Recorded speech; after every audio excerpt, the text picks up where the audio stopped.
Chapter 1, Getting to Know the School Flower. You want to woo me with a few $1,000s a month? Look at yourself in the mirror. Zhou Chunlan shouted at Lu Chuan in the street. Lu Chuan blushed, and really wanted to find a hole to crawl into. I've only gone out with you a few times, and you actually have these thoughts, what a Philistine. I don't know where you get your confidence from, and you dare to woo me with a few $1,000s a month. Zhou Chunlan continued to speak harshly. Lu Chuan could not bear the humiliation and fled. He had been chasing Zhou Chunlan for some time, and the other party's behavior clearly showed that she had feelings for him. From time to time, she would hint that he should buy her gifts.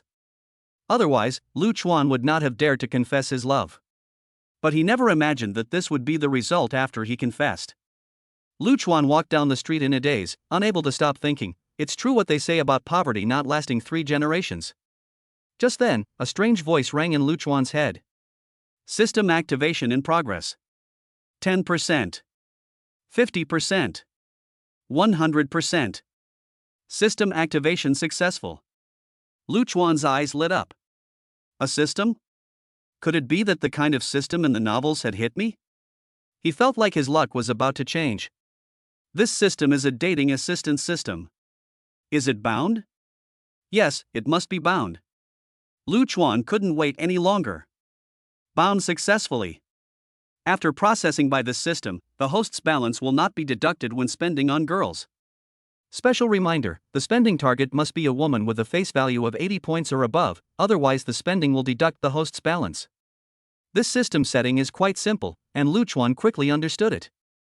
He decided to try the system first to see if it was reliable. Coincidentally, there was a long-legged girl in jeans next to the milk tea shop, ready to pay. Lu Chuan hurried over. Little sister, can we get to know each other? I'll treat you. The girl glanced at Lu Chuan and smiled coyly. Thanks, but no thanks. It didn't matter that she turned her head, she directly showed Lu Chuan and was dumbfounded. She was really fucking beautiful. The other party had fair skin and beautiful features, and her body exuded a light fragrance. She was wearing a t-shirt with a Pikachu print on it, and the t-shirt was bulging, with Pikachu's face stretched wide, looking very happy. The tight jeans showed off her perky buttocks and long, straight legs perfectly. Lu Chuan glanced at the transparent data plate perched on the girl's head. Name, Ren Xiaoyu. Age, 20. Height, 169 centimeters. Weight, 54 kilograms. Overall beauty score, 94 points. Sincerity value, 0. What does sincerity value mean? Lu Chuan communicated with the system. When the consumer's sincerity value reaches 90 points, the cashback can be unlocked. Lu Chuan was overjoyed. He must work hard to spend money on the girl to increase her sincerity value. I just want to get to know you, let's be friends. Lu Chuan said, and without waiting for the other person's consent, he scanned the QR code and paid. On hearing this, Ren Xiaoyu smiled and put away her phone, which she had been preparing to use to pay. Then you go ahead. Ren Xiaoyu felt that the man was not unattractive and was not averse to him, so she did not refuse anymore. Lu Chuan looked carefully at his WeChat balance of 3,555.48 before paying, and then looked again after the payment was made. He was surprised to find that his balance had not really been deducted, and it was still 3,555.48. This verified that the system was reliable, and Lu Chuan was overjoyed. He would never run out of money when buying things, and it was just so cool. But then he thought about the fact that he only had a mere 30,000 yuan in his bank account, and he felt a little lost. This was the savings he had accumulated over the past 2 years since graduating from university, and if it weren't for Zhou Chunlan raising fish, he might have been able to save a little more. It was true that the balance would not be deducted, but the spending limit was indeed a little low. For now, he would just ignore it and take care of the immediate problem. Lu Chuan had just turned around after paying when he saw that Ren Xiaoyu had already scanned the QR code. Scan it. By the way, little lady, my name is Lu Chuan, what's your name? Lu Chuan asked knowingly. Ren Xiaoyu. Nice to meet you, can I buy you dinner? Lu Chuan was only inviting her to dinner because he wanted to eat with her. If he ate alone, it would deduct his balance, but if he invited Ren Xiaoyu, he would be taking advantage of the system for free.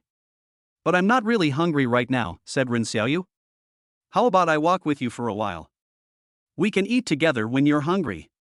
No, let's chat again sometime. I have to go now. Ren Xiaoyu felt that it was better not to eat other people's food casually on the first meeting. She had already earned the money for a cup of milk tea, so she couldn't go too far. Anyway, they had added each other on WeChat, so they could chat anytime. Of course, Ren Xiaoyu didn't think there would be anything more to it. After all, she was the school's beauty queen, and there were too many people after her. Before Lu Chuan could react, Ren Xiaoyu had already turned and walked away. He looked at Ren Xiaoyu's back, a little lost in thought. This girl was so pure, she was good-looking, and she had a great figure. But Ren Xiaoyu didn't go far before she was stopped by a woman. This woman was named Han Lin, and she was a sophomore like Ren Xiaoyu. The two were both classmates and roommates. The two started off on good terms. Ren Xiaoyu was dating a guy, and Han Lin also got to know the guy through Ren Xiaoyu. Unexpectedly, Ren Xiaoyu had only been in love for 2 days, and before they had even held hands, Han Lin had slept with Ren Xiaoyu's boyfriend and stolen him away. The two became strangers from then on, unable to stand the sight of each other. Han Lin also moved out of the dormitory and moved in with her boyfriend. Han Lin's mouth curled up in a smile. "Hey, Ren Xiaoyu, you're here shopping alone, are you here to pick up guys?" Ren Xiaoyu's face was expressionless. "Where I go is none of your business. You think everyone is like you?" Lu Chuan walked over, looking serious. "Who are you and what do you want?" Han Lin frowned slightly. "Ren Xiaoyu, this can't be your boyfriend, all in street vendor goods, I didn't think you liked this kind, it really cheapens the look. He is a friend I just met. Don't talk nonsense, and please respect others," Ren Xiaoyu said. Lu Chuan looked at Han Lin's head and saw nothing. It seems that it did not meet the standards of the system, and it did not even give her a data tag. However, Han Lin's figure was not bad, and she was also dressed quite revealingly. Perhaps it was because of the makeup, but Lu Chuan felt that she was still somewhat good-looking. But if the system doesn't like it, then naturally Lu Chuan won't like it either. He is now a man with a system, so his taste naturally has to be mentioned. Han Lin deliberately touched her neck to show off her big gold necklace. "Hey, this necklace is really heavy. My boyfriend really doesn't know how to give gifts. Fortunately, he gave me an extra 10,000, so I can buy the bag. I feel a bit too happy." Ren Xiaoyu was so angry that her face turned pale. She snatched her boyfriend's gift and flaunted it in front of others. It was really disgusting. Lu Chuan said, "It's just a bag worth 10,000 yuan. What's the big deal? Xiaoyu, I'll get you one too." With that, Lu Chuan took Ren Xiaoyu's hand and walked towards the Chanel boutique next door. This is the confidence that comes from daring to spend. In the past, Lu Chuan would never have had the guts. Chapter 2, Using the Back Door. Ren Xiaoyu politely refused, "Lu Chuan, thank you, but I cannot accept such a valuable thing." In this way, Lu Chuan and Ren Xiaoyu were at an impasse in front of the Chanel boutique, and Han Lin followed. Keep pretending, why aren't you going in? You want to buy Chanel with this street vendor's goods? Stupid loser. Some people may ask, why do villains always have to be so rude? It's like when you're playing a game and you solo kill the other player, then show off by flashing your dog tag, and then open up the chat and say, "That's it." And then there are the villains who die because they talk too much. It's like playing a game, when you can push the crystal away, but I don't, I just dance and provoke next to it, and then get resurrected and lose. So villain taunts are not only not rude, they're also very realistic. Lu Chuan whispered to Ren Xiaoyu, "If you don't go in, I'll lose face. Can you bear to see me being mocked by her? But I really can't accept such a precious gift." Ren Xiaoyu whispered back. "What are you two mumbling about? Get out of the way, don't block my way." Han Lin said and forced her way past the two of them. Han Lin acted like a stuck-up diva, and Ren Xiaoyu was also angered by her behavior. She really wanted Lu Chuan to buy her a bag too, to kill Han Lin's arrogance. But the two had just met, and they weren't in a relationship, so she really felt bad about asking for such an expensive gift. After all, she was just a student, still living off her parents' money, and 10,000 yuan was a debt she could not repay. Lu Chuan thought that since he was not going to deduct the balance anyway, he might as well pretend to be interested. "If you don't go in, I'll just drag you in." "No, it's embarrassing for others to see," Ren Xiaoyu said. "Since you don't want others to see us holding hands, let's go in together," Lu Chuan said. Ren Xiaoyu was afraid that if she resisted Lu Chuan any further, he would really drag her in, so she had no choice but to go in with him. Lu Chuan had wanted Ren Xiaoyu to choose one herself, but some of the bags were ridiculously expensive. Even if she combined her WeChat account and bank card, she only had 33,000 yuan, and she was worried that she would exceed her limit. If Ren Xiaoyu chose a 40,000 yuan bag and he didn't have enough money to pay for it, wouldn't that be a joke? So Lu Chuan just took a 32,000 yuan bag, which was just within his balance. He didn't need to worry about the balance being deducted, so he looked very calm and confident. Han Lin laughed at this sight. "Kid, are you a plastic bag, so capable of holding things? Can you afford a bag that costs more than 30,000? People like you don't even deserve to go into Chanel." Perhaps Lu Chuan is quite fair-skinned, and at 24 years old, he looks similar to Ren Xiaoyu and the others, who are in their 20s, so Han Lin called him a kid. Lu Chuan said, "I'm not a plastic bag, I'm a key maker. How many keys would you like me to make?" Puff. Ren Xiaoyu let out a laugh. She felt that she had lost her temper a little, so she quickly pressed her lips together and tried to hold back her laughter. Han Lin was furious. "You're the one who can't get a girlfriend, so what's the point of being a smart ass? A loser will always be a loser." Lu Chuan felt that being a smart ass was actually quite useful. At this time, the shop assistant came over, smiling. "Excuse me, please don't make so much noise. If you don't get this loser in the shabby clothes out of here, do you think this poor guy can afford it?" Han Lin said. Lu Chuan ignored Han Lin, took the bag and walked straight to the cashier, opened the payment code and scanned it. "Sir, the money has been received, we will wrap it up for you now." The cashier smiled. Han Lin was stunned. This was really embarrassing. Just now she was mocking others for being unable to afford it, but she was immediately slapped in the face. Ren Xiaoyu was also shocked. Lu Chuan was willing to spend more than 30,000 yuan for someone he just met. Seeing Han Lin's expression, Ren Xiaoyu felt much better and was grateful to Lu Chuan. Ren Xiaoyu's sincerity plus 20. Current sincerity 20. Lu Chuan was overjoyed. His superpowers really worked. Ren Xiaoyu felt the need to annoy the hell out of Han Lin. She deliberately bumped into Han Lin. Out of the way. She walked over to Lu Chuan and said, "Thank you, Lu Chuan. It's nothing. Do you like it? I'll buy you another one." "No, no." Ren Xiaoyu waved his hands quickly. "With just these 30,000 points, I can't even repay the favor. If I buy another one, I'm afraid I'll have to repay the favor with my body." Han Lin was annoyed when she was bumped. She wanted to buy a 10,000 yuan bag, but the other person bought a 30,000 yuan one. How could she tolerate that? It was like her and Ren Xiaoyu were on the same team, and she was in the lead, but then the other person's jungler suddenly jumped out and killed her. "Damn it, you flirted with someone else, so I'll call my boyfriend, the jungler." Han Lin picked up the phone and called her boyfriend. "Lin, where are you? I went to the bathroom and you disappeared." "Brother Hao, I'm at Chanel, come quickly." Han Lin said coquettishly. "I'm nearby, I'll be right there." Han Lin hung up the phone and looked at Ren Xiaoyu. "It's just a bag that costs more than 30,000 yuan, who can't afford it? Don't pay any attention to her, let's go." Ren Xiaoyu said to Lu Chuan. "No rush, just wait for her reinforcements to arrive." Lu Chuan was very calm. This is the confidence that comes from not having to worry about your credit card balance. Ren Xiaoyu could not argue with Lu Chuan, so she could only wait for the person she did not want to see. In a moment, Yuanhao walked in. He was a little rich kid, with a monthly living allowance of 50,000 yuan, and he was quite handsome. Han Lin saw Yuanhao walk in and went up to him, putting her arm around his. "Brother Hao, they bullied me, saying that I can't afford a bag that costs more than 30,000 yuan. Buy me one that's more expensive than theirs, and make them mad." Yuanhao looked over and saw Ren Xiaoyu standing across from him, so he took Han Lin in his arms. "Ren Xiaoyu, you're here too? Is this the loser you've been seeing since we broke up?"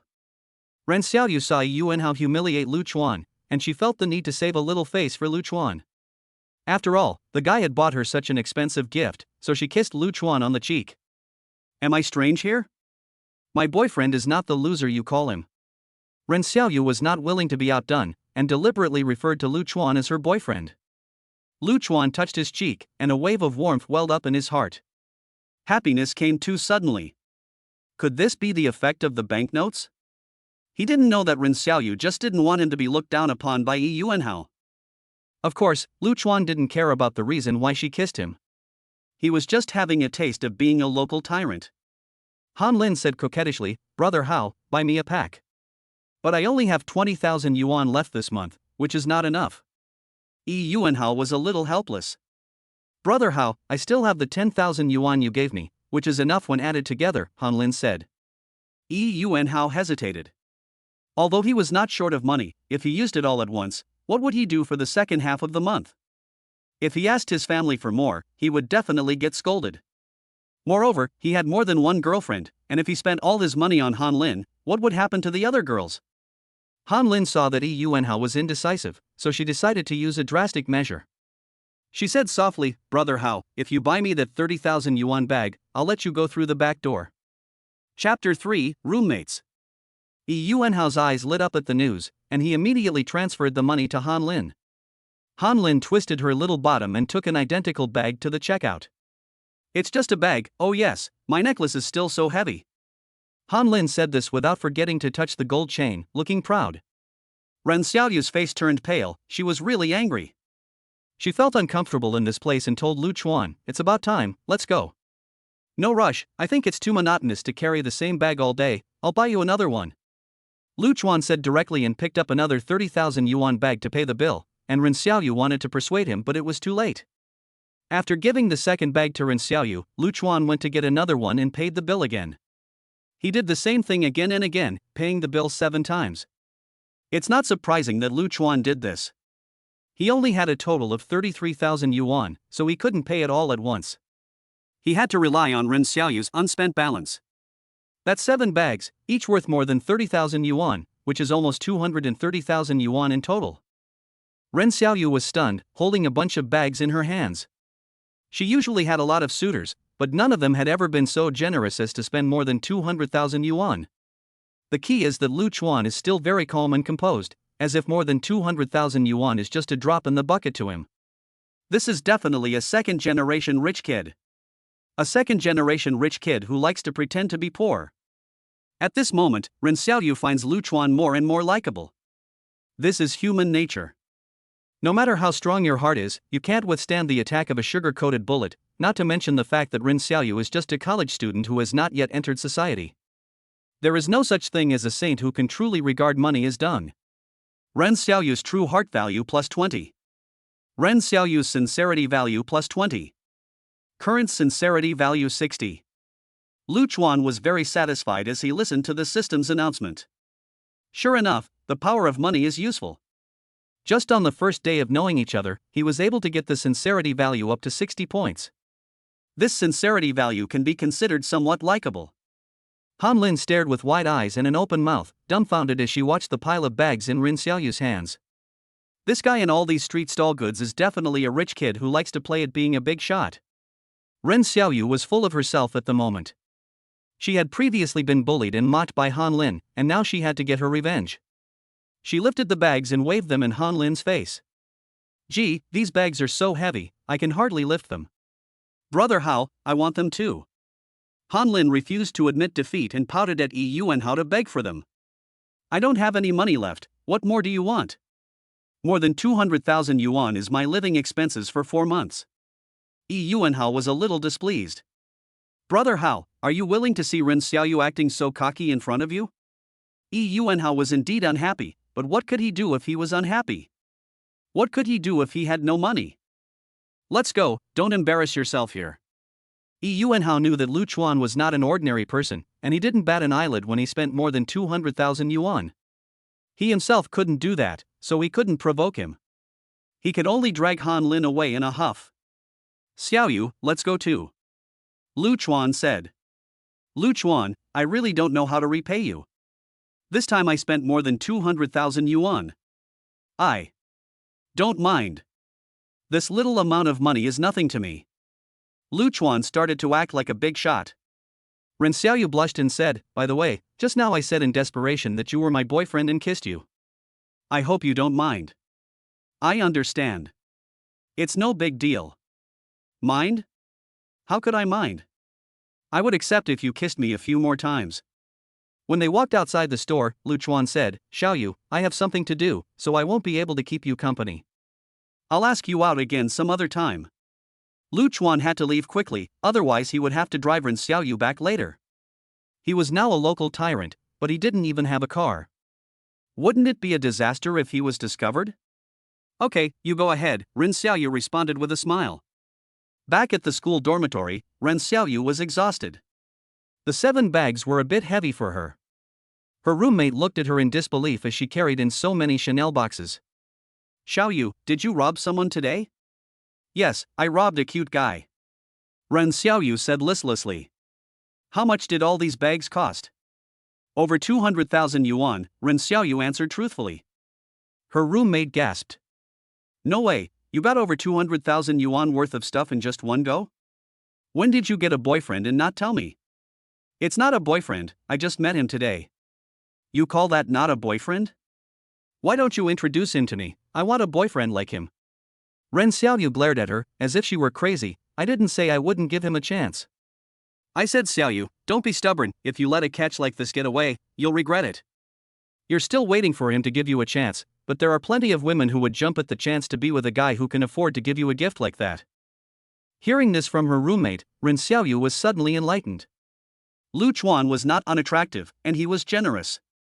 He was indeed the type of man who would never lack women. But Ren Xiaoyu was used to being chased by guys, and she couldn't bring herself to take the initiative all of a sudden. Besides, if she was too proactive, wouldn't it seem like she was worshipping money? She had just met him a day ago, and she couldn't bring herself to show her interest so soon. After much hesitation, she finally held back, thinking that if Lu Chuan asked her out, she would say yes. But Lu Chuan was too busy thinking about how to raise his spending limit to forget about Ren Xiaoyu for a while. Lu Chuan's mouth curled up, and he had an idea. But just as he was about to act, a system warning came. The system has detected that the host wants to borrow money to spend. This system would like to remind you that borrowing money to spend will result in a normal deduction. Well, it was all for nothing. He only had 30,000 yuan, and a one-time spending limit was too low. It would be too difficult to buy a car or a house for a girl.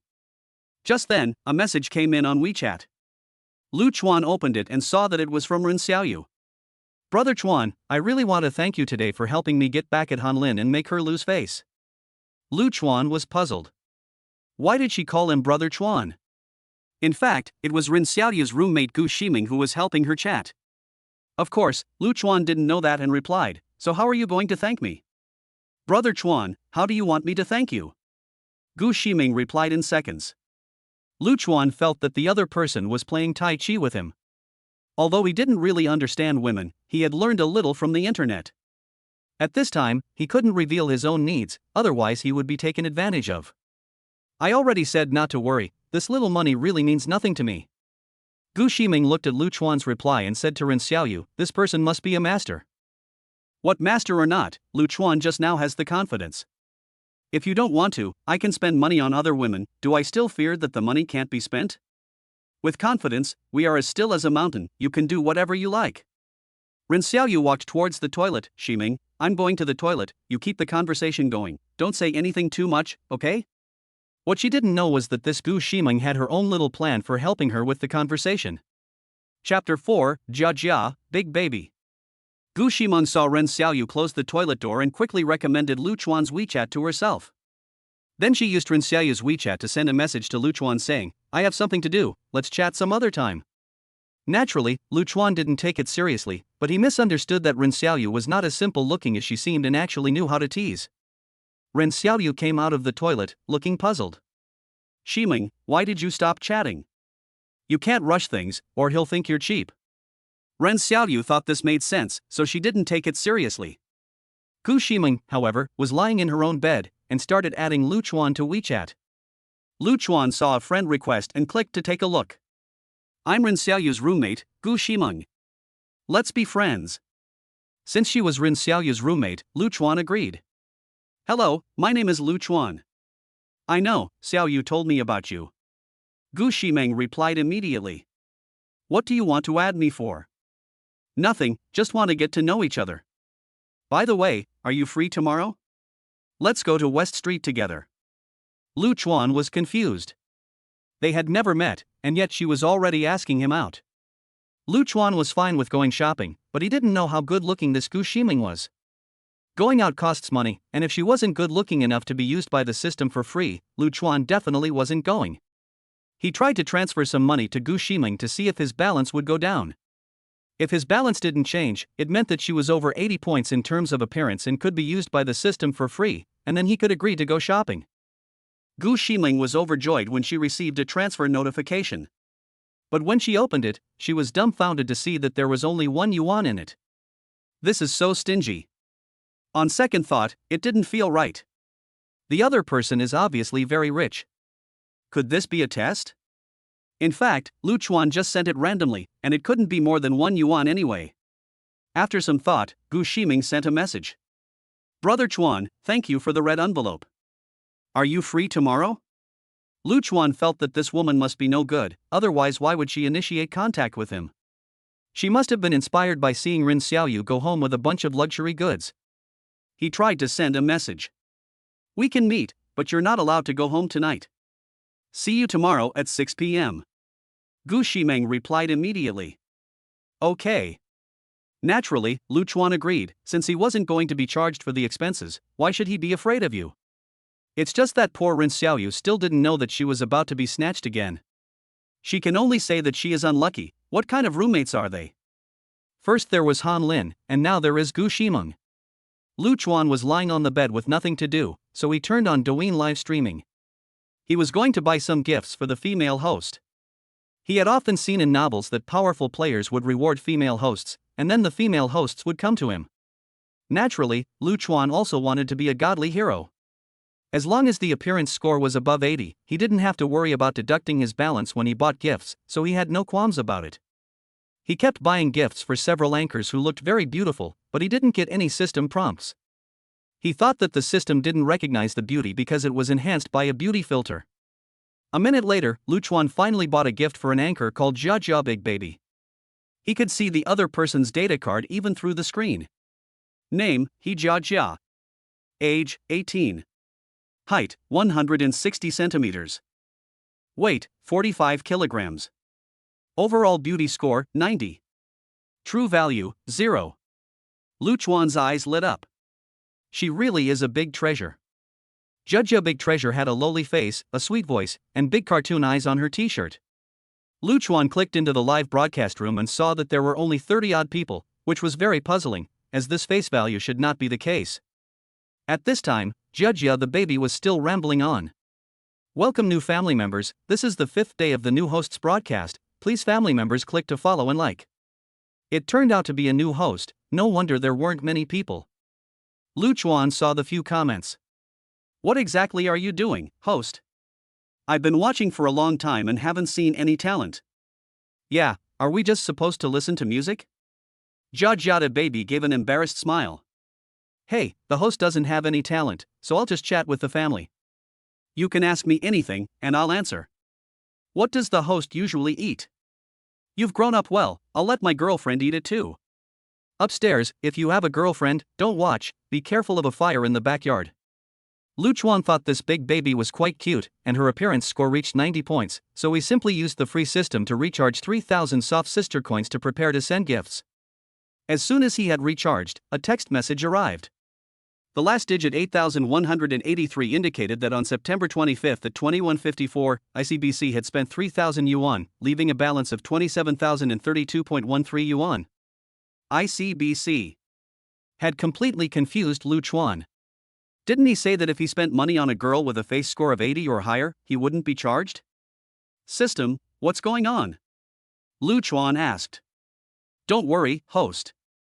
As long as the person you spend money on meets the requirements, the system will refund the money to you when you log out. In addition, if you reward a female host who meets the requirements, the system will automatically recharge the corresponding amount for you, so you don't need to recharge it yourself. Lu Chuan finally calmed down. He was really scared just now.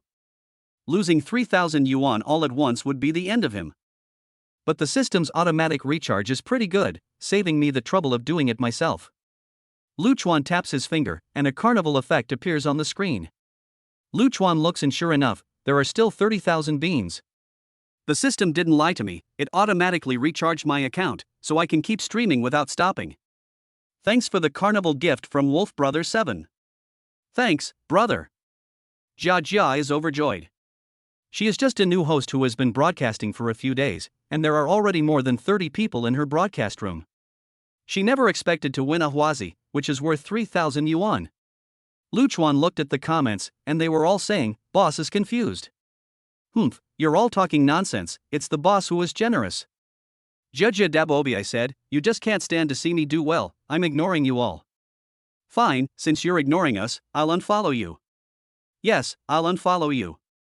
No, I was wrong, okay?" Jia Jia de Baobei quickly admits defeat. As soon as the words fall, another carnival hits. Jia Jia de Baobei stands up and bows deeply. "Thank you for the carnival sent by the big brother who only smokes 7 wolves." Lu Chuan posts a comment, asking if the anchor can change into something cooler. Someone immediately follows suit. "Yes, we want to see the anchor wear something cooler too." "The big brother has spoken, hurry up, anchor." Jia Jia de Baby gave a slight smile. "Family members, wait a minute." In a moment, she reappeared in front of the camera wearing a bandeau dress. Lu Chuan was thoroughly entertained, clicking furiously on the screen, and sending out another 10 carnivals. Jia Jia de Baby was dumbfounded. This is 30,000 yuan. Chapter 5, The Date. Jia Jia de Baobei hurriedly thanked him as soon as she saw the gesture. "Thank you for only taking the 10 carnivals sent by Brother 7 Wolves, brother is awesome." The netizens launched a barrage of comments. "The boss is generous. Can the boss ask the anchor to be a little cooler? Support, we want to see it even cooler." "That's enough, don't tease me." Jia Jia de Baobei was really a little scared. What if boss really asks her to be even cooler, and she goes too far and the broadcast room gets shut down? She can only silently pray that boss doesn't make such a request. Lu Chuan is lost in the midst of all the praise and admiration. He has never received such treatment before, and Lu Chuan, who is always so reserved, is feeling a little giddy. He frantically taps his fingers on the screen. One after the other, the carnival screens floated by. Before long, he had done 100.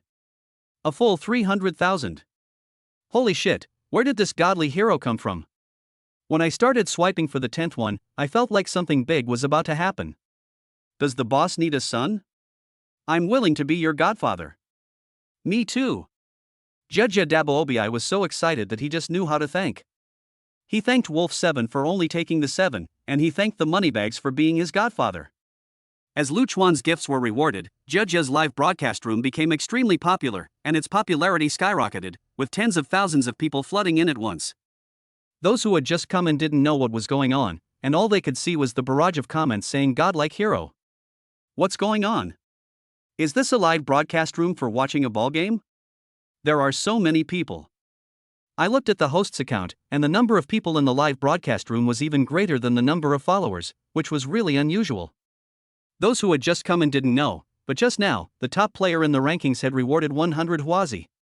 No way, really 100 huazi? 300,000 soft sister coins just went in like that? Damn, it took me 3 years of not eating or drinking to earn that much. It can't be that the guild is doing this to promote the anchor. I guess so, who would be bored enough to reward a new anchor with so much? Jia, big baby, explained quickly. I was just fooling around, there's no guild, and I don't know why the big brother is swiping so much. Thanks again for only swiping Wolf Brother 7. Not only did he send gifts, he also brought himself so much popularity. Big brother is really a good person. He judges true heart value plus 20. Current true heart value, 20. However, at this time, Lu Chuan had already exited the live broadcast room, concealing his achievements and fame. It just felt really good, like spending money was just like playing. Lu Chuan came back from the shower and was getting ready for bed when he noticed a message on Douyin. He opened it and saw it was from Jia Dubai. Shiga, this is my WeChat ID XXXX. Shiga? Lu Chuan was a little unfamiliar with this name, but then he thought, that's right, you can't just call someone Wolfie if you only smoke wolf cigarettes, you have to get more. Lu Chuan added Jia Dubai's WeChat ID, and the other person sent a message over. Shiga, thank you for the gift. It's okay, I was just having some fun. Lu Chuan replied. Jia Dubai felt the need to defend the big brother. Although the big brother was not short of money, the emotional value had to be given, and the big brother had to know that he cared about him. The short holiday is coming soon, and I don't know what the seventh brother likes. This is a small token of my appreciation, please don't mind it. Then a transfer of 50,000 yuan was sent. Lu Chuan's eyes lit up. This girl is really nice. He couldn't wait to receive it and replied that he didn't mind. How could I not like it? 50,000, and Lu Chuan only has just over 30,000 of his own.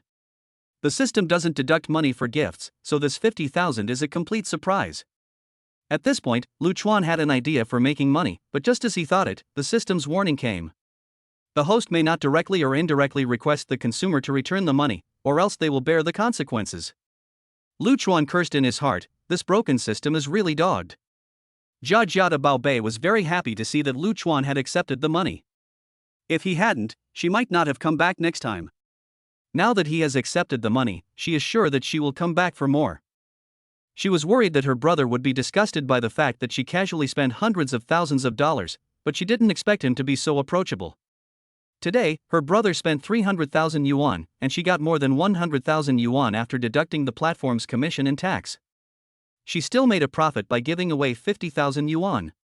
Lu Chuan felt that this 18-year-old little girl was quite sensible, and he wanted to do it again the next time, and do it hard.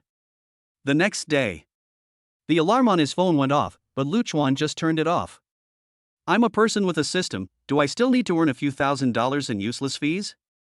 If the leader dares to call, I'll fucking fire him.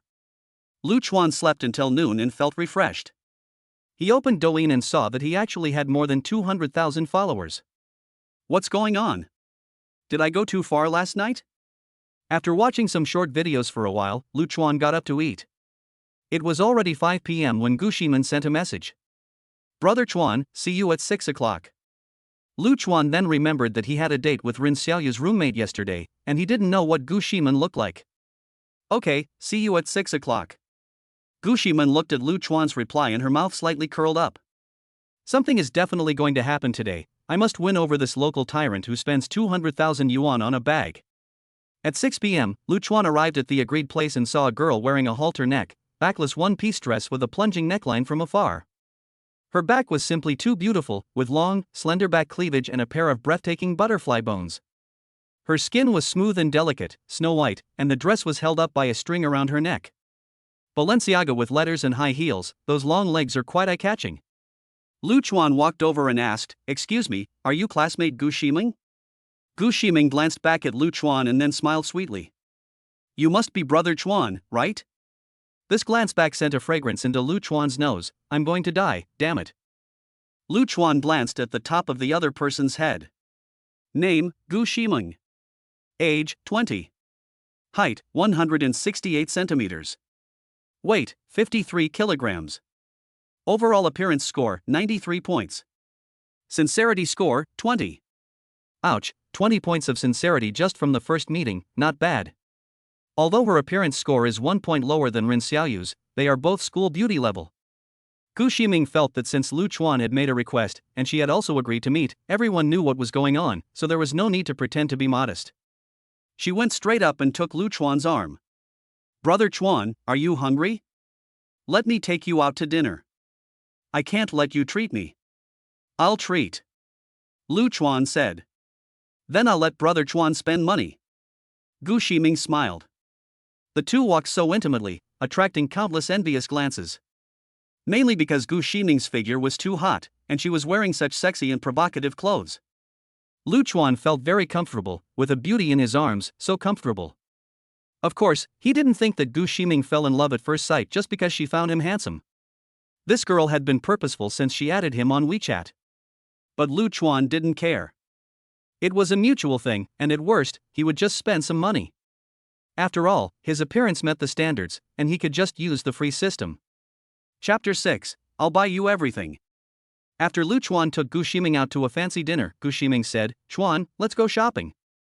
Naturally, Lu Chuan agreed, and just as they started walking, Gu Ximeng suddenly leaned against Lu Chuan.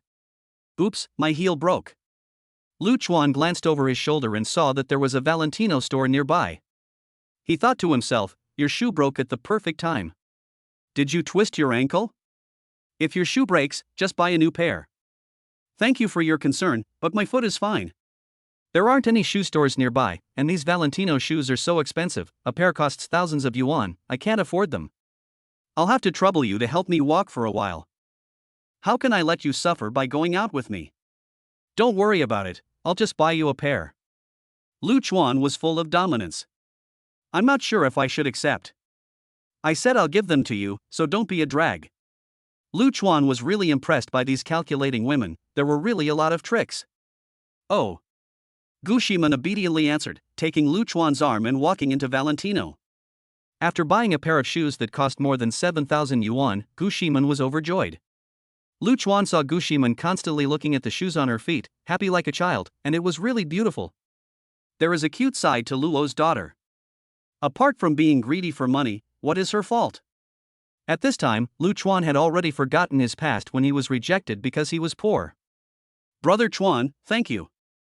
MMHM. Luo Chuan was a little giddy. She likes money, so I'll just give it to her. It's all part of the free-for-all system anyway, so why not? Ximeng, let's go buy some more clothes and bags. It's embarrassing for me to ask you out and make you spend money. Gu Ximeng pretended to be coy. Okay, if you don't want to buy it, then don't. Gu Ximeng was taken aback.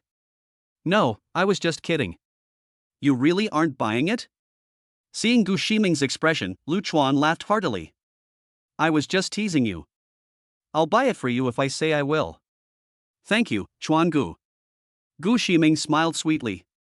In no time at all, Lu Chuan had taken Gu Ximeng to a lot of luxury shops, buying a whole bunch of clothes and bags, spending more than 100,000 yuan. But Lu Chuan didn't feel the least bit bad about it, since he hadn't lost a single penny of his own money. Brother Chuan, the school is closed now, and I can't go back, what should I do? Lu Chuan felt that the girl really knew what to do and didn't take other people's things for nothing. Then I'll book you into a hotel. By the way, have you got your ID with you? You can't use your ID to check in, and you have to pay for your own consumption. I have it, thanks, Chuan Gu. The two of them went to the hotel, and Lu Chuan directly checked into a presidential suite, which cost nearly 10,000 yuan.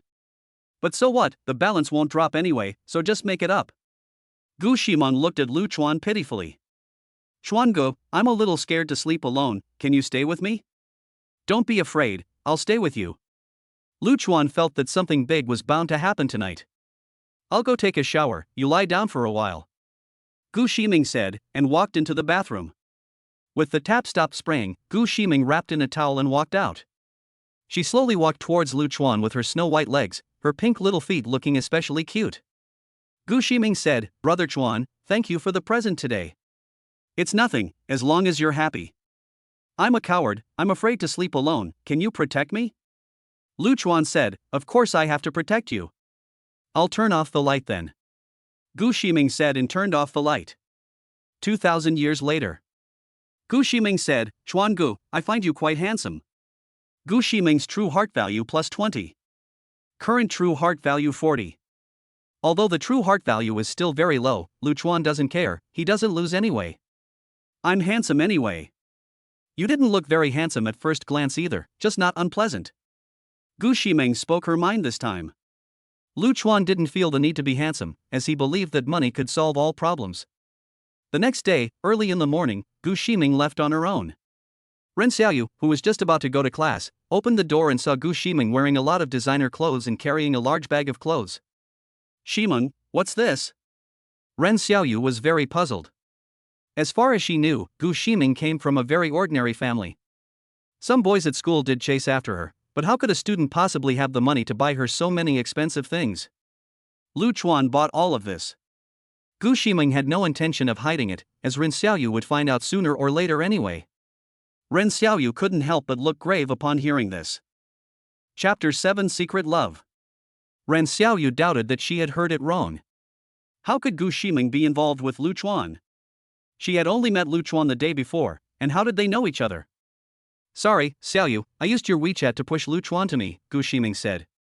Ren Xiaoyu's thoughts were interrupted by Gu Ximeng's words, followed by a wry smile. You didn't come home all night, don't tell me you've already slept together.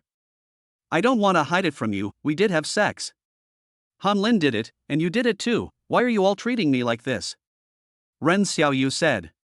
I admit that it was wrong of me to add Lu Chuan behind your back, But I'm different from Han Lin. You and Yuanhao are in a confirmed relationship, and Han Lin is kind of meddling. But Lu Chuan and you have no relationship at all, I'm just fighting for what I want. Can't you just tell me if you want Lu Chuan's contact information? Why do you have to do it secretly? Ren Xiaoyu said. Didn't I say that? I said it the day before yesterday. If you don't want it, introduce it to me. It's you who doesn't accept others and doesn't want to introduce it to me. There is indeed something wrong with what I did, but have you ever thought that you also have a problem? Gu Ximeng said.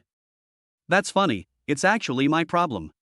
Ren Xiaoyu felt that Gu Ximeng was arguing unreasonably. Lu Chuan stood up for you in front of Han Lin and Yuanhao, and even gave you a gift worth more than 200,000 yuan. You just walked away, aren't you feeling guilty? Don't you have any idea what 200,000 yuan is? I accepted gifts worth more than 100,000 yuan from him, so it's only fair that I give something back. Although I don't particularly like him, at least I know that I should pay a price for taking other people's things. Gu Ximeng said. Then what's the difference between you and a prostitute? Ren Xiaoyu couldn't help but sneer. Of course there is a difference, unless he doesn't want me, otherwise I will only be good with him. Gu Ximeng didn't get angry at Ren Xiaoyu's words. It's time for class. Gu Ximeng said, walked into the dormitory, put her things away and left. Ren Xiaoyu was left alone, stunned. She felt that she had once again been betrayed by her best friend. She herself had some good feelings towards Lu Chuan, but they were not strong. And most of these good feelings came from Lu Chuan's ability to make money. However, what Gu Ximeng had done was hard for her to accept. But what Gu Ximeng had just said also had a significant impact on her. She and Lu Chuan had no relationship at all, and yet she had taken more than 200,000 yuan worth of gifts from him, which seemed a bit wrong. If a couple gave such expensive gifts to each other, it would be acceptable, but she and Lu Chuan didn't have a relationship, so was she just like a green tea gold digger? Thinking about this, Ren Xiaoyu was shocked by her own thoughts. No, I'm not a gold digger, I'm not. Ren Xiaoyu decided to return the bags to Lu Chuan, and she directly initiated a voice call with Lu Chuan. Lu Chuan was sleeping in at the hotel, but was woken up by the ringing sound. When he picked up the phone and saw it was Ren Xiaoyu, he answered. Xiaoyu, what's the matter so early? Lu Chuan, let's meet up, I want to return the bag from the day before yesterday. Lu Chuan suddenly woke up when he heard this, and returned the bag? Are you kidding? If I return something worth over 200,000 yuan, the system will deduct money from my account.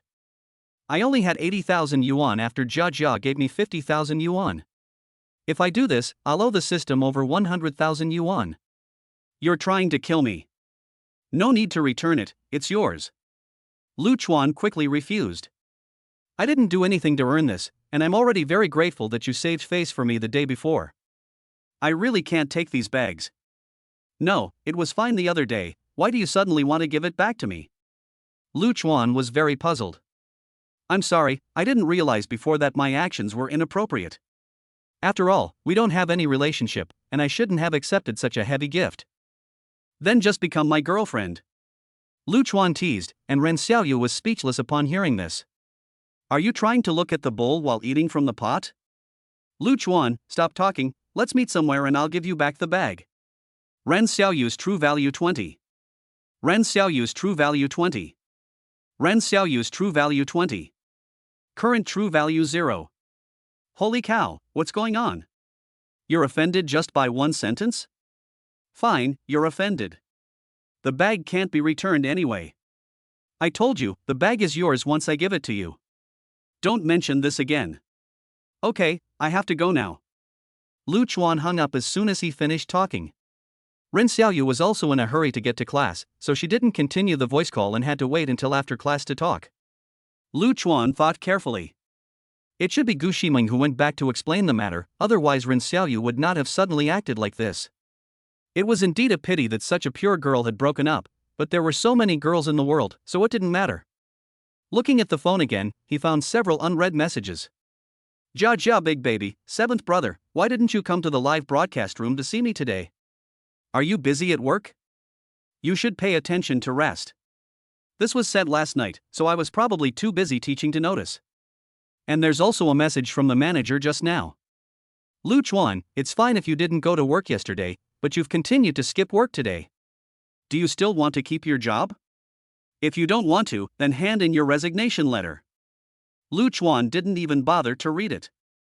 Right now, he just wants to quickly get a girlfriend to 90 points of true value so that he can get cash back.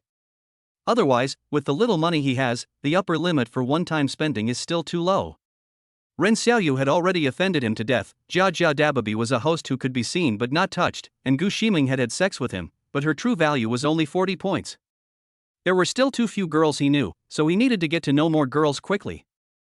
At this moment, Lu Chuan was also hungry, so he checked out of the room and went to get some fast food. He didn't dare to eat in the hotel, because without a girl by his side, he would have to pay real money. After eating, Lu Chuan ran his hands through his shaggy hair and decided it was time to get a haircut. So he went to a barber shop, but before he even entered, he froze. Through the glass, he could see a woman sitting inside, and although he hadn't seen her face in years, Lu Chuan recognized her at once. She was Lu Chuan's junior high school classmate, Shen Qingya. This goddess whom he had secretly admired for many years when he was at the age of first love. Lu Chuan still remembers that at that time, he would sneak glances at Shen Qingya in class, and pay attention to which male classmate she was talking to after class. When handing in assignments, he would deliberately look for Shen Qingya's assignment book and place his own book on top of it, as if that way he would feel like he was with her. He even carved Shen Qingya's name on the school fence in a big tree, but he just doesn't know if he can still see some traces after so many years. Chapter 8, White Moonlight. At that time, I was just a middle school student. The school prohibited dating, and Lu Chuan was very self-conscious at the time and didn't dare to take any practical actions. In fact, Lu Chuan was still very self-conscious until a few days ago. After all, his family conditions were not good, and he did not look very handsome at first glance. If it weren't for activating the system, I'm afraid it would be difficult to change this mentality. Lu Chuan organized his thoughts and walked in. Shen Qingya hurriedly greeted him when she saw someone come in. Hello, welcome. Shen Qingya didn't seem to recognize Lu Chuan, and looked at him with a smile. Lu Chuan smiled back. Shen Qingya, do you remember me? Shen Qingya was taken aback, and looked at Lu Chuan carefully, then shook her head apologetically. I'm sorry, I really can't remember. Do we know each other?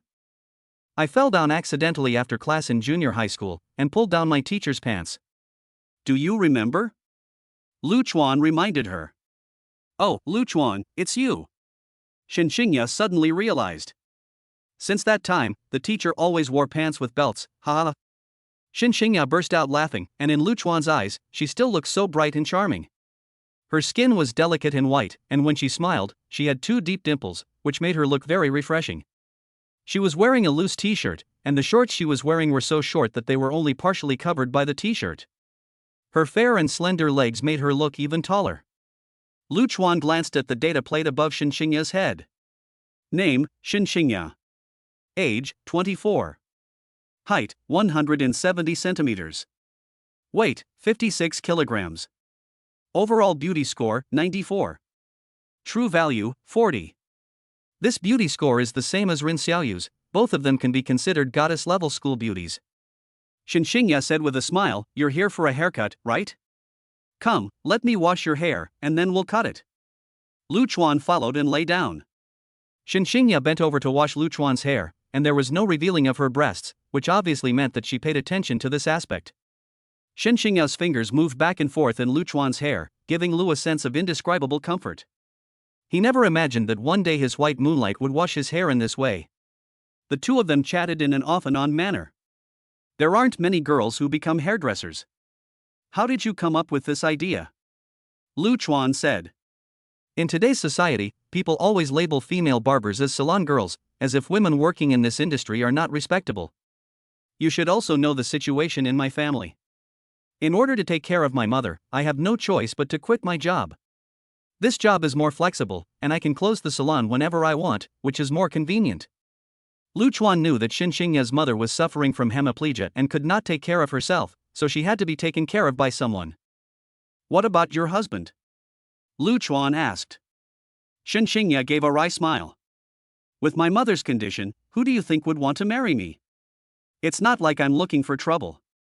Lu Chuan wanted to say that he would like to, but he held back. He was now a person with a system, so why be someone's lapdog? Even if they got together, he would have to take the initiative. Why don't you hire someone to take care of your aunt? Shen Qingya smiled bitterly and shook her head. The little money I make is not enough. What about your uncle? He died last year after working too hard all these years. Shen Qingya said calmly. I'm sorry. Although Lu Chuan and Shen Qingya were classmates, they were not from the same village, so he didn't know about this. It's okay, I've accepted it long ago. I'm done washing, go sit down. After sitting down, Lu Chuan looked at the beautiful face in the mirror and said, You do the cutting. Okay, I promise to make you look handsome. By the way, what kind of partner are you looking for? Lu Chuan asked. What else can I ask for with my qualifications? It's good enough if someone wants me. Do you have some misconception about your appearance? Lu Chuan teased. What's the use of being good looking? You can't eat it. Ordinary families can't afford my situation. People avoid me. Rich families only look for people of similar status. Of course, there have been some rich men who have chased after me, but I know they are only playing around and will not really marry me, so I have been single all these years. For the sake of the person who doesn't mind my mother in the future, I must also keep my body, right? Lu Chuan smiled. What do you think of me? What do you mean? Shen Qingya asked casually. How about being your man? Shen Qingya paused in her movements for a moment before continuing to cut Lu Chuan's hair. Don't kid around. I'm serious. Lu Chuan said. You idiot, you're not lusting after my body, are you? Shen Qingya teased. Yes, I'm lusting after your body. Lu Chuan only said that he was lusting after her body, not that he liked her, and it would be unwise to reveal his needs now. The other person obviously knows that he is very good looking. If Lu Chuan does not show that he likes her, and then spends money on her later, helping her is a kindness. If you let her think that you really like her, she will feel that you are doing her a favor. You are quite honest, but my body is very expensive. It takes care of two people, and the burden will be even heavier in the future when we have children. Do you think you can bear it? Shen Qingya said. As they talked, she finished cutting his hair. Lu Chuan took a closer look and indeed, he looked much more energetic. I didn't realize you were quite good at this. By the way, add me on WeChat. Shen Qingya saw that Lu Chuan didn't continue the conversation from before, and obviously gave up. After all, the pressure was too much for the average person to bear. The two added each other on WeChat, and Lu Chuan directly transferred 80,000 yuan, because that was all he had. Shen Qingya's appearance score had reached the standard, so the money would not reduce Lu Chuan's balance, so he was very casual about it. Why did you transfer so much money to me? Shen Qingya stared at the screen of her phone. Hire someone to take care of your aunt. You'll be exhausted if you have to work and take care of someone at the same time. Lu Chuan said. I can't take this money. If I spend it, I won't be able to pay it back. She said and was about to return it. Lu Chuan grabbed her hand. You don't have to pay it back. Lu Chuan, I'm not that kind of person. I won't do something like this just because of a few tens of thousands of dollars. You're overthinking it. I don't have any other thoughts. I just want to help you. Lu Chuan interrupted Shen Qingya. Why? What are you thinking? Shen Qingya didn't believe in good deeds for no reason. You can just take the money. Lu Chuan didn't give a direct answer. Shen Qingya was about to speak when a man in his late 20s walked in. The man frowned when he saw Lu Chuan holding Shen Qingya's hand. Who is this, Xiaoya? This is my old classmate Lu Chuan. Shen Qingya said, pulling her hand away. Old classmate? It seems to me that you two have a special relationship. Wang Yu, what does this have to do with you? Shen Qingya's tone was not very good. The man named Wang Yu said, Xiaoya, I didn't mean anything by it, don't be angry, I came today just to tell you that my parents agree for me to marry you. Chapter 9, Hidden Truths. Shen Qingya looked at Wang Yu very seriously after hearing his words. Are you sure? Your parents know about my situation, can they really agree to it? At first they didn't agree, but I said I would marry no one but you, and they had no choice but to give in. Wang Yu said. Okay, then give me 3 million yuan in bride price and I'll marry you. Shen Qingya asked for a huge amount. Wang Yu was completely flabbergasted. 10,000 a month, almost 3 million over 30 years. I want to ensure that my mother can live out her twilight years in peace. If you can't afford it, then forget it. Shen Qingya said indifferently. I can give you 10,000 a month, but I really can't afford to give you so much money all at once. Wang Yu looked a little anxious. No, it must be paid in one lump sum, otherwise what if you change your mind when I'm old and ugly? Lu Chuan could see that Shen Qingya didn't really like this Wang Yu, but was just forced to compromise due to her own situation, and that Wang Yu didn't have the strength to do so. He also discovered that as long as someone was willing to pay the 3 million, no matter who it was, Shen Qingya would definitely marry them. After some thought, Wang Yu said, Qingya, if I sell the house, will you despise me for not having a house? If you are really willing to do this for me, how could I dislike you? But will your parents agree? I will persuade them to agree. Wang Yu was very determined. No need, Wang Yu. Even if you force them to agree, they will still be unhappy with me after I marry over there. By then, if it doesn't work out, you will lose both your person and your fortune. Shen Qingya's words were too sobering. But I really like you, so will you give me a chance to take care of you? Wang Yu refused to give up. Shen Qingya was in a difficult situation. She was tired of her current life and really wanted someone to rely on, and Wang Yu was sincere towards her. But the thought of forcing her parents to sell their house was hard for her to accept. If they didn't even live there yet, they would already have conflicts with the in-laws, and their lives would definitely not be good. Lu Chuan saw that Shen Qingya was beginning to hesitate, and he was afraid that she would agree, so he quickly spoke up. Shen Qingya, didn't you just say it yourself? You won't be able to live happily in this situation if you marry him. What's it got to do with you? Wang Yu shouted angrily. Please be polite to my classmate. Shen Qingya was a little displeased. I'm sorry, Qingya, I got a little carried away, but we're talking about marriage, what's his business? Wang Yu explained. Lu Chuan is right, just go, don't come to see me again, I won't marry you. Shen Qingya said. Xiaoya, give me a chance, okay? Wang Yu was unwilling to give up. Everyone told you to go, why are you still here? Lu Chuan said. And Wang Yu became furious when he heard this. Obviously, he was about to break through Shen Qingya's psychological defenses, but then someone came along and ruined everything. Shut the fuck up, say one more word and I'll kill you. Come on, you motherfucker, let's see if I'm bluffing or not. Lu Chuan acted like a scoundrel. That's enough, shut up. Wang Yu asked you to leave quickly. Shen Qingya was annoyed by the two arguing. Xiaoya, I won't give up. Wang Yu finished speaking and turned to leave. Shen Qingya smiled wryly at Lu Chuan. I'm sorry, I've embarrassed you. Saying this, she took out her phone and returned the 80,000 yuan that Lu Chuan had transferred to her.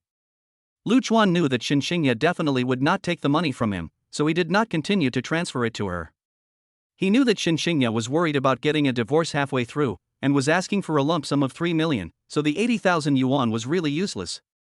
Although he could transfer money indefinitely, it would be strange to transfer 80,000 yuan at a time.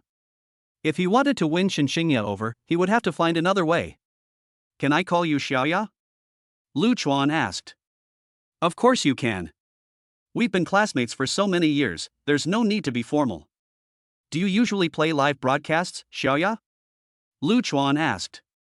I don't have time for that. I don't really understand it. I just occasionally post a few daily videos. I'll teach you. If you're lucky, being an anchor can be quite profitable. Lu Chuan said. Although I don't really understand it, I also know that being an anchor requires talent. I don't have any talent.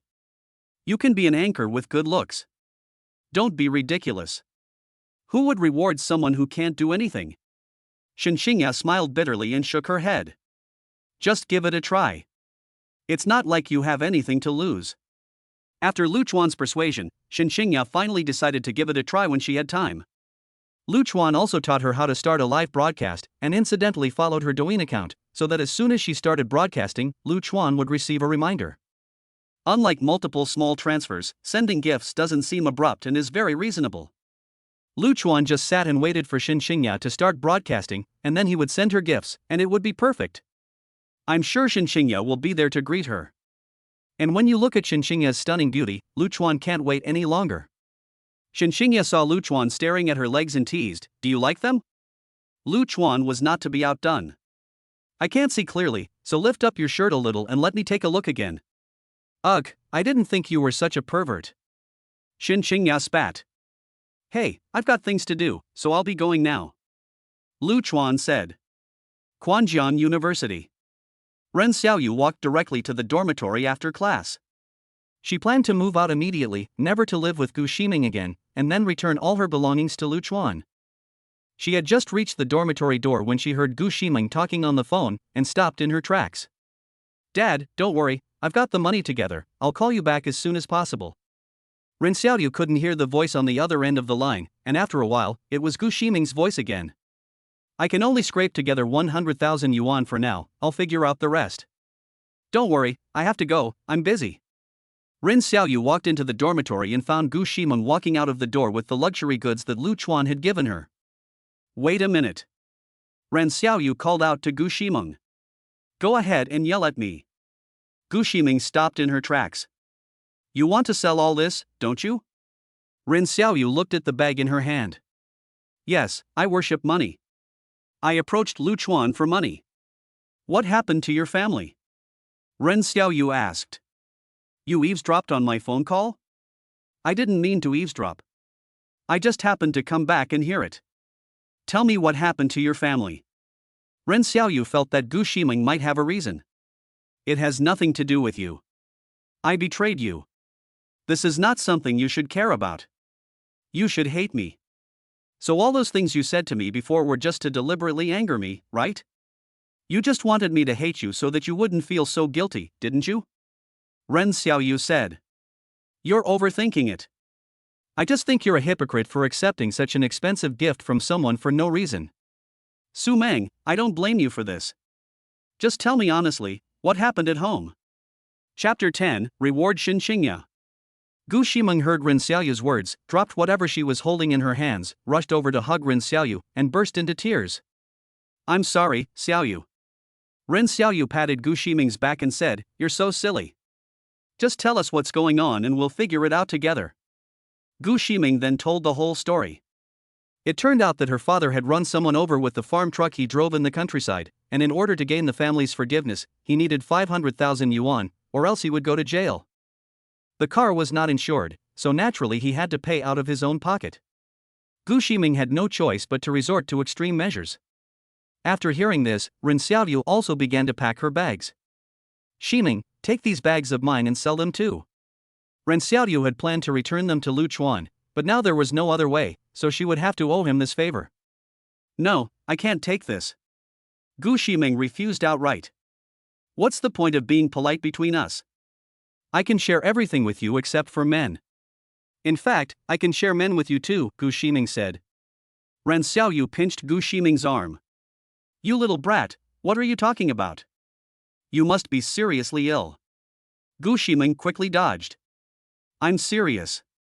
"Shut up, I don't like Luchuan much either, I won't fight you for him," Ren Xiaoyu said impatiently. In fact, Gu Ximeng felt the same way. Luchuan's true feelings only scored 40 points. "Anyway, I won't take these bags, I'll find a way myself."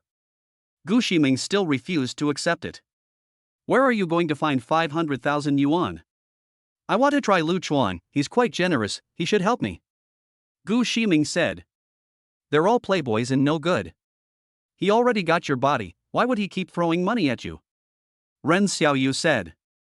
Gu Ximeng actually thought the same thing, but there was no better way at the moment, so she had to give it a try.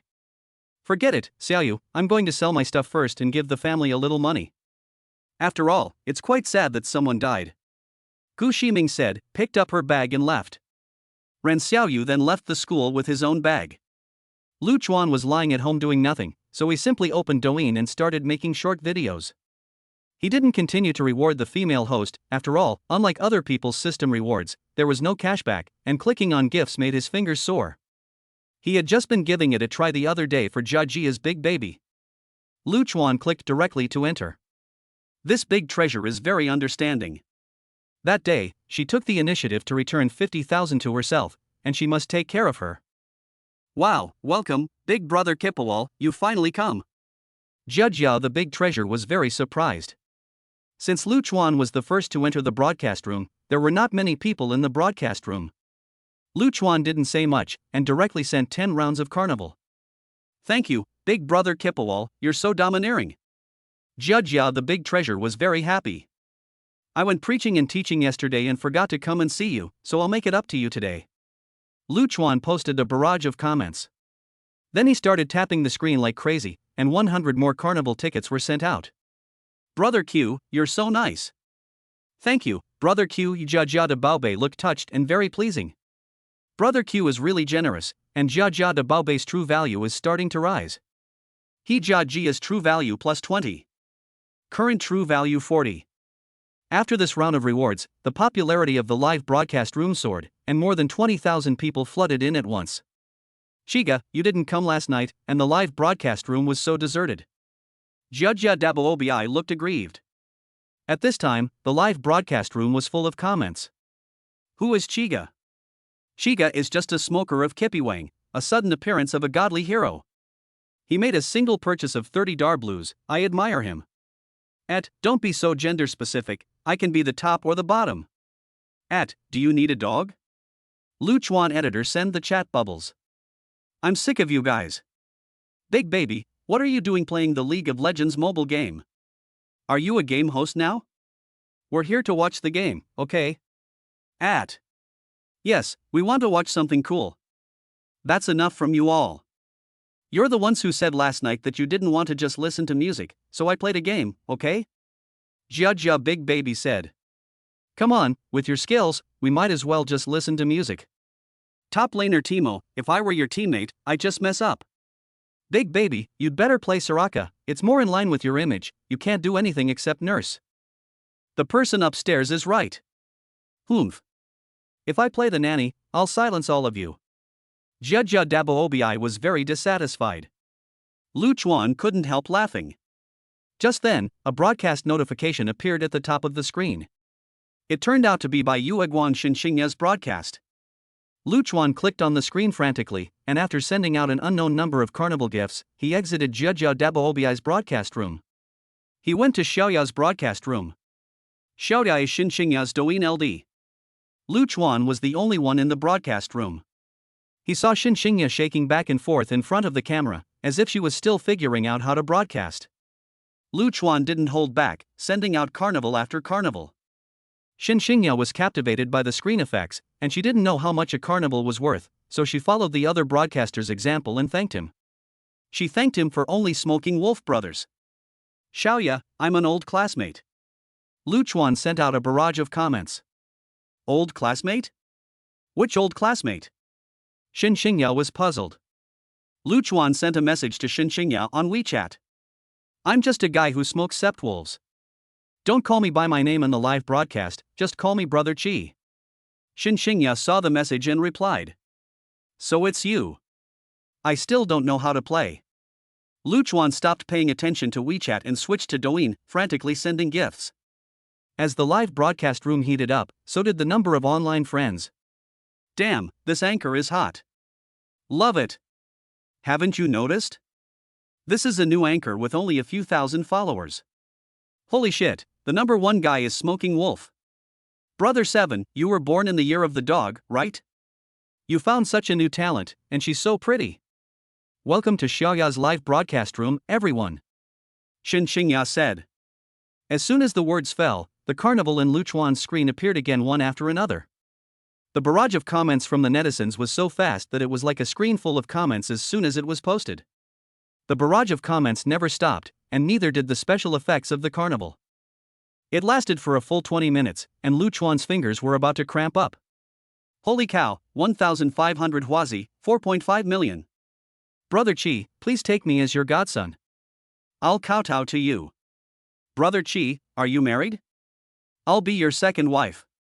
Shen Qingya didn't know the value of the gift, and when she saw the 4.5 million red envelopes, she was completely overwhelmed. Chapter 11, I'll reward you, mother. Shen Qingya hurriedly sent a WeChat message to Lu Chuan. Why did you spend so much on gifts? Are you crazy? This is the bride price. Lu Chuan replied. Shen Qingya stared blankly at the message. It seems that Lu Chuan has made a fortune over the years, but he can't do this. The host can only get a small part of the gift income. She still knows that. Are you on something? If you want to give a bride price, just give it to me directly. Why do you have to send gifts? You'll lose at least half of it, do you know that? Lu Chuan wanted to say that I only have 80,000, and it would take nearly 40 transfers to transfer 3 million. Don't you think it's strange if you actually transfer the money? Only sending gifts doesn't seem out of place. It's fine, just have fun sending gifts. Let's stop chatting and interact with the netizens for a bit. Lu Chuan replied. Shen Qingya finally put down her phone and glanced at the pop-up comments. Hey, host, don't you thank your big brother? What are you doing staring at your phone? Yeah, if you keep this up, your big brother will leave. Shen Qingya said, thank you for only giving money to Wolf 7. I'm sorry about that. Guys, give Lilia some attention. Lu Chuan sent the pop-up comment. Since Wolf 7 said so, we must pay attention. At only give money to Wolf 7, I'll follow you too. In an instant, the number of followers of Lu Chuan and Shen Qingya increased. At this time, a water friend ran to Jia Jia's live broadcast room to report the news. Big baby, your big brother went to another live broadcast room to send gifts. Really? Where is brother 7? I want to go too. In a live broadcast room called Xiaoya. Jia Jia said, it's brother 7's freedom to like who he wants to send gifts to, so let's not make a fuss. After the water friend reported the news, everyone in Jia Jia's big baby's live broadcast room all flowed into Xiaoya's live broadcast room. Together with the people attracted by the popularity of the gifts, the number of people in Xiaoya's live broadcast room has reached 30,000. In other words, Shen Qingya didn't understand, and there were no emotional ups and downs. Lu Chuan was also busy, constantly sending gifts. Another 1,500 carnivals were given away, and together with the previous 1,500, there were a total of 3,000, totaling 9 million soft sister coins. Shen Qingya saw that Lu Chuan kept on streaming without stopping, and instead of being happy, she even closed the live broadcast room. He initiated a voice call with Lu Chuan. Qingya, why did you suddenly go off the air?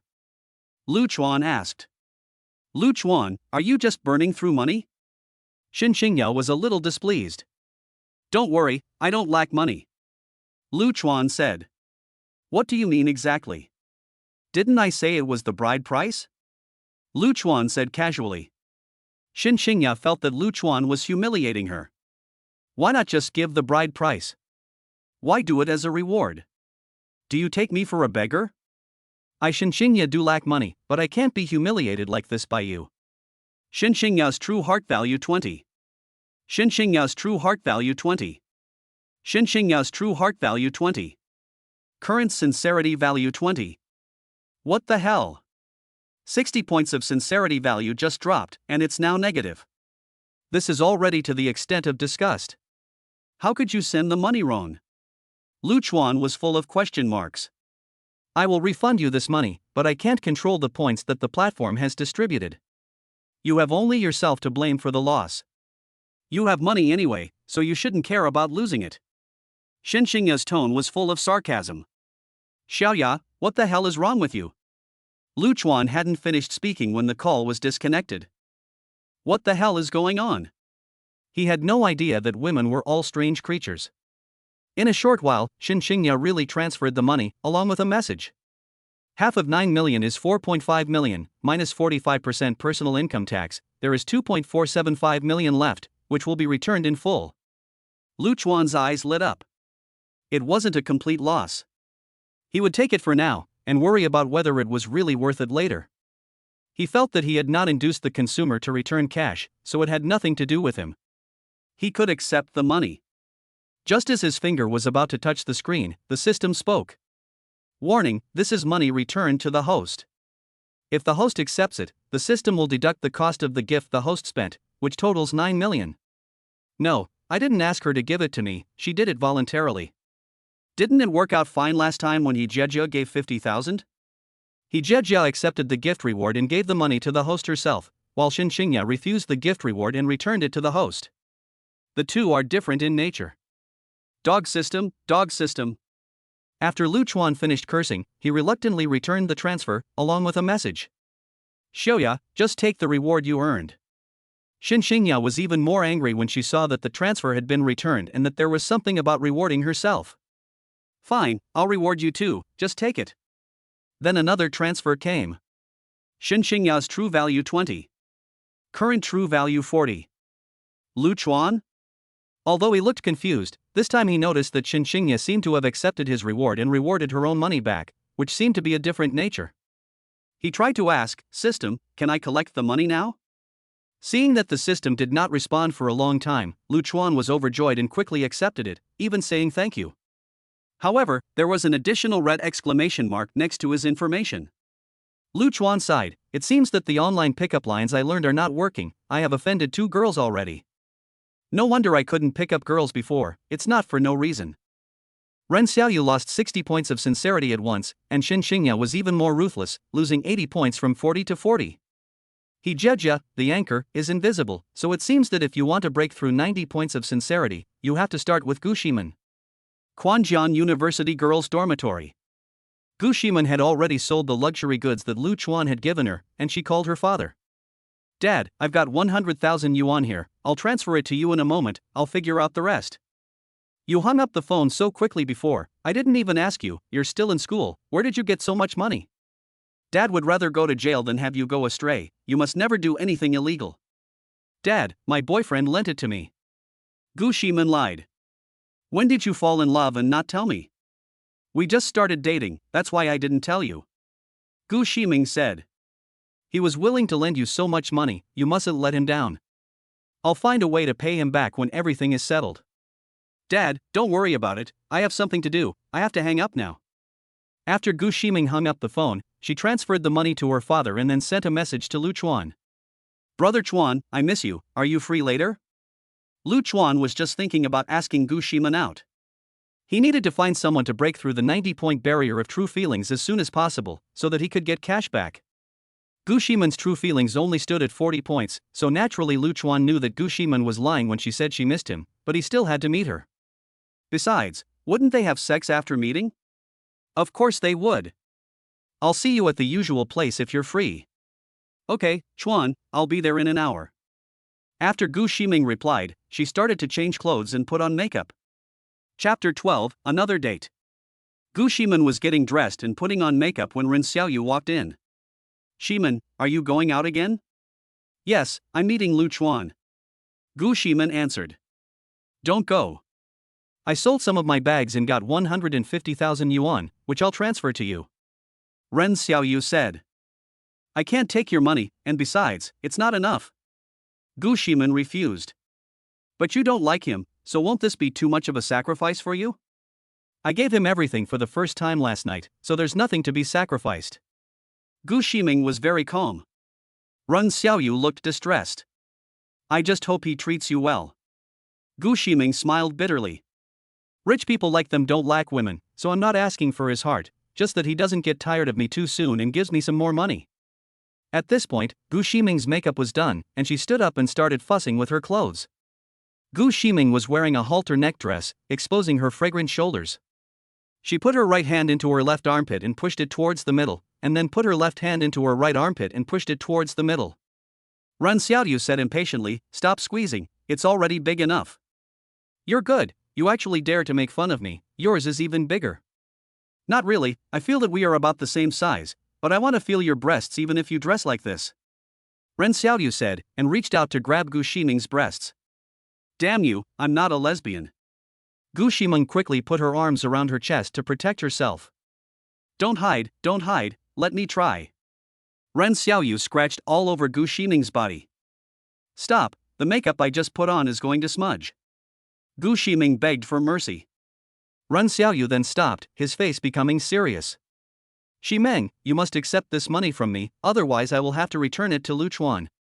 He took advantage of you, so the money should be yours." "Thank you, Xiaoyu," Gu Ximeng said, and gratefully hugged Ren Xiaoyu. Subsequently, Gu Ximeng left the dormitory. Ren Xiaoyu looked at Gu Ximeng's departing back and muttered to himself, "I hope Lu Chuan doesn't let you down." They had agreed to meet an hour later, but Lu Chuan didn't go there early. He knew from the internet that the girl's estimate of the time of leaving was too generous. She was putting on makeup more carefully than decorating a house, and she was already considered fastidious if she wasn't late. He arrived at the agreed place on time, but what he didn't expect was that Gu Ximeng had arrived early. This once again overturned his perception. It seems that what was said online was all a lie. Lu Chuan looked at the girl in front of him wearing a strapless dress, and his heart stirred. The delicate makeup made her already pretty face even more charming. The curves of her snow-white shoulders and neck were perfect, with a few strands of hair lying on her collarbone and her earrings swaying rhythmically. Gu Ximeng wore a smile on her face as she opened her red lips. "Brother Chuan, you're here." "Sorry, I'm late," Lu Chuan said casually. "It's okay, I just got here too," Gu Ximeng said as she took Lu Chuan's arm. "Where are we going to hang out today?" This question from Lu Chuan is a rhetorical question for most men. When two people go on a date, do you ask the woman where to hang out? Isn't this asking for trouble? Are you a big man and don't you have an opinion? But Gu Ximeng was surprisingly gentle. "You call the shots, Brother Chuan." Could this be the effect of wealth? Lu Chuan leaned into Gu Ximeng's ear and whispered, "I'm a little curious, why do you know so much for the first time?"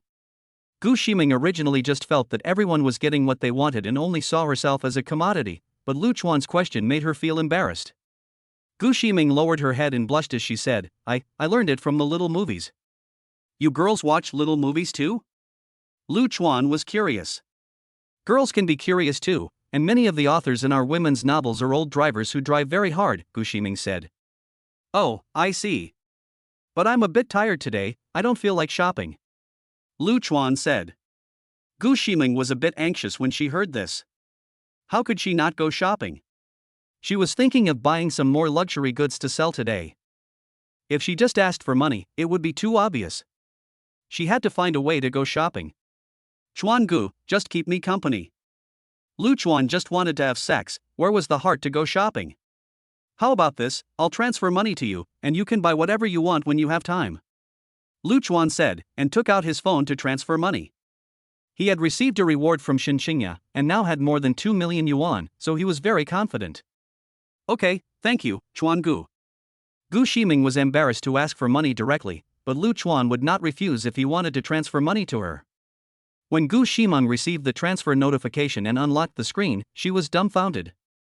500,000 yuan, exactly 500,000 yuan. Why would Lu Chuan transfer so much money to himself? She was dumbfounded. She had always felt that a rich man like Lu Chuan would not treat her sincerely, but just for fun. But with 500,000 yuan, what kind of woman couldn't he find for one night? Could it be that Lu Chuan was sincere with her? He didn't just want to spend one night with her. Did he plan to treat her like a girlfriend and be together for a long time? Isn't that enough? "I'll transfer some more to you."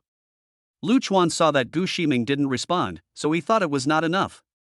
Gu Ximeng had not yet recovered from her daze when another 500,000 yuan was transferred. She quickly said, "Brother Chuan, that's enough." 1 million yuan. Lu Chuan had actually transferred 1 million yuan to himself. He was actually so generous with himself. Gu Ximeng felt that Lu Chuan definitely treated her with true sincerity. Gu Ximeng's sincerity value plus 20. Gu Ximeng's sincerity value plus 10.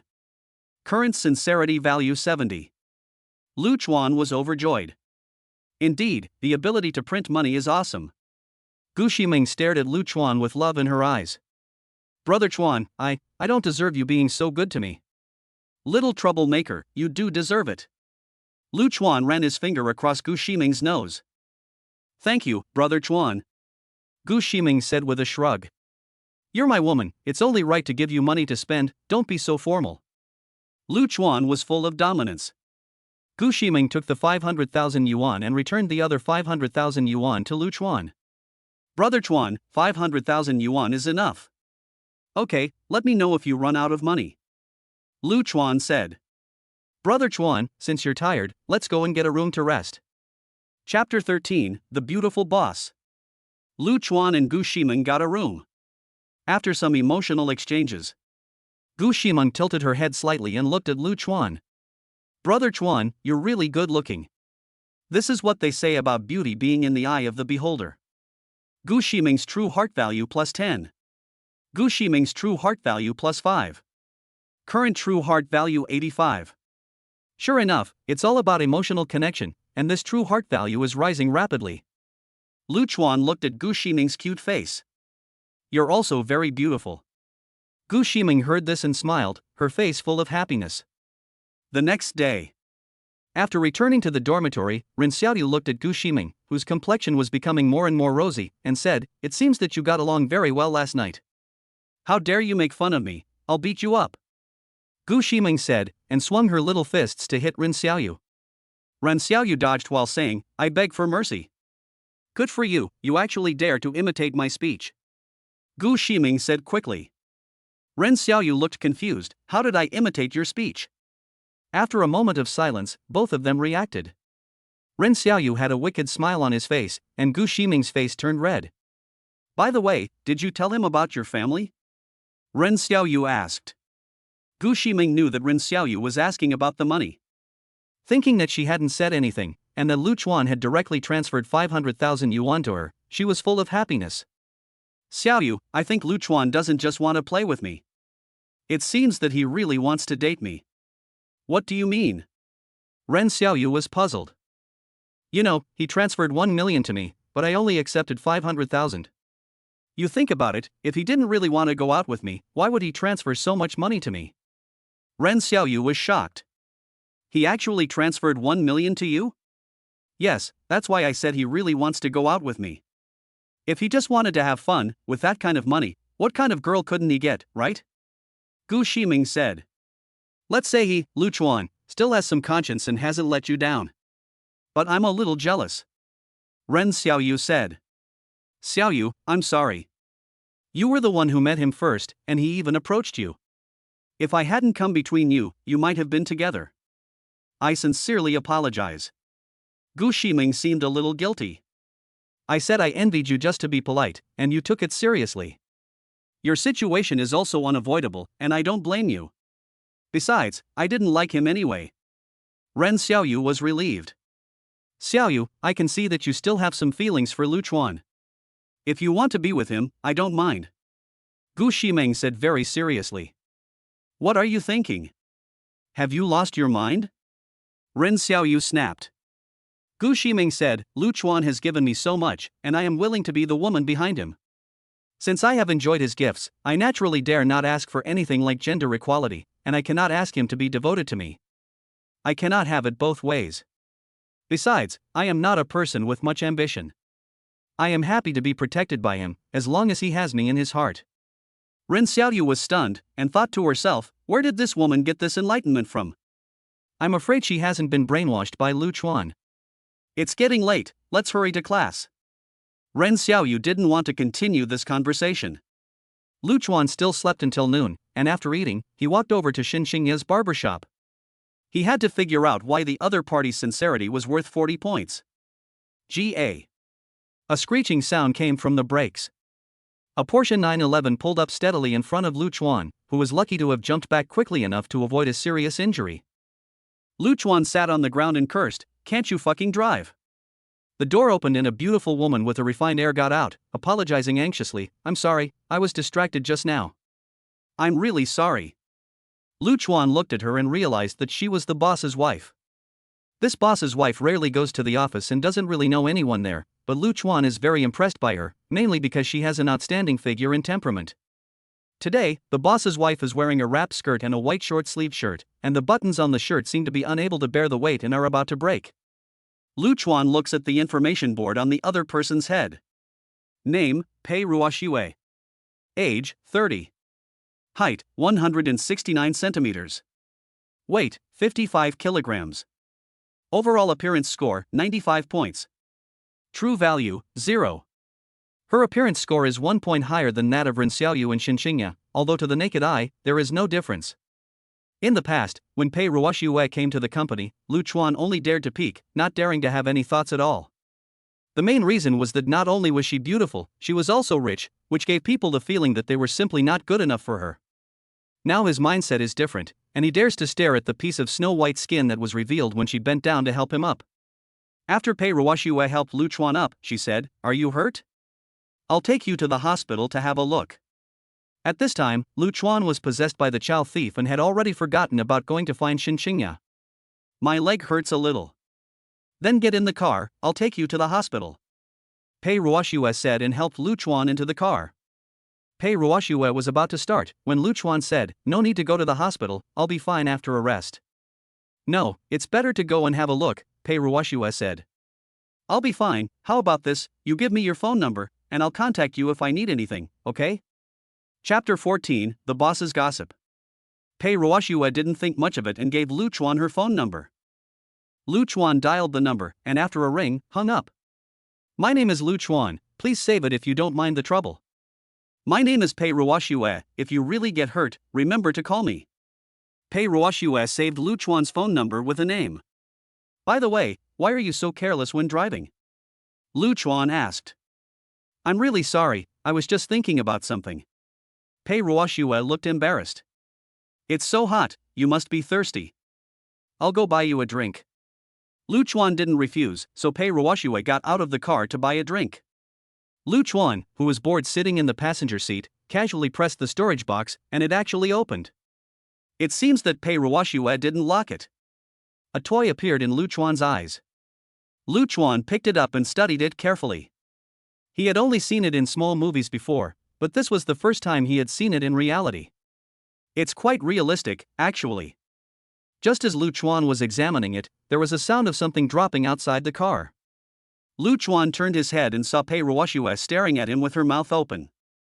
She was still holding the drink bottle, but the drink was gone. Lu Chuan quickly put the toy back and closed the storage box, sat up straight, and coughed dryly. Cough. What a beautiful day. Pei Ruoxue reacted only then, her face turning red. She quickly picked up the drink and got in the car, sitting down awkwardly. That was something I bought for a friend. Lu Chuan didn't say anything. Give me the drink. Thanks. Oh. Pei Ruoxue stammered, handing over the drink. At this time, Pei Ruoxue's phone rang, and after she answered it, a man's voice came through. Honey, I'm sorry, I admit I was wrong, please don't be angry, okay? Since they were not far apart, Lu Chuan could hear Pei Ruoxue's conversation even though she did not turn on the speaker. It was her boss, a man in his 40s, more than 10 years older than the boss's wife. You're wrong, motherfucker. I can't feed you at home, can I? You're still cheating on someone like that? Go to hell. Lu Chuan was shocked. Was this young lady really that awesome? He used to think she was a cold goddess, but he never imagined she was so fierce. Can we meet and talk about this? Said the woman on the other end of the phone. What's there to talk about? 3-second man is cheating on me, too? I'll show you. How dare you look at someone's house and then run away when you're told off? Pei Ruoxue finished scolding him and hung up. Lu Chuan exclaimed, holy cow. He had learned a lot today. So that was the reason why the boss had such a secret. No wonder the boss's wife buys so many toys. I think the boss was just distracted by this matter just now. Pei Ruoxue hung up the phone before she realized that there was someone else around her. She suddenly felt bad about herself. She was so angry today that she kept getting into such embarrassing situations in front of Lu Chuan. The thought that Lu Chuan had discovered her secret and that he had heard her scold her husband made Pei Ruoxue want to find a hole to crawl into. Pei Ruoxue smiled awkwardly. I'm sorry. I was so stunned by the crash that I couldn't see or hear anything. Lu Chuan said. Pei Ruoxue felt even more uncomfortable. How can you say you didn't see or hear anything? At this moment, the phone rang again. Pei Ruoxue gathered herself and calmed down a bit before answering the phone. Pei Ruoxue, are you fucking sick? It seems that the boss was angered by what you just said. I guess no man should be able to accept such words. You're the one who's sick, you should go to the hospital. Pei Ruoxue was very calm. I've already apologized, what more do you want? I don't want anything, divorce. Pei Ruoxue said. Divorce is fine, I'll divorce you if you leave everything behind. You cheated on me and made me leave everything behind, where do you get the face to do that? Pei Ruoxue said. Do you have any evidence? If you don't have any evidence, don't talk nonsense. You're shameless. Pei Ruoxue yelled. It seems that Pei Ruoxue does not have any evidence. Either behave like a rich wife or leave with nothing, don't fucking stir up trouble. Do. The boss hung up after saying that. Pei Ruoxue was furious and planned to go to the company to have a good argument. She calmed down a bit and said to Lu Chuan, I'm sorry, I have some things to take care of, so I may not be able to take you to the hospital. If you are really hurt, call me, I will take responsibility. Lu Chuan knew that Pei Ruoxue was giving him the cold shoulder. It's not serious, but I guess you're going to go find your husband, aren't you? Pei Ruoxue thought to herself, you're really meddling in other people's business. If it weren't for the fact that you were in the wrong, I'd really want to praise you a bit. Pei Ruoxue's true heart value 20. Current true heart value 20. Yes, I am going to find my husband. Pei Ruoxue was in a bad mood, so her tone was a bit unfriendly. Coincidentally, I'm also going to see your husband. Can I get a ride? Lu Chuan really needed to go to the office. Although he now had more than 2 million, he had earned that salary working like a horse, and he had to get it back even if he left his job. Pei Ruoxue's brows furrowed slightly. Do you know me? Do you know who my husband is? Yes, I do. I'm the boss's wife at Changsheng Shoes. I'm in charge of business development. Lu Chuan remained very calm. Pei Ruoxue's mouth twitched. This motherfucker has brought shame to the company. Why didn't you say so earlier? I haven't been to work for a few days, I was going to resign, so there's nothing to say. Pei Ruoxue was relieved. If Lu Chuan had gossiped at the company, it would have been a huge embarrassment. Could she talk about her own toys? When you go to the company, don't talk nonsense, okay? Don't worry, boss's wife, I promise I won't say anything. Lu Chuan said. What boss's wife? Aren't you going to resign? And I might get divorced too, so I'm not a boss's wife anymore, just call me sister. Okay, boss's wife. Lu Chuan's face was getting thicker and thicker. Accompanying sister? What the hell? Pei Ruoxue always felt that this title was weird. She didn't bother arguing about it, started the car, and headed to the company.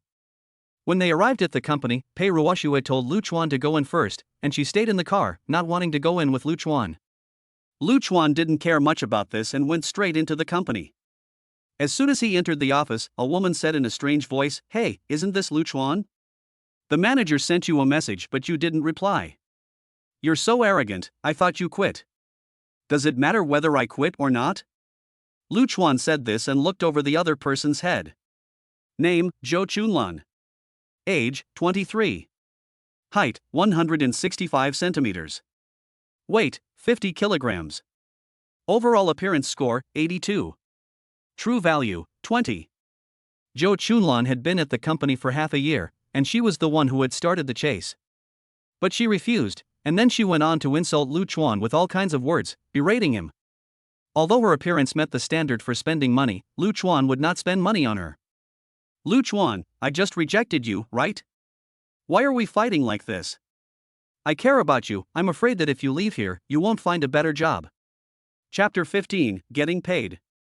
Lu Chuan ignored Zhou Chunlan and went straight to the manager's office. Lu Chuan, stop right there. Zhou Chunlan shouted. What do you want? Lu Chuan was a little impatient. The manager is out on business and is not in the office.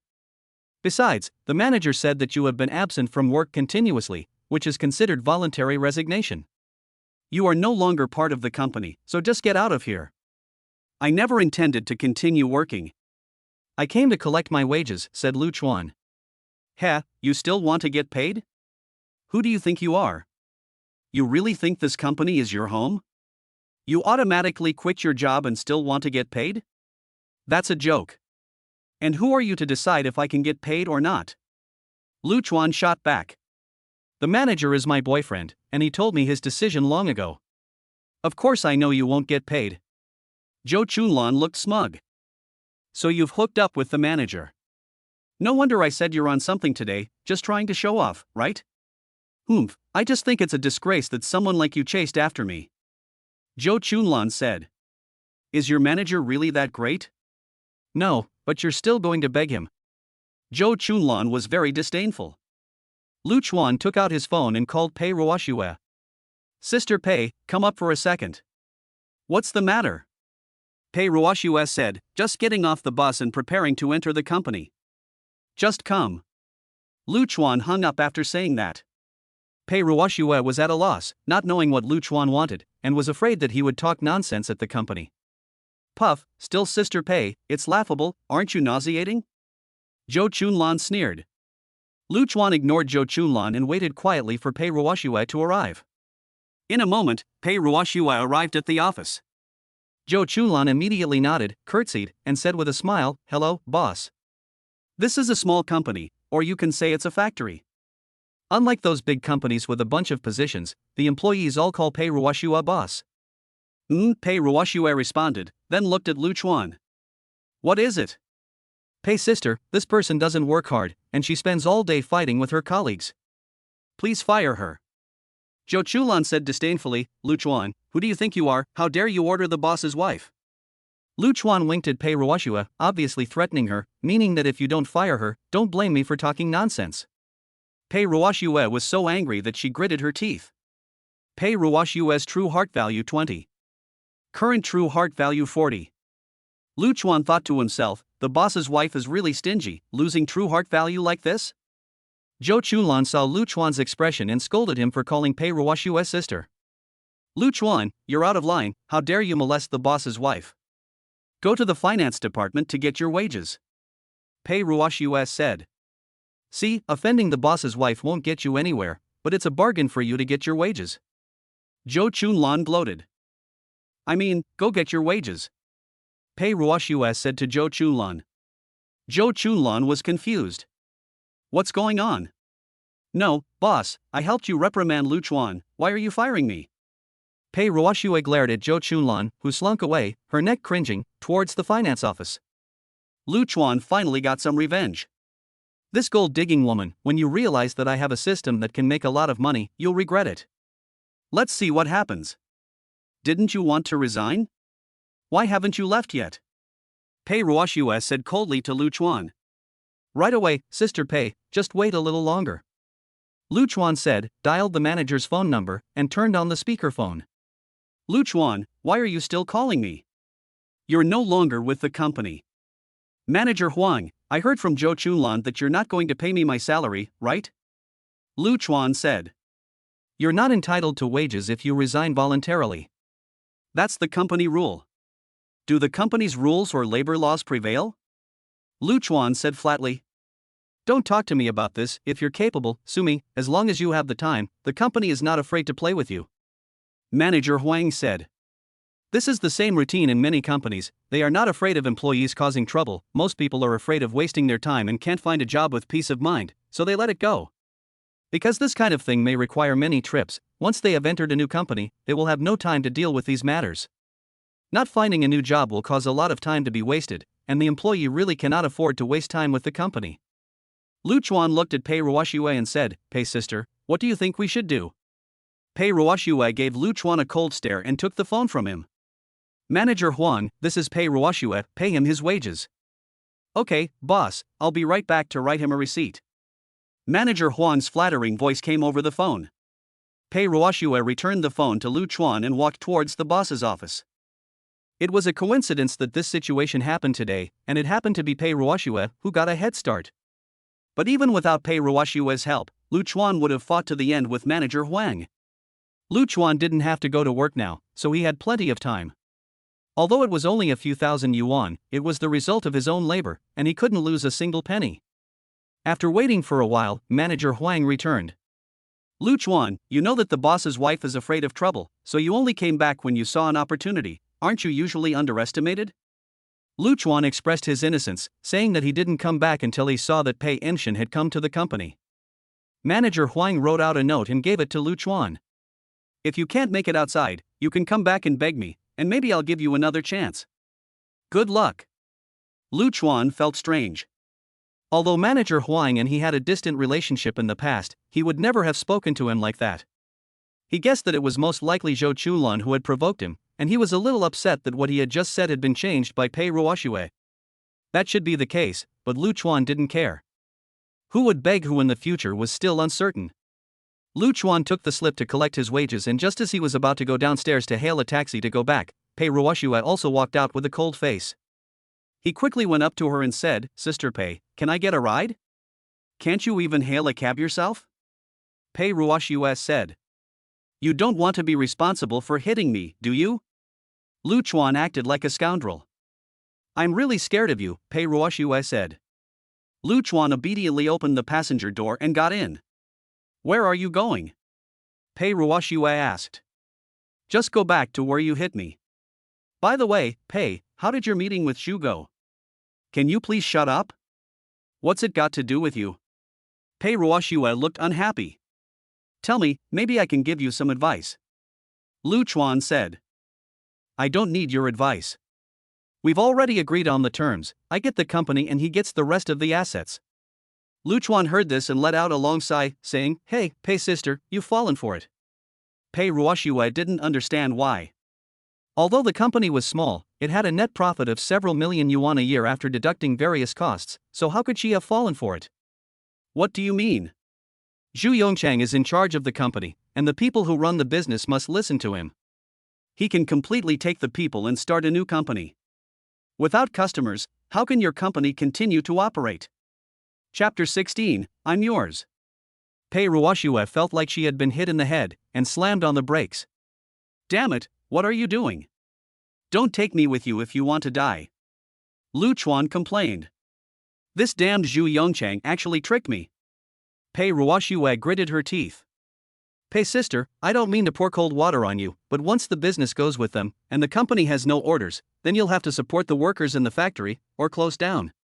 Lu Chuan's words poured cold water over Pei Ruoxue. She thought that the company was doing quite well, and as soon as it shipped products, it would have cash flow, without having to use any of its other assets. If it really was as Lu Chuan said, then the company would really be finished, and she would have no money to support the workshop staff. No wonder Zhu Yongchang had so readily given up the company to her. He had dug such a big hole for himself. Pei Ruoxue immediately slumped in her seat like a deflated balloon. Lu Chuan continued, You'd better discuss it with Mr. Zhu again. It's better to have some cash in the bank than this. The agreement has already been signed. Do you think he'll be that kind? Pei Ruoxue smiled bitterly. Then you'd better hire some salespeople quickly, otherwise the company won't last long, Lu Chuan suggested. Pei Ruoxue was silent for a long time, and suddenly turned to look at Lu Chuan. Weren't you a salesperson before? You should have some customers in your hands, right? Lu Chuan said, I don't want to work part-time anymore, so don't you dare have any ideas about me. I'll give you a pay rise and make you the sales manager. Pei Ruoxue threw out an olive branch. I said I don't want to work part-time, can't you understand? Lu Chuan snapped. Just kidding, Lu Chuan now has the system by his side, and as long as he has a girl to keep him company, he can have sex for free with the system, so why work? Pei Ruoxue gritted her teeth and said, Let's wait and see, maybe the people in the company won't leave. She still had a glimmer of hope. They rode in silence as Pei Ruoxue dropped Lu Chuan off. Lu Chuan arrived at Shen Qingya's barbershop and found the man who had previously wanted to sell his house to marry Shen Qingya was there again. He walked in and said, Xiaoya, why did you block me? Shen Qingya gave Lu Chuan a cold stare. They were classmates, and yet you humiliated me like this. If I didn't block you, would you still be here for the new year? Wang Yu was unhappy when he heard this. Boy, are you looking for death? How dare you humiliate Xiaoya? Are you sick? What do I have to do with Xiaoya? Lu Chuan scolded. Xiaoya is my woman, and you fucking bully her, you're bullying me. Do you have any shame? You were rejected yesterday and you want your woman back? Lu Chuan said. Do you think you, a loser, are worthy of Xiaoya? I've sold my house and can still come up with 3 million, but what the fuck do you have? You're a hick and you're trying to court a princess. Wang Yu was very disdainful. He knew that Lu Chuan and Shen Qingya were classmates in junior high school, and that both were children from the countryside, and he looked down on Lu Chuan. Okay, stop fighting. Shen Qingya interrupted the two of them. Lu Chuan couldn't understand why Shen Qingya was angry after she had rewarded him with a gift yesterday. Qingya, I came here this time to ask why you blocked me. What do you mean by rewarding me? Are you looking down on me? Are you giving me charity? If I were willing to take this kind of money, I would have become rich a long time ago. Shen Qingya said coldly. No, isn't it normal to reward someone for a live broadcast? How is that looking down on you? Lu Chuan really didn't understand. If you reward me a few hundred or a few thousand, I can take it as a compliment, but if you reward me millions and still say it's a bride price, aren't you humiliating me? If you want to give a bride price, you can't do it properly. Wang Yu was dumbfounded when he heard this. Xiaoya, how much did you say he rewarded you? Not much, just 9 million. Lu Chuan said indifferently. Wang Yu was very embarrassed. The other person could give a reward of 9 million, while he had to scrape together 3 million and sell his parents' house. He had just called the other person a loser, but he was the real loser. What could he possibly compete with the other person? No wonder Xiaoya had rejected him. With a classmate like that, it was strange that she would accept him at all. Xiaoya, I have something to do, so I'll be going first. Wang Yu finished speaking and quickly ran away. His opponent was too strong, and he had no chance of winning. Neither of them paid any attention to Wang Yu. Lu Chuan said, I thought it was a trivial matter. It was all a misunderstanding. Live streaming rewards are a normal thing. You misunderstood. I just wanted to get you more followers. Get followers? Didn't you say that was the bride price? It's both the bride price and getting you followers, Lu Chuan said. Shen Qingya stared at Lu Chuan and said, Are you really willing to marry me? If you are willing, you can fall in love first, there is no rush to get married. Lu Chuan didn't want to get married so early. Once he got married, how could he spend money on other girls to increase their sincerity value? And if he couldn't increase their sincerity value, how could he get rewards from the system? Forget falling in love, just give me 3 million, and you can even let me play the cotton ball game. Shen Qingya said. Then you have to take me off the blacklist first. Shen Qingya didn't say anything, and pulled Lu Chuan out of the blacklist. Lu Chuan immediately took out his phone and transferred 2 million to Shen Qingya. Shen Qingya took out her phone and looked at it for a moment, and then said, I want 3 million, what do you mean by giving me 2 million? Lu Chuan thought to himself, I also want to transfer 3 million, but I only have a little over 2.5 million, I can't transfer that much. I pressed the wrong button, I'll transfer you another million, Lu Chuan said with a laugh. Lu Chuan was short of funds, but he was generous enough to transfer the full amount to the beautiful woman. Transferring twice was better than transferring just 80,000 yesterday, and it was easier to find an excuse. The misunderstanding with Shen Qingya in the middle was not entirely a bad thing, at least Shen Qingya had earned more than 2 million yuan for herself. After Shen Qingya received the money, she closed the door and began to take off her clothes. She lifted her shirt up, just revealing her snow-white, slender waist, when Lu Chuan quickly grabbed her hand. What are you doing? I took your money, which means I'm yours. No need, let's just fall in love first, no rush. It wasn't that Lu Chuan was a gentleman, but the key was that Shen Qingya's true value hadn't gone up at all.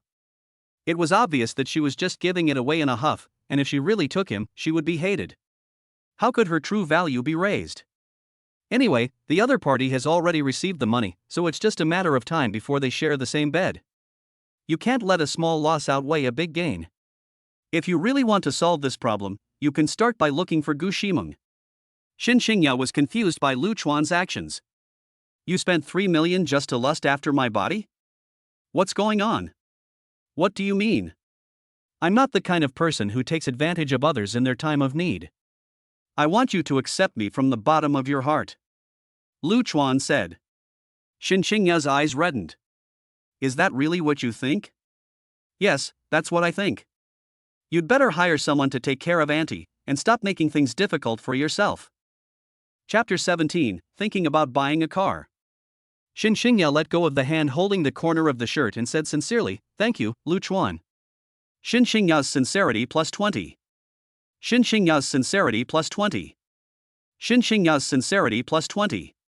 Shen Qingya's sincerity plus 20. Current sincerity 40. Lu Chuan was finally a little relieved.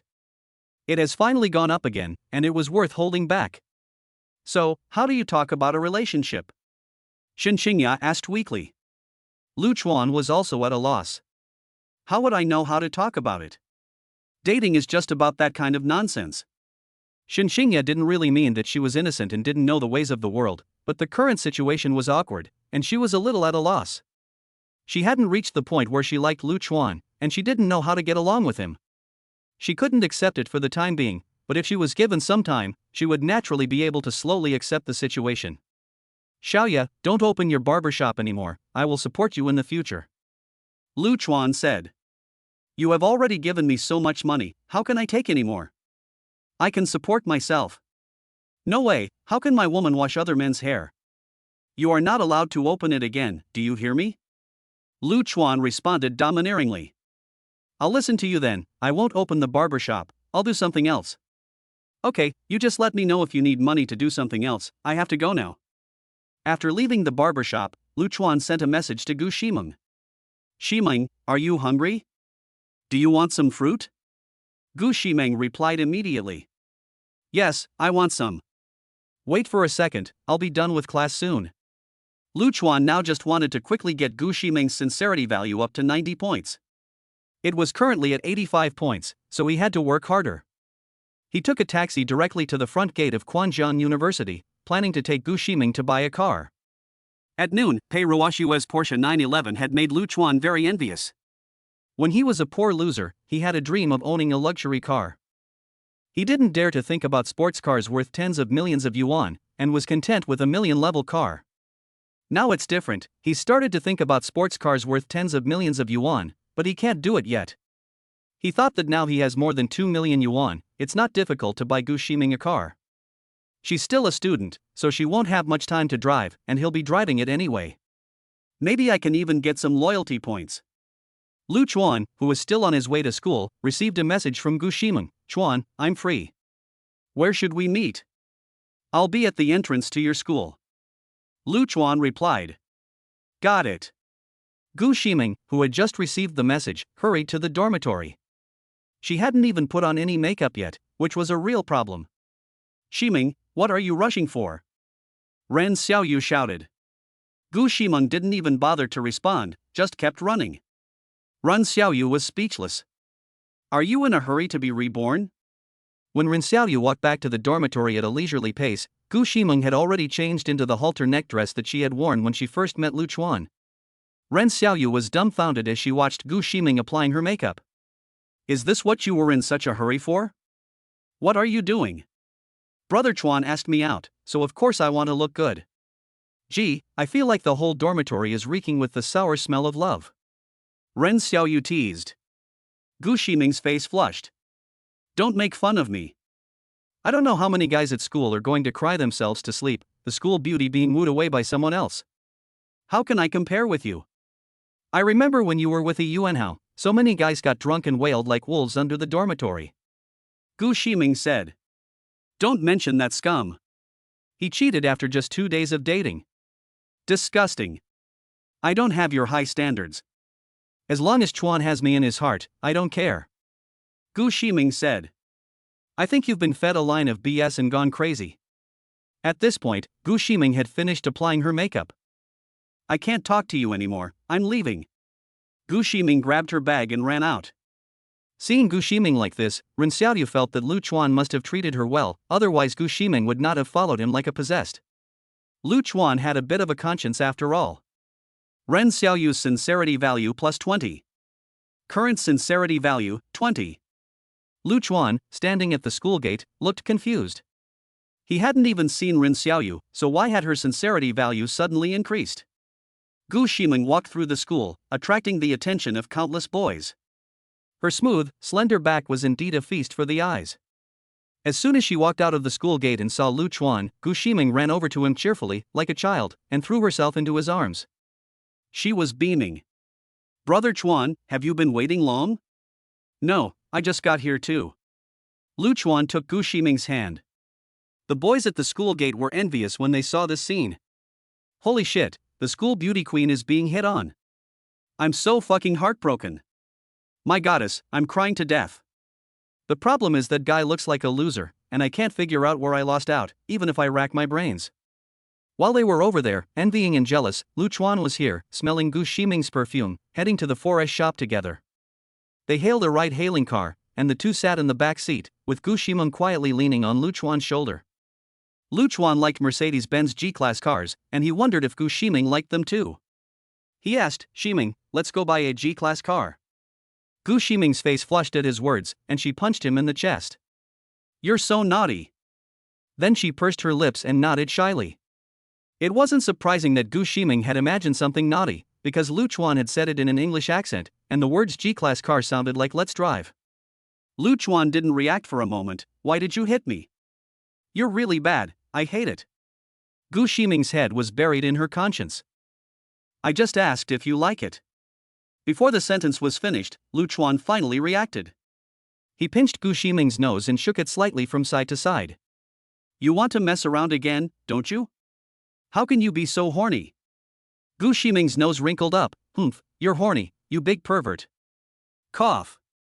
The online car hailing driver coughed dryly. The driver was a young guy, and he said plaintively, "Can't you consider the feelings of a single guy like me?"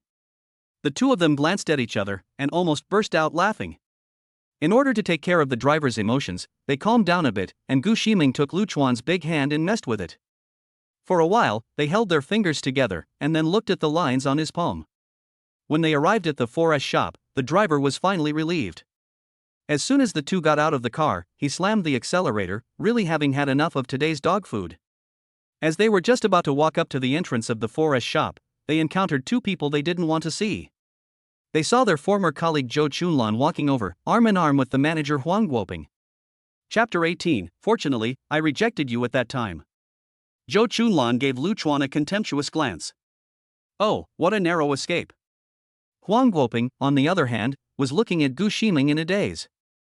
Damn, where did Lu Chuan get this beauty from? Zhou Chunlan was also a girl with an 80-point score, which was considered beautiful, but after seeing Gu Ximeng, he felt that Zhou Chunlan was not attractive anymore. Gu Ximeng knew from the looks of things that the other person didn't get along with Lu Chuan, and immediately said, "Why are you acting so strange?" Zhou Chunlan then noticed this woman, who was much more beautiful than herself. She was slightly surprised, and then said, "Hey, what a good girl, but unfortunately she is blind." What do you mean? Gu Ximeng was displeased. I can't even look at this loser, you're really cheap. Zhou Chunlan's attitude was very contemptuous. I think you're the cheap one, the man next to you is at least 10 years older than you, isn't he? Gu Ximeng retorted. So what? At least manager Huang is richer than Lu Chuan, a man without money is just trash. Zhou Chunlan said. Huang Guoping immediately perked up when he heard this. How about this beauty adding a contact method? I thought you were some big boss, but it turns out you're just a manager. You're not even worthy of holding my brother's shoes. If you want to add my contact information, you have to ask my brother first. Gu Ximeng was firing on all cylinders. Zhou Chunlan was also infuriated by Huang Guoping's flirting in front of her face. Huang Guoping, what do you mean? Huang Guoping leaned over to Zhou Chunlan's ear and whispered, "Chunlan, don't be angry, I was just trying to deliberately anger Lu Chuan." Zhou Chunlan was quite satisfied with this explanation and let it go. Huang Guoping, let's go buy a car, don't let this loser ruin the mood. Zhou Chunlan looked at Lu Chuan and Gu Ximeng proudly. As if to say, you two are just two penniless guys, I'm going to buy a Mercedes. Lu Chuan said, Huang Guoping, don't tell me you want to buy her a car. Upon hearing this, Zhou Chunlan felt that Lu Chuan was being mean and jealous. Lu Chuan, do you think manager Huang is the same as you, a poor man? Fortunately, I didn't agree to your pursuit at the beginning, otherwise I would have to follow you and ride an electric bicycle. Did I say anything to you? Lu Chuan retorted to Zhou Chunlan and then said to Huang Guoping, where did you get the money?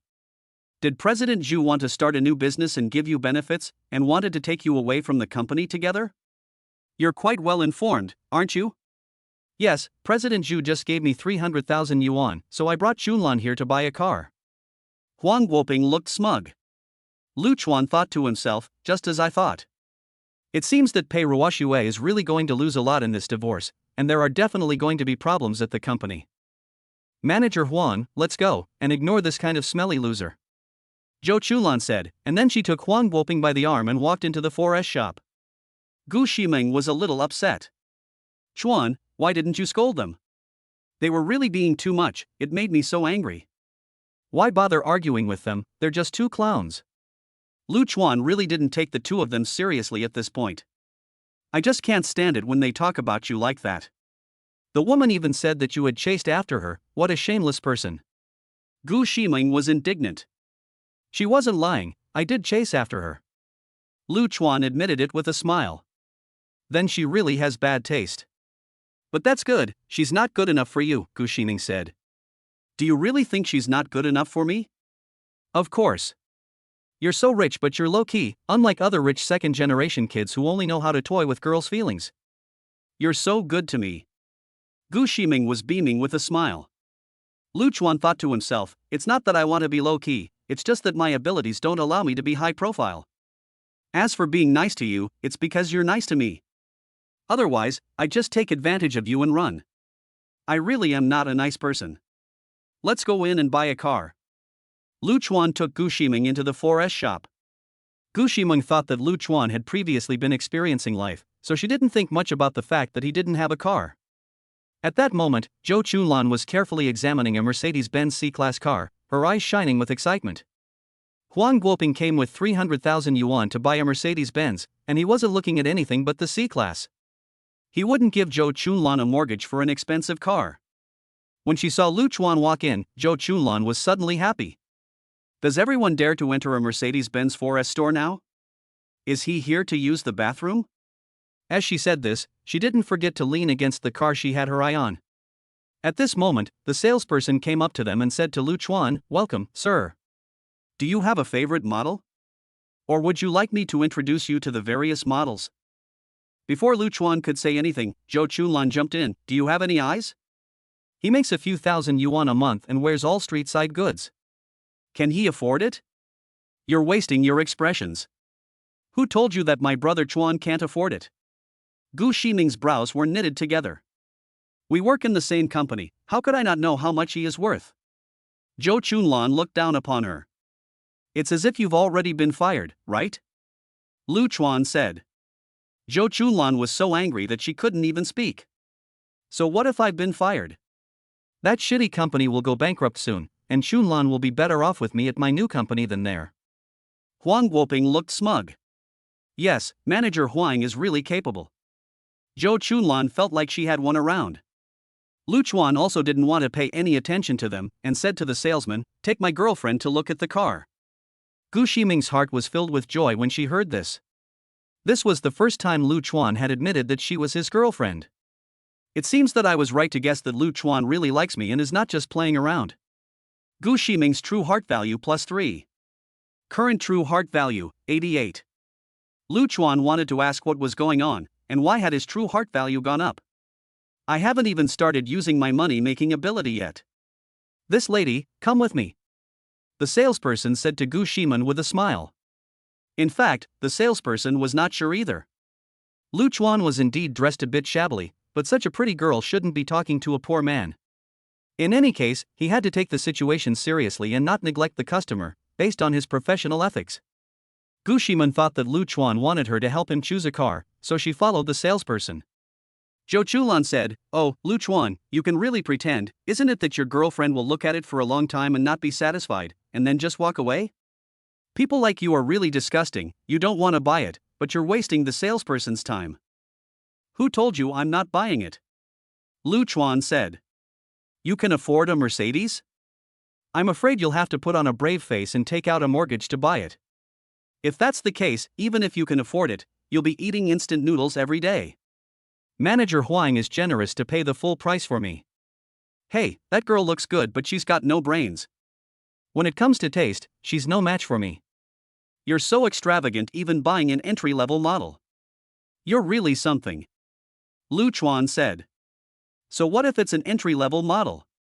Even if it's an entry-level model, it's still a Mercedes-Benz. It's better than the one you can't afford, so I'm more extravagant than you." Zhou Chunlan said. Chapter 19, Breaking 90 Points. Lu Chuan smiled. "Maybe I really can afford it? You've been working for 2 years, and you don't eat or drink, so you only make 100,000 yuan a year. If you can afford to pay the full price, I don't care what you do." Zhou Chunlan said. Lu Chuan thought to himself, what else can a man and woman do together? You're probably just hungry and want to get something to eat and drink for free. But I'm not interested in you. Zhou Chunlan continued, "What if you can't afford it? If I can't afford it, you can do whatever you want." Lu Chuan said indifferently. "Fine, if you can't afford it, then get down on your knees and kowtow to me." Zhou Chunlan said. At that moment, Gu Ximeng walked over. "Brother Chuan, I found a nice car for you." "What car?" Lu Chuan asked. Gu Ximeng gave a hee laugh. Hee, just go and have a look." "Okay, let's go and have a look." Lu Chuan led Gu Ximeng away. "Let's go and see how he's going to act like a show-off," Zhou Chunlan said. Lu Chuan followed the salesman to a Maybach S580. Oh my, this is a leaky car. The leaky S480 was covered in a 3-color raincoat, and now it doesn't have a good reputation. But since Gu Ximeng likes it, let's buy it. In fact, Gu Ximeng didn't think that Lu Chuan was buying it for himself. She thought he was picking it out for Lu Chuan, thinking that since Lu Chuan was so rich, buying an expensive one would be more in line with his status. The salesperson, with professionalism, kept smiling and serving. Sir, this Maybach S580 is priced at 2.48 million. If you take out a loan, you will get a 50,000 discount, no luxury car tax, 220,000 acquisition tax, 30,000 insurance, and the total price will be 2.68 million. You can drive away with a down payment of 1.18 million. Poof. Zhou Chunlan burst out laughing at this news. This time, see how you can get out of this situation. She started to be sarcastic. Lu Chuan, your girlfriend really has good taste. Of course I have good taste. Do you think I'm blind like you?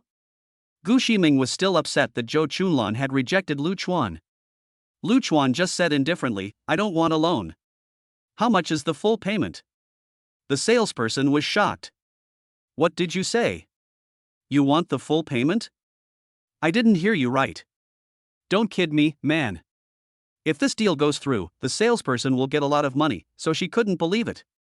Sir, there is no discount for full payment, and it will cost an additional 100,000, making the total 2.83 million. Lu Chuan thought to himself, I only have 2.53 million at the moment, so it seems I can only transfer the money to Gu Ximeng twice. The salesperson saw that Lu Chuan was silent, and thought that he found it too expensive, so he immediately said, Sir, if that's not possible, let's look at another car. Don't waste your expression, he can't even afford an entry-level car, so your efforts are in vain, said Zhou Chunlan. Lu Chuan took out his phone and transferred 2 million yuan to Gu Ximeng. Ximeng, the money has been transferred to you, go pay for it. Oh. Gu Ximeng responded, and then looked at the amount received. Chuan Gu, did you enter the wrong amount? Lu Chuan pretended not to know what was going on and took out his phone to take a look. It really was the wrong amount. After saying that, he transferred another million yuan. Lu Chuan then said to the salesperson, this car will be registered in my girlfriend's name. Gu Ximeng was shocked. Brother Chuan, this is too valuable. You are my girlfriend, it is only right to give you a car, no refusal, do you hear me? Lu Chuan was very domineering. Gu Ximeng was deeply moved. Oh my god, Brother Chuan is so domineering, he is practically a tyrannical CEO. He is practically giving me a car worth almost 3 million yuan for free. Brother Chuan is really too good to me. Anyone who says Brother Chuan is not sincere towards me, I will scratch them to death. I never thought that Cinderella would really meet her Prince Charming, and the overbearing CEO who fell in love with me in the novel actually appeared to me. Gu Ximeng's true heart value +2. Current true heart value 90. Congratulations, the host has reached 90 points of true heart value with the spending target, activating the special reward. The host's spending on Gu Ximeng will not be deducted from the balance, and the host will also receive a 1:1 cashback on spending. Note, this car purchase will not be counted towards the cashback on spending. Lu Chuan was overjoyed. Finally, there was a cashback, even though it wasn't for the car purchase this time, but in the future, he could use Gu Ximeng to get money back. Thinking about this, Lu Chuan, overcome with emotion, held up Gu Ximeng's face and gave her little mouth a little peck. Gu Ximeng was stunned by the kiss, but she felt very happy that Lu Chuan did this, which proved that Lu Chuan had her in his heart.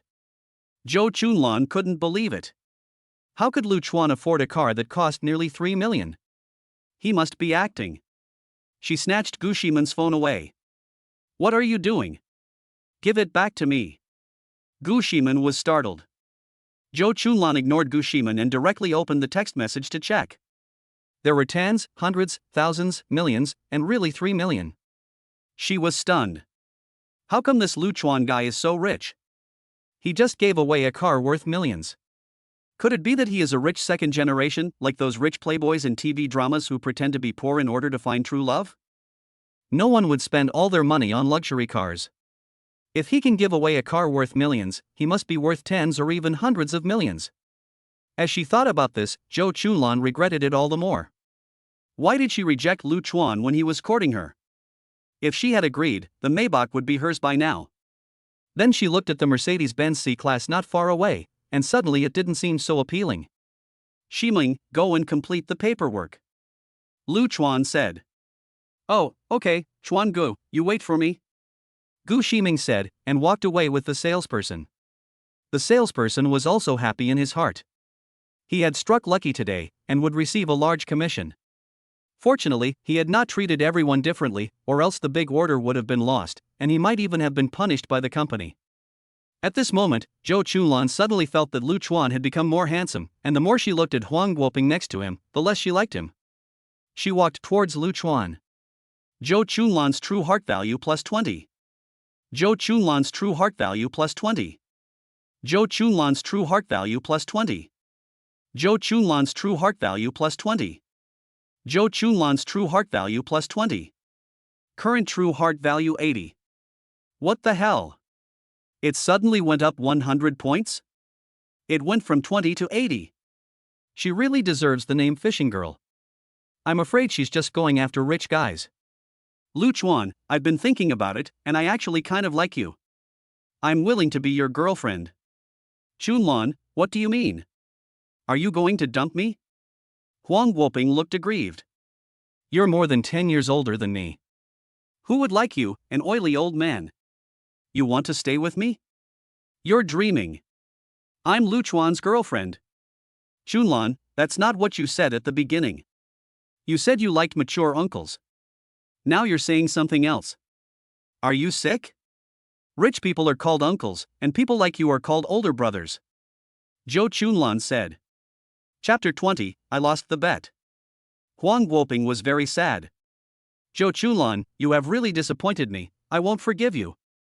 After saying this, Huang Guoping left in a huff.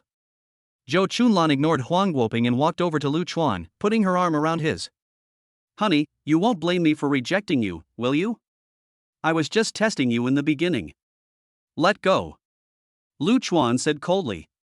I won't. Zhou Chunlan didn't let go of him. I'm not interested in you, said Lu Chuan. I don't believe you. If you weren't interested in me, why would you have pursued me? You must be angry that I rejected you. How about if I apologize to you? Can't you see that I have a girlfriend? Lu Chuan was getting a little impatient. I don't mind. She's the younger one, I can accept her. Zhou Chunlan felt that she had made a big concession. What a sicko! Lu Chuan pulled his hand away directly. Zhou Chunlan was still not giving up. Hubby, I lost the bet just now. You said if I lost, I'd do whatever you wanted, so you can't go back on your word. Shit, go back on my word? You can really say that? You make it sound like I'm the one who lost. You, on the other hand, don't know how dirty you are, so don't discuss me. Lu Chuan said. Zhou Chunlan felt that Lu Chuan was obviously jealous and angry. If she put in a bit more effort, she was sure she could win him over. She walked up to him again and took his arm. Honey, I didn't. She's still a virgin. Huang Guoping only wanted to buy a car from her because he wanted her body. She's not really with him. Let go of my brother Chuan. Gu Ximeng was walking over, and when she saw the scene, she quickened her pace. Gu Ximeng had never wanted to restrict Lu Chuan from seeing other girls, but what had just happened was obvious. This woman was clearly just doing this because she knew that Lu Chuan was rich, and she was just speaking out for Lu Chuan. What do you mean, my brother Chuan? He chased after me first, he's my husband, you little mistress. Zhou Chunlan shouted angrily. Gu Ximeng felt a little uncomfortable when she was called a mistress by Zhou Chunlan. She looked at Lu Chuan to see what he thought. Lu Chuan once again pulled his arm out and put it around Gu Ximeng's slender waist. Zhou Chunlan, don't be crazy. It's impossible for us. If I had known you were like this, I would never have chased after you. I don't believe it, you just like me. Zhou Chunlan screamed. In what way are you better than my girlfriend? Why should I like you? Zhou Chunlan looked at the other person's conscience and then looked at her own. Indeed, she was no match for her, not as good looking and not as fit.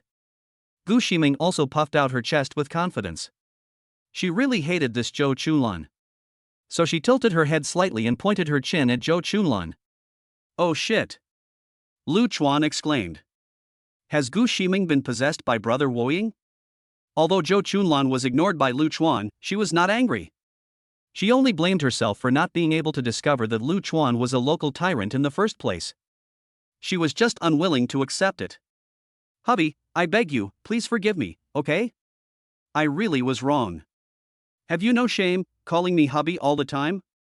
Gu Ximeng was infuriated, thinking to herself, I've never called you hubby, so why are you calling me that? But I did call you dad, so you don't have that chance anymore. At this point, the salesperson came over. Ms. Gu, the paperwork is done, the temporary license plate is already in the car, we will help you apply for the license plate, just come back in a couple of days to pick it up.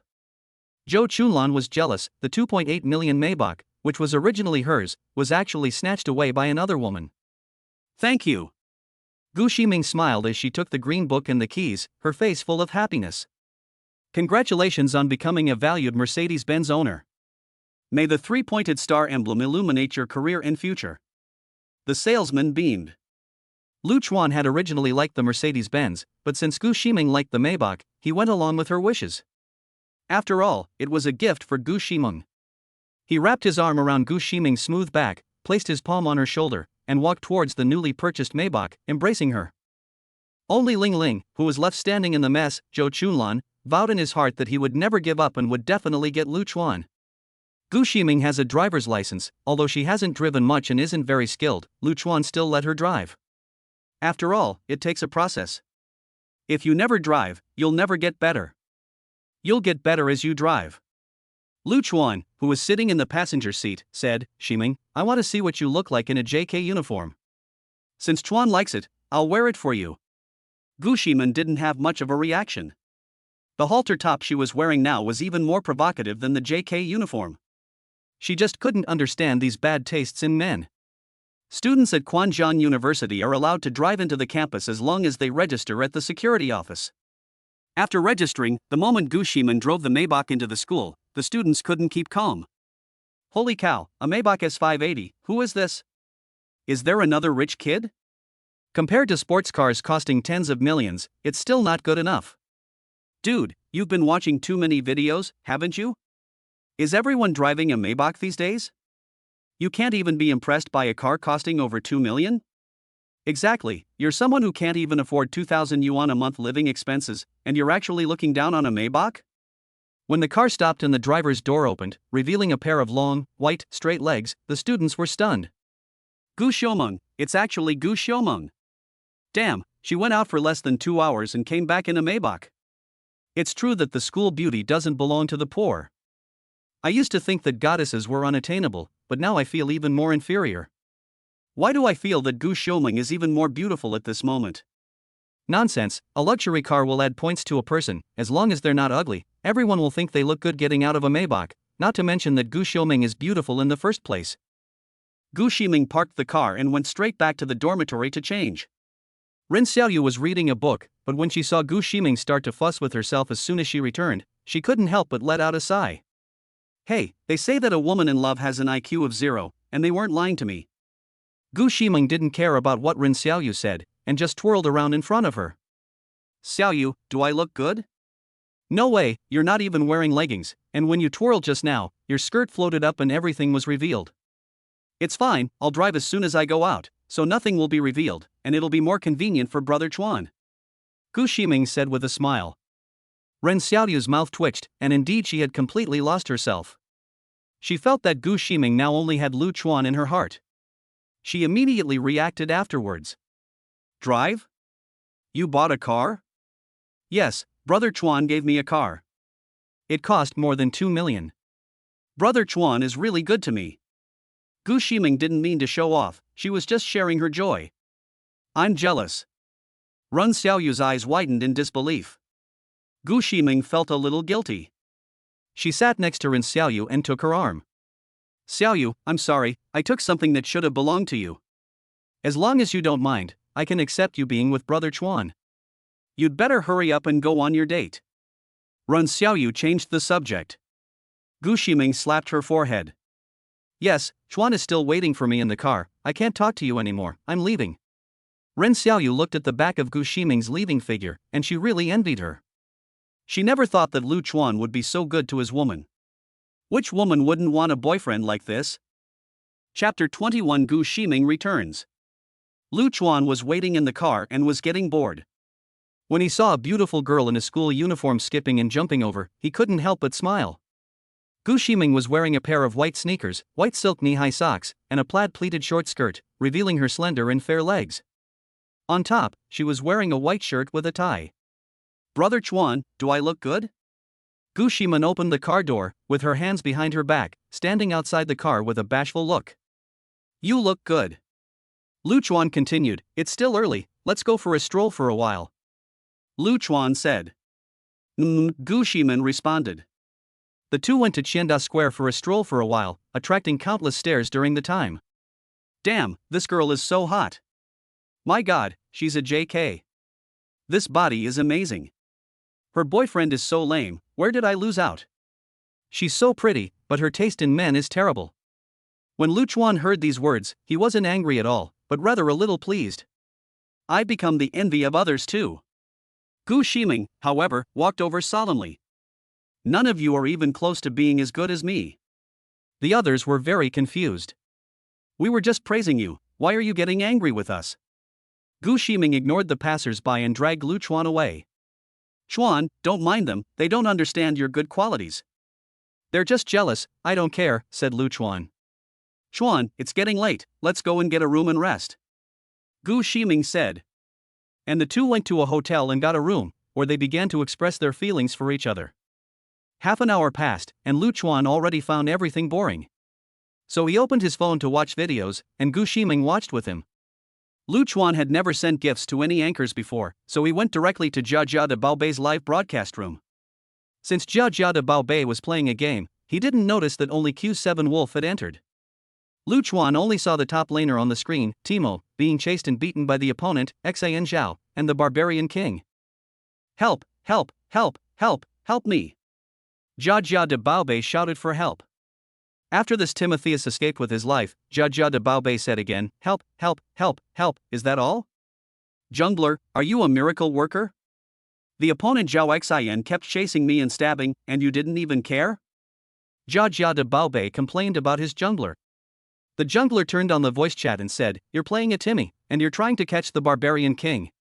If that doesn't work, just uninstall the game. Can't you see that your opponent Xian is constantly crouching on the top lane and poking me whenever he can? If it weren't for Xian, I could kick the Barbarian King's ass with my feet. The jungler couldn't stand Jia Jia's nagging, so he took Timmy and forced his way past the tower. An ally has been slain. Enemy double kill, the in-game voice chat sounded. Jungler, do you even know how to play? You actually led me past the Barbarian King's tower. Don't you know that he is a real man for 5 seconds? Jia Jia the big baby complained. But you kept telling me to capture, didn't you? The jungler was not convinced. From then on, the two never stopped talking in this game. The defeat voice came on. The barrage had long since gotten out of control. Anchor, you'd better find a factory and go screw some bolts. Timo, you're the first to get a system warning for playing against the Barbarian King. I can play better than you with my feet. Captain Timo, you're dying. Jia Jia big baby is very aggrieved. It was obviously the wild vegetable fight that made me lose. Lu Chuan saw all this and didn't bat an eyelid, just silently clicking the screen. One after the other, carnival effects appeared in the live broadcast room. Wow, Chiga, you're here. Thanks to Chiga for the 10 carnival gifts. Jia Jia big baby was full of excitement. Obviously, these fans are all die-hard fans. Gu Ximeng just found it all very amusing. Brother Chuan, when did you get a son? Am I the stepmother? Lu Chuan teased, you can't even support me, how can you support a child? Gu Ximeng felt a little aggrieved. I'm not that poor, am I? No, I'm just saying. I think it's just right. Lu Chuan said, pulled up the quilt to cover the two of them. The streamers in the live broadcast room felt strange. Why did it just stop after pumping 7 wolf packs and swiping 10 Huazi? Look at his account, it's still in the live broadcast room. The next day, Gu Ximeng had no classes, and slept until noon with Lu Chuan. After eating, Lu Chuan took Gu Ximeng shopping. Now that there was cashback, they had to spend as much as they could. He bought Gu Ximeng a whole bunch of clothes, bags, and shoes from various luxury brands, and the car couldn't even fit them all. It cost a total of 1 million yuan. Gu Ximeng spent 32,457 yuan and received 32,457 yuan in cashback. Gu Ximeng spent 41,536 yuan and received 41,536 yuan in cashback. Sure enough, there was a cashback for every purchase, and with the original 2 million plus, he now had more than 3 million. Lu Chuan planned to give Gu Ximeng another house as a cashback. In Quanzhong, where the housing price was about 20,000 yuan, it would not be a problem to buy a 100 square meter house and give it to Gu Ximeng. The car was about to start when Lu Chuan's phone rang. The caller was Pei Ruoxue. "Sister Pei, is there something you need?" Lu Chuan said after answering the phone. "Lu Chuan, come out and meet me, I need to talk to you about something." "Can't you tell me what it is over the phone?" Lu Chuan didn't want to go, after all, he still had to take Gu Ximeng to look at houses. "I want to ask you for a favor regarding something at work, and it's hard to explain over the phone," said Pei Ruoxue. Lu Chuan was in a dilemma. Although Gu Ximeng's sincerity level was 90 points, which meant she could get cash back on her spending, she was still a student and couldn't spend much. Pei Ruoxue is different. If she messes up the company, it will be a bottomless pit. If Pei Ruoxue's sincerity value can also be increased to over 90 points, there will be a way to get the cash back. But it's not good to leave Gu Ximeng here alone. What should I do? Gu Ximeng seemed to see his dilemma. "Brother Chuan, you take me back to school and go about your business." Gu Ximeng had already said that, so Lu Chuan didn't think much about it and immediately said to Pei Ruoxue over the phone, "Send me your location." "You can just come to the company," Pei Ruoxue said. After returning to school, Gu Ximeng called Ren Xiaoyu to help move the clothes and bags together. Ren Xiaoyu was dumbfounded when she saw the car full of things. "Did you go robbing?" Chapter 22 Pei Ruoxue calls for help. Lu Chuan really wanted to ask Ren Xiaoyu why she had lost so much of her true feelings for him. He remembered that the first time they met, she had saved face for him in front of her ex-boyfriend, which had increased her score by 60 points. He tried to ask, "Xiaoyu, have you had some kind of misunderstanding about me for a while?" "No," Ren Xiaoyu said. "You're lying, you must have been angry with me." When Ren Xiaoyu thought about it, he had been angry with him. It was when he had said that he could not accept his expensive gifts for no reason and had to return the bag. Lu Chuan had then said that if that was the case, he would be happy to be his girlfriend. At that time, Lu Chuan was already with Gu Ximeng, and Ren Xiaoyu felt that he was eyeing the pie while he was baking it. "I was angry with you, you know?" Ren Xiaoyu said. "I just guessed." "Can you tell me why you were angry with me?" Ren Xiaoyu leaned over to his ear and whispered, "Because you're a heartless big radish, and you're still proud of being with Shimu, and you let me be your girlfriend." "I hate you kind of heartless rich second generation guys. I was just joking, okay? You insisted on giving me back my bag, so I had no choice but to say that." Lu Chuan argued. Both of them spoke very quietly, afraid that Gu Ximeng would hear them. Ren Xiaoyu in particular was afraid that Gu Ximeng would be angry if she knew that Lu Chuan had asked her to be his girlfriend. "I'm not angry anymore, and I'll take it as a joke," Ren Xiaoyu said. Lu Chuan had learned his lesson this time. He couldn't let a woman who had scored high in the sincerity test meet him again, or else he would be in trouble. It seemed that he had been too young in the past. In fact, at that time, Lu Chuan didn't want to maintain a long-term relationship with Gu Ximeng. At first, he thought Gu Ximeng was a gold digger, after all, she was so proactive on their first meeting. Now it seems that it is impossible to increase Ren Xiaoyu's true heart value. It's a pity to let such a pure school beauty go. After the two women moved their clothes into the dormitory, Lu Chuan drove straight to the company. In the dormitory, Ren Xiaoyu looked at the strawberry on Gu Ximeng's neck and said, "You guys sure had a good time, didn't you? You're teasing me again. I'll scratch you to death," Gu Ximeng said and reached for Ren Xiaoyu. After a bit of a tussle, Gu Ximeng brought up the same old subject. "Xiaoyu, are you really not going to consider Chuan? He's really quite nice. What's got into you? He's your man, how could you push your own man away?" Ren Xiaoyu snapped. "I don't care about Chuan's personal life. You're with him now, so let's be sisters for life, shall we?" Gu Ximeng said sincerely. "Don't try to brainwash me. If I really did that one day, I'm afraid we wouldn't be able to be sisters, let alone sisters for life." Do I look like I'm lying? "I really don't mind, not to mention that you were the one who met Chuan first." "I used some tricks, so if there's a mistake, it's mine," Gu Ximeng said. You are also excusable. If you hadn't done that, where would the money come from to compensate the other person for your father? At first, I was worried for you, afraid that Lu Chuan just wanted a one-night stand. Now you have a happy ending, and I am happy for you too. Xiaoyu, do you know? I was really happy with Chuan, but when I calm down, I feel very guilty. I feel sorry for you. Gu Ximeng said. Don't be silly, there are plenty of other men out there. I will find my own happiness too, so you don't need to worry about this. I really don't care. Ren Xiaoyu was also speechless, wondering why Gu Ximeng was so stubborn. Seeing the awkward atmosphere, Ren Xiaoyu cracked a joke.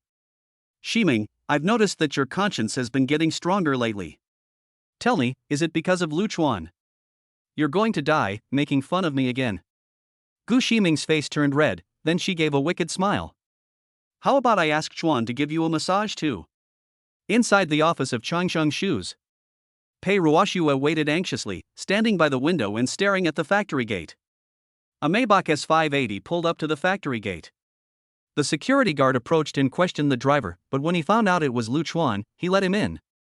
Lu Chuan had worked at the company for 2 years, so the security guard naturally knew him. He had not yet left the company, so the guard was surprised to see Lu Chuan driving this car. Pei Ruoxue saw the car enter the factory compound, and she didn't think about Lu Chuan. How could an ordinary salesman who had just left the company afford to drive this car? When the car stopped under the office building and Lu Chuan walked out, Pei Ruoxue froze for a moment. How could Lu Chuan afford this car? Could it be that his new job is to be the boss's driver? Pei Ruoxue felt that this was the only possibility. Lu Chuan walked up to the office. At this time, the office was already deserted, and Lu Chuan guessed what had happened. After knocking on the door and receiving permission, he walked straight into the boss's office and pushed open the door to see Pei Ruoxue facing the window with her back to him. She was still wearing high heels, a skirt that hugged her hips, and a polka dot blouse on top. Should I say it or not? These short skirts are really deadly. The feeling of being half seen is really heart-stopping, especially the long legs that extend from the skirt, which you can't get enough of, no matter how many times you see them. The point is that this 30-year-old sister has a good figure and proper maintenance, with a 95-point appearance score, which is currently the highest appearance score Lu Chuan has encountered. Hearing the door open, Pei Ruoxue turned around, but she no longer had the grace of yesterday, and she looked a little haggard. Have a seat, said Pei Ruoxue. Lu Chuan also didn't stand on ceremony and sat across from Pei Ruoxue. Sister Pei, just tell me what's wrong. This morning Zhu Yongchang and I got a divorce certificate, and as soon as I arrived at the company, I found that all the salespeople had indeed left, just as you said. I don't usually manage the company much, and I only know you, but now that I've taken over the company, I really need your help. I hope you can come back to work, after all, you still have some clients. Of course, I will also recruit some salespeople, but it will take time. The current orders are only enough to maintain the workshop's production for half a month, so please help me. Pei Ruoxue said a lot. I said yesterday that I didn't want to work part-time, but I can introduce the customers I have to you, but don't get your hopes up too much, these customers have a better relationship with Manager Huang. Manager Huang is Zhu Yongchang's man. It seems that I have been severely taken advantage of. Yesterday, when he agreed so readily, I should have been more careful. Pei Ruoxue gritted her teeth. Pei, don't be in such a hurry. Take your time. Just hire people normally. Lu Chuan said. It's not as easy as you say. I didn't manage much before, and I don't know many people. It's impossible to put a team together in half a month. What about the workers in the workshop? If I dismiss them when there are orders, there will be no one to produce. But I don't have the money to keep them. I told you before, I gave all the other assets to Zhu Yongchang. Lu Chuan wanted to say that it's not a big deal, and goodbye will pay you. It's best to really be worth it. After the price rises to 90 points, you can still continue to lose money. Chapter 23, Killing with Words. Pei Ruoxue was beside herself with worry, but Lu Chuan remained calm. Pei, don't worry. As long as there's capital, we can hang on for a while. I don't have any money. I don't even have a house anymore, so I can't even get a loan. At that moment, a middle-aged man barged in. When are you going to pay the money your company owes? It's been so long already. If you don't pay me today, I'll take you to court. Lu Chuan felt strange. As far as he knew, the company was quite profitable and would not be unable to pay its suppliers. He must have planned this long ago, setting a trap for Pei Ruoxua and deliberately defaulting on payments. Thinking about this, Lu Chuan felt that Zhu Yongchang had really gone too far. After all, they were husband and wife, and he had even gone so far as to deny Pei Ruoxua any way to survive. However, Lu Chuan guessed that perhaps Pei Ruoxua often verbally humiliated Zhu Yongchang for being unable to perform in bed, which is why he had incurred such hatred. Pei Ruoxua was not stupid either. When the supplier came to collect the debt, she understood the situation. But even if she knew, she could only smile politely. "Hello, please sit down. Give me some time about the payment, I will find a way." The man sat down in the chair next to Lu Chuan. "No, I must pay today." Then he leered at the snow-white middle of Pei Ruoxua's shirt. "If that's the case, accompany me on a 2-hour date tonight, and I'll give you a few more days." Pei Ruoxua's face fell. "Go back, I'll start selling off the company's assets in a moment and I'll pay you back." It seems that Pei Ruoxua has accepted her fate and is just going to mope around. "Pei Nyang, don't, why would you close a good company?" "If you don't have the money, I'll give it to you," said Lu Chuan. Pei Ruoxua looked at Lu Chuan and said, "You'll give me money? Do you know how much it costs to maintain a company?" She didn't think Lu Chuan had the means. How could a salesman who had just quit have money? If he had money, why would he have asked for a salary before? Although she had seen Lu Chuan drive into the factory in a Maybach just now, she had only thought that he was the driver for another boss. "Pei, just tell me how much you want." Lu Chuan has more than 3 million yuan now, so he is in a very strong position. Even if Pei Ruoxua asks for 10 million yuan, it's no problem, he can just borrow it again and again. Pei Ruoxua is doubtful. "Are you really rich?" "Of course I am. Do I look like I'm joking?"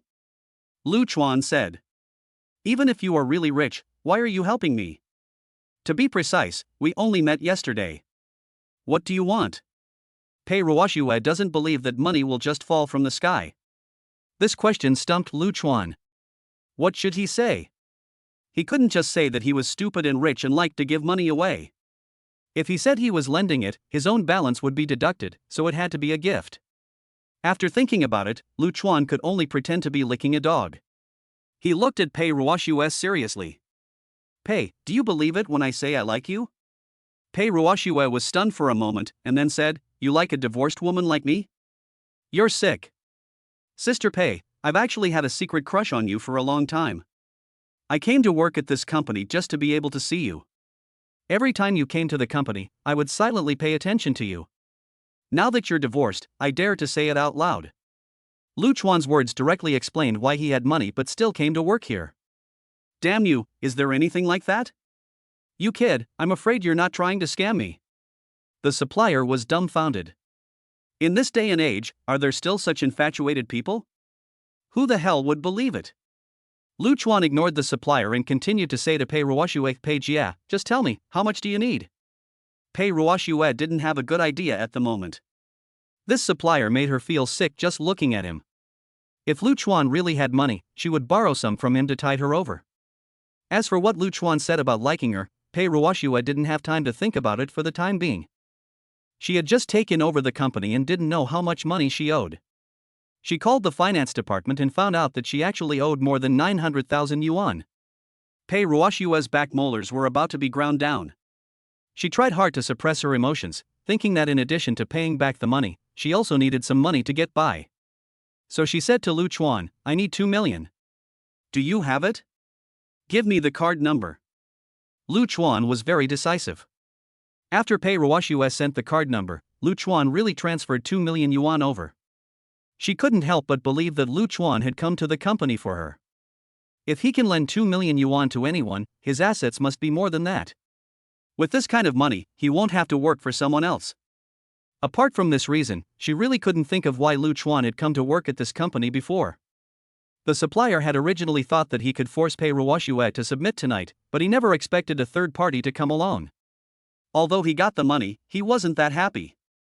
After the supplier left, Pei Ruoxua said to Lu Chuan, "Xiao Chuan, thank you. I will pay you back for this money." Pei Ruoxua's sincerity plus 20. Pei Ruoxua's sincerity plus 20. Current sincerity 0. Now the address has been changed to Xiaochuan, and Lu Chuan feels that he has made a good deal. Sister Pei, you don't need to pay me back, I'll consider it a gift from me to you. No, I can't take your money for nothing. Pei Ruoxiu said. Sister Pei, I like you, so can you let me express my feelings? Lu Chuan had no choice but to continue licking in order to give the money. How old are you? Do you like me for my reality? Pei Ruoxiu said. Most people are not as old as me. Lu Chuan said. You brag without blushing. Pei Ruoxiu's face flushed, as if she had heard what Lu Chuan meant. I asked about age, and this is what you answered. Then, does Miss Pei want to test the goods? Lu Chuan cracked a joke. Bah, you, right now, immediately, hurry up and disappear. Pei Ruoxiu spat out. If you need money, just tell me. Lu Chuan left these words and turned around to walk away. Pei Ruoxiu stood by the window, watching Lu Chuan drive off in the Maybach. The guy said he liked me, but there was no way it could work out, because I was so much older than him and I was divorced. At that moment, Pei Ruoxiu's phone rang. She answered it and started shouting. Xu Yongchang, you son of a bitch, you have the nerve to call. Pei Ruoxiu, how is it? Do you like the gift I got you? Zhu Yongchang teased.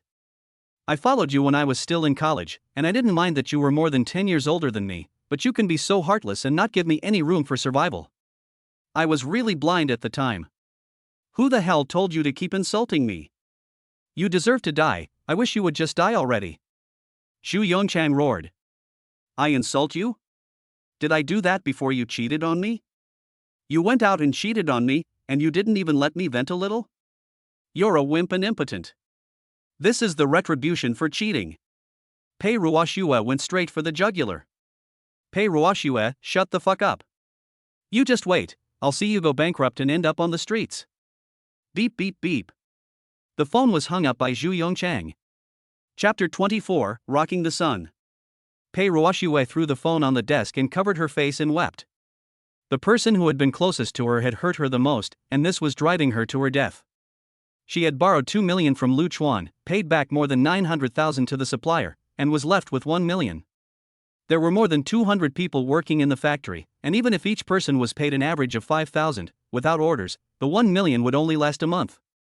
Xu Yongchang took the entire sales team with him, which was really a vicious move. It was also his own fault for being so careless, never thinking that Zhu Yongchang would treat him like this. On the other side, Lu Chuan called Gu Ximeng. Ximeng, I'll come to school to pick you up in a bit. Brother Chuan, I'm not feeling well because I've got my period, so I don't want to go out. Gu Ximeng said.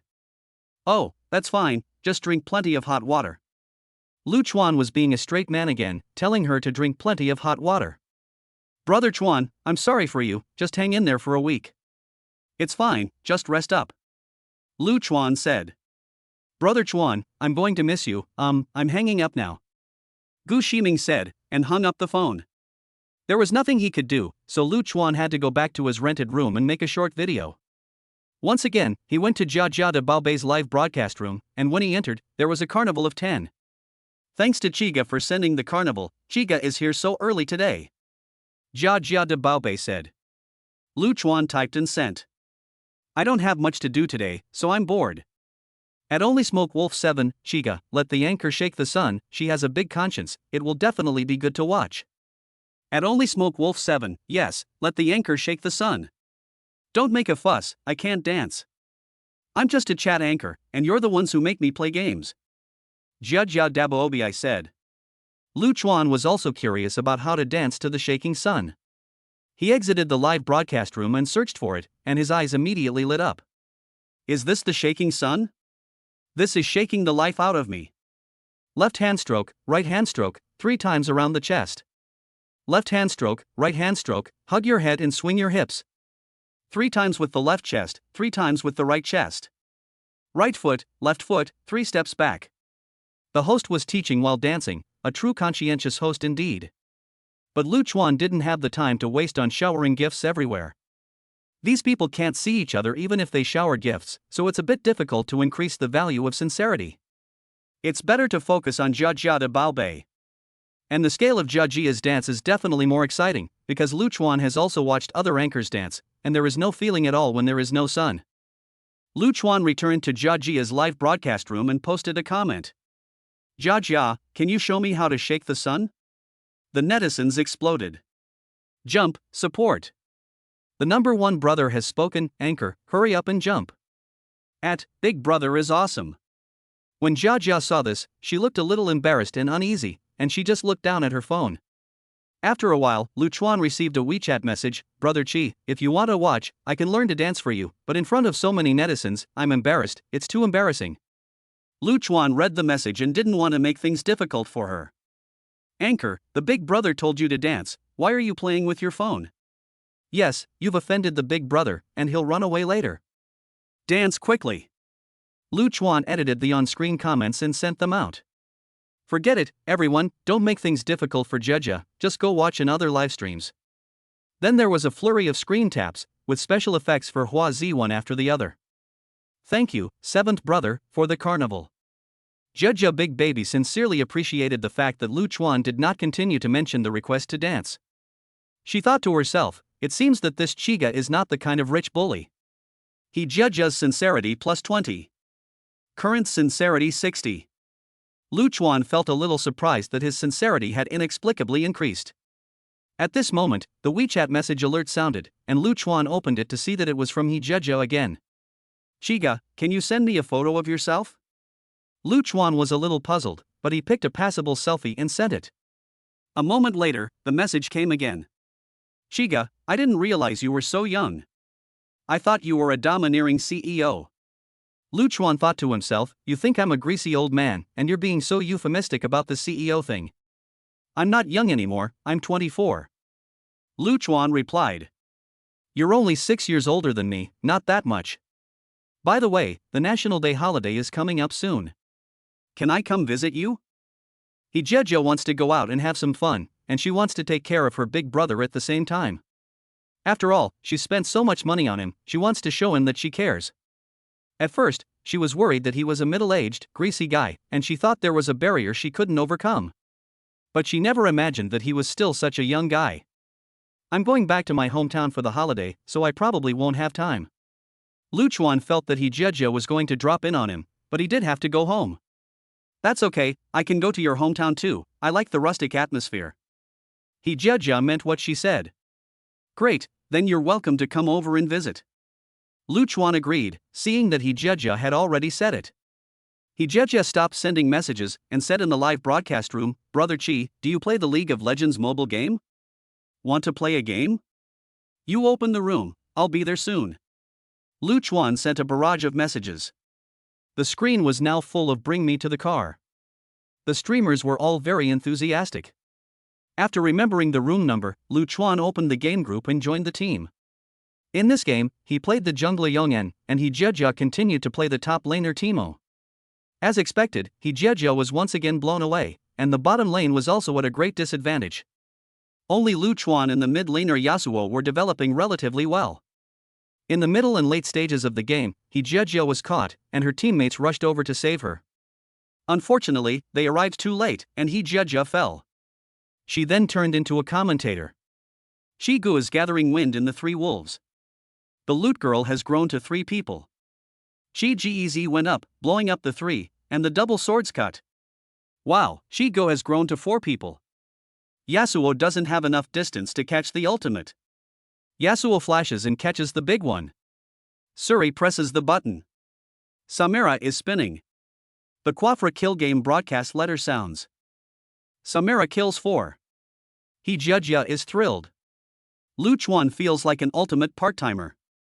He started a good team, but didn't get a single kill. At this moment, red text appears in the chat box.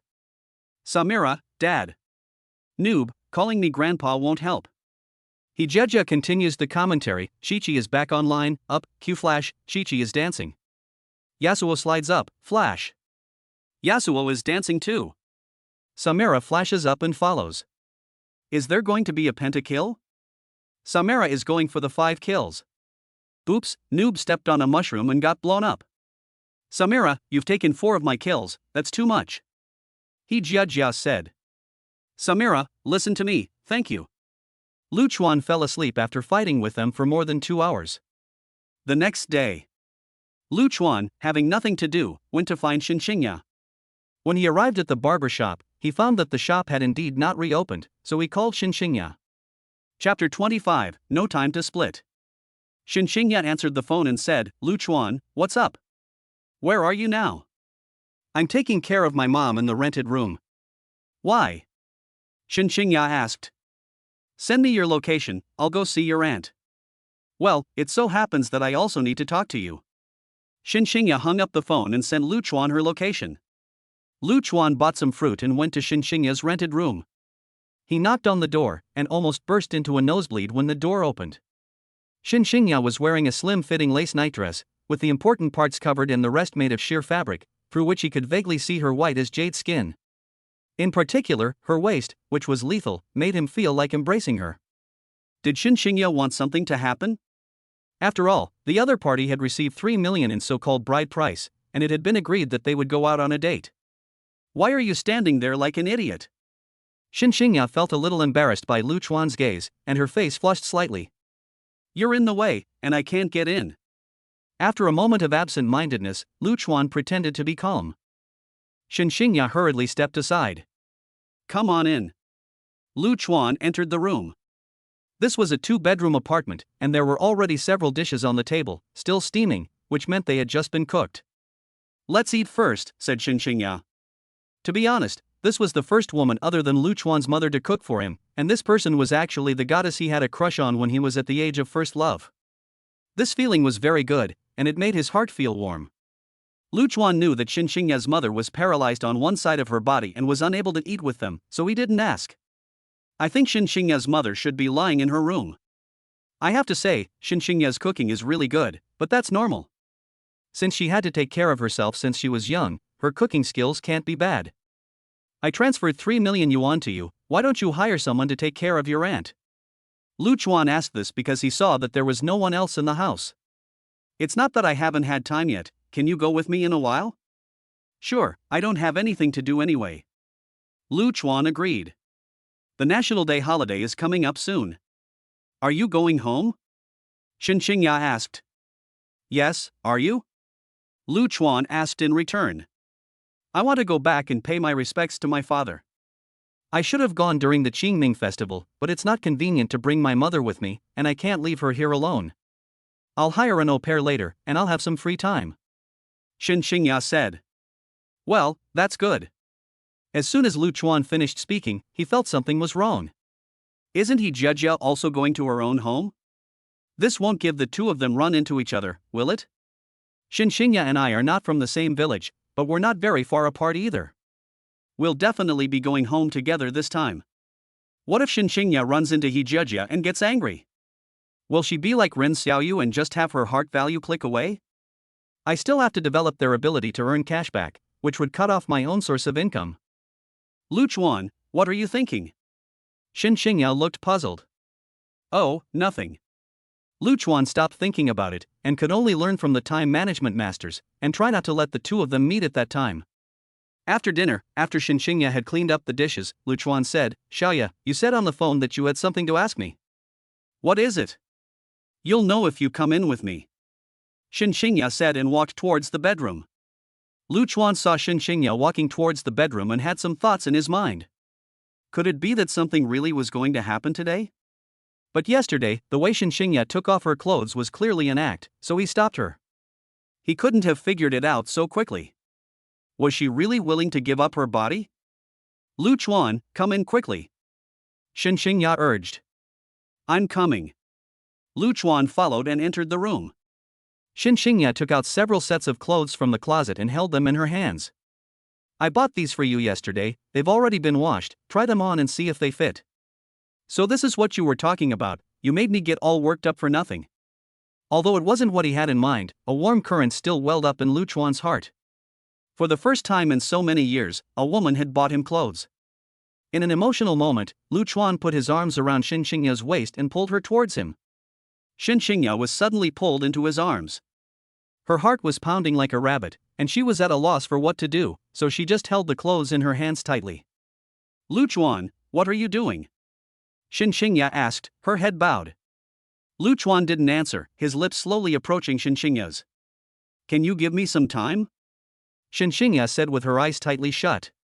Obviously Shen Qingya was not yet mentally prepared, and Lu Chuan also did not want to continue, as it would only be counterproductive. He let go of Shen Qingya. This woman is really hard to understand. If you don't have the heart for it, why buy me clothes? Isn't that something only a girlfriend would do? If that's the case, then why won't you let me touch you? However, Shen Qingya felt that after taking Lu Chuan's 3 million, she definitely could not let him down in her life, and that she had to be good to him and take care of him. But the current level of their relationship was not yet such that she was willing to openly accept physical intimacy. Of course, if Lu Chuan insisted on forcing himself on her, she would not say anything, but in that case, Lu Chuan would just be a transaction in her heart. I'll go out first, you change your clothes by yourself, Shen Qingya said and ran out. In a moment, Lu Chuan came out of the room wearing a new set of clothes, and Shen Qingya took a good look at him. She smiled. You clean up pretty well. You usually don't pay much attention to what you wear. Lu Chuan wanted to say that it wasn't that he didn't want to pay attention, but the key was that he was too poor. Over the years, he had formed a habit, and it would take some time to change. You sit here for a while, I'll feed my mom, and then we'll go to the housekeeping company, Shen Qingya said, and walked into the second bedroom. Xiaoya, go and change your clothes, I'll feed your aunt. Lu Chuan knew that women had to put on makeup and other things before going out, so he didn't want to waste any time. Okay. Lu Chuan exchanged a lot of words with Shen Qingya's mother during the meal, and her mother was able to speak, but not very clearly, which made it a bit difficult. After the meal, Lu Chuan also gave Shen Qingya's mother a massage, because he knew some common sense: people who have been bedridden for a long time need to be massaged frequently to promote blood circulation. Shen Qingya, who had just walked in, saw this scene and her heart softened a little. Lu Chuan was now so rich, yet he was still willing to take such good care of his mother, without the slightest bit of resentment. How could anyone not be moved? Shen Qingya's true heart value plus 20. Current true heart value 60. Lu Chuan heard the system prompt and subconsciously turned around.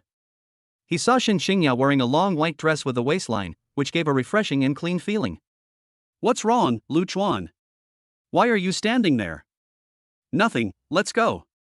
The two were about to go to the housekeeping company when Gu Ximeng's phone rang. Lu Chuan quickly made up an excuse and said he needed to go to the bathroom. After the call, he whispered, Ximeng, what's wrong? Chuan, I bought you some clothes. Come to the school to pick them up and wear them. Why did Gu Ximeng buy clothes for herself too? Does happiness always come together? But Lu Chuan's head was spinning. What a coincidence. He had to go to the housekeeping company here and to the school there. I can't be in two places at once. Chapter 26, the seats have been switched. Lu Chuan had no choice. He definitely had to accompany Shen Qingya to invite the nanny first, so he could only stall Gu Ximeng for now. Ximeng, I can't get away right now, I'm busy. I'll go over there in the afternoon. Okay, then you must come. Yes, I will definitely come. Lu Chuan said. You should go home for the holiday, right? Yes, I have to go back. Lu Chuan wondered why every woman had to ask this question. Can you come to my house first? My father said to let me take you back to see. Gu Ximeng tried to ask. Because they had talked before, both of them were from Jiangxi province next door, just not in the same city. Lu Chuan's house was a bit further away, and going home would take them through the city where Gu Ximeng was from. Lu Chuan was definitely going back with Shen Qingya this time, so how could he go to Gu Ximeng's house? This put Lu Chuan in a difficult situation. But Lu Chuan still came up with a solution. I'm leaving tomorrow, and you guys haven't started your vacation yet, so it's probably not possible for us to go together. But when I come back, I can go to your house for a bit. Since neither Shen Qingya nor I are working right now, as long as we can ask an aunt to take care of Shen Qingya's mom, it's not impossible for us to leave tomorrow. Okay, let's do it like that. Gu Ximeng didn't insist that Lu Chuan go back with her. Lu Chuan answered. By the way, Chuan, did you miss me? Gu Ximeng's tone was full of tenderness. Of course I did. Lu Chuan actually wanted to say it's only been one night, so what's the big deal? Haha, I missed you too, so bye. Gu Ximeng hung up after saying that. Chuan, did you miss me? Ren Xiaoyu imitated Gu Ximeng's voice with a clipboard. Xiaoyu, you actually eavesdropped on my phone call, you're so annoying. Gu Ximeng blushed. I was listening openly, you love-struck idiot, you gave me goosebumps. Ren Xiaoyu said. By the way, Xiaoyu, are you going home for the holidays? Yes, I'm going back to see my parents. As soon as Ren Xiaoyu finished speaking, the phone rang. Mom, what's up? Xiaoyu, don't come home during the holidays. Your father and I are going on a trip. No, you're not taking me with you. Am I not your real daughter? Ren Xiaoyu was filled with self-doubt. You can find your own boyfriend to take you on a trip. My husband is keeping me company. Why are you meddling? You single dog deserve it. Mom, is that any way to talk to your own daughter?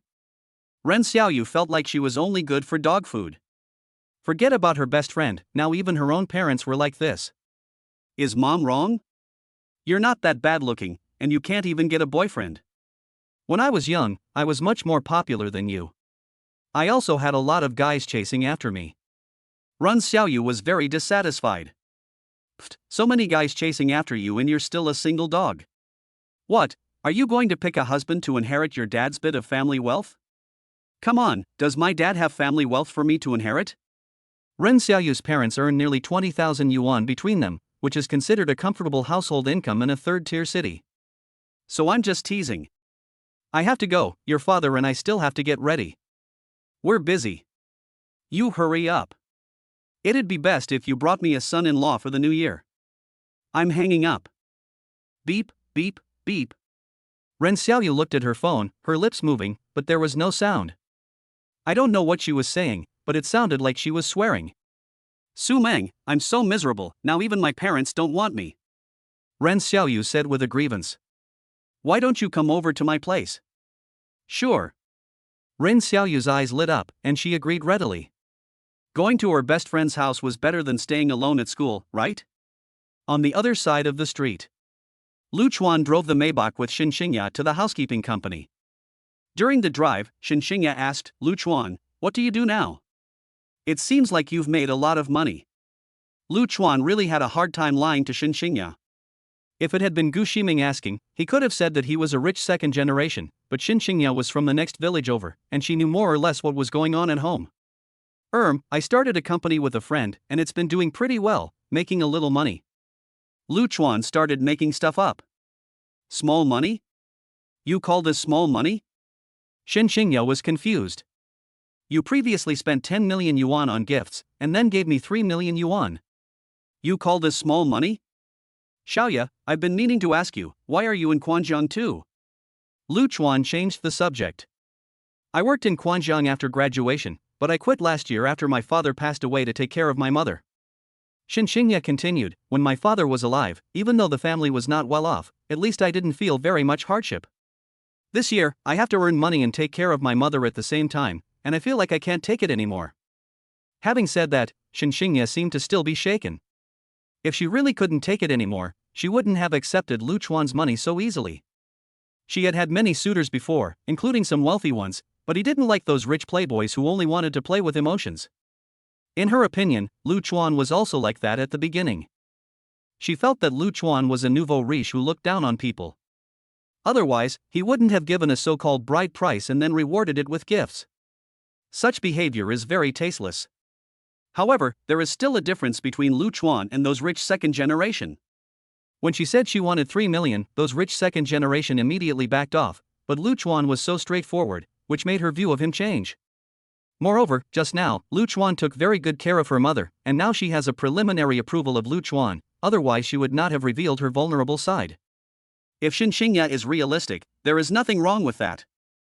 A woman with a mother who cannot take care of herself, her body may be her only asset. If she doesn't want so much money, she simply won't be able to live a good life in the future. If she finds an ordinary person, she will really harm both herself and others, and no one will be able to live a good life. Xiaoya, don't worry, things will get better in the future, Lu Chuan said reassuringly. Thank you, Lu Chuan. The two of them went to hire an aunt, which went quite smoothly. After Lu Chuan made the arrangements, he immediately rushed to Quanzhong University. He didn't enter the school, but parked near it and called Gu Ximeng, asking her to bring the clothes out.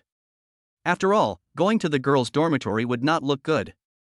In a moment, Gu Ximeng walked out carrying a few paper boxes. When she got into the passenger seat, she immediately sensed something was wrong.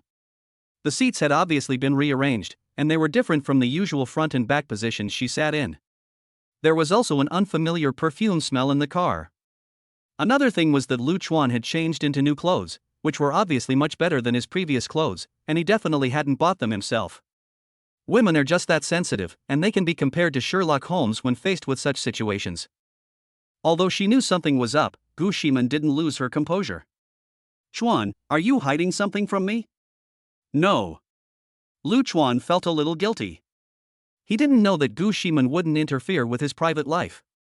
Chapter 27, Zhou Chunlan's Plan. Seeing that Lu Chuan was unwilling to confess, Gu Ximeng simply made her point clear. Brother Chuan, I know I can't control you, and I don't want to tie you down either. I just want to know if you have me in your heart. What's wrong with you? Of course I have you in my heart. Lu Chuan felt like he was acting like a scumbag. There was no other way. In order to get the cash back from the system and make money, he had to do it this way.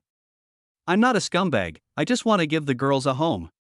Chuan, you can do whatever you want, I won't interfere, but don't leave me, okay? Gu Ximeng took Lu Chuan's hand and her eyes carried a hint of pleading. It's not going to happen, don't get your hopes up. Lu Chuan felt that Gu Ximeng must have found out something, otherwise she wouldn't have said such things for no reason. Which part went wrong? Lu Chuan was at his wit's end. Right, Ximeng, go with me to buy a house. Lu Chuan said. Gu Ximeng also wanted to spend more time with Lu Chuan, so she readily agreed. I'm going back to my hometown tomorrow, so I have to spend some money today. If I have money, I can make my parents' lives better when I go home.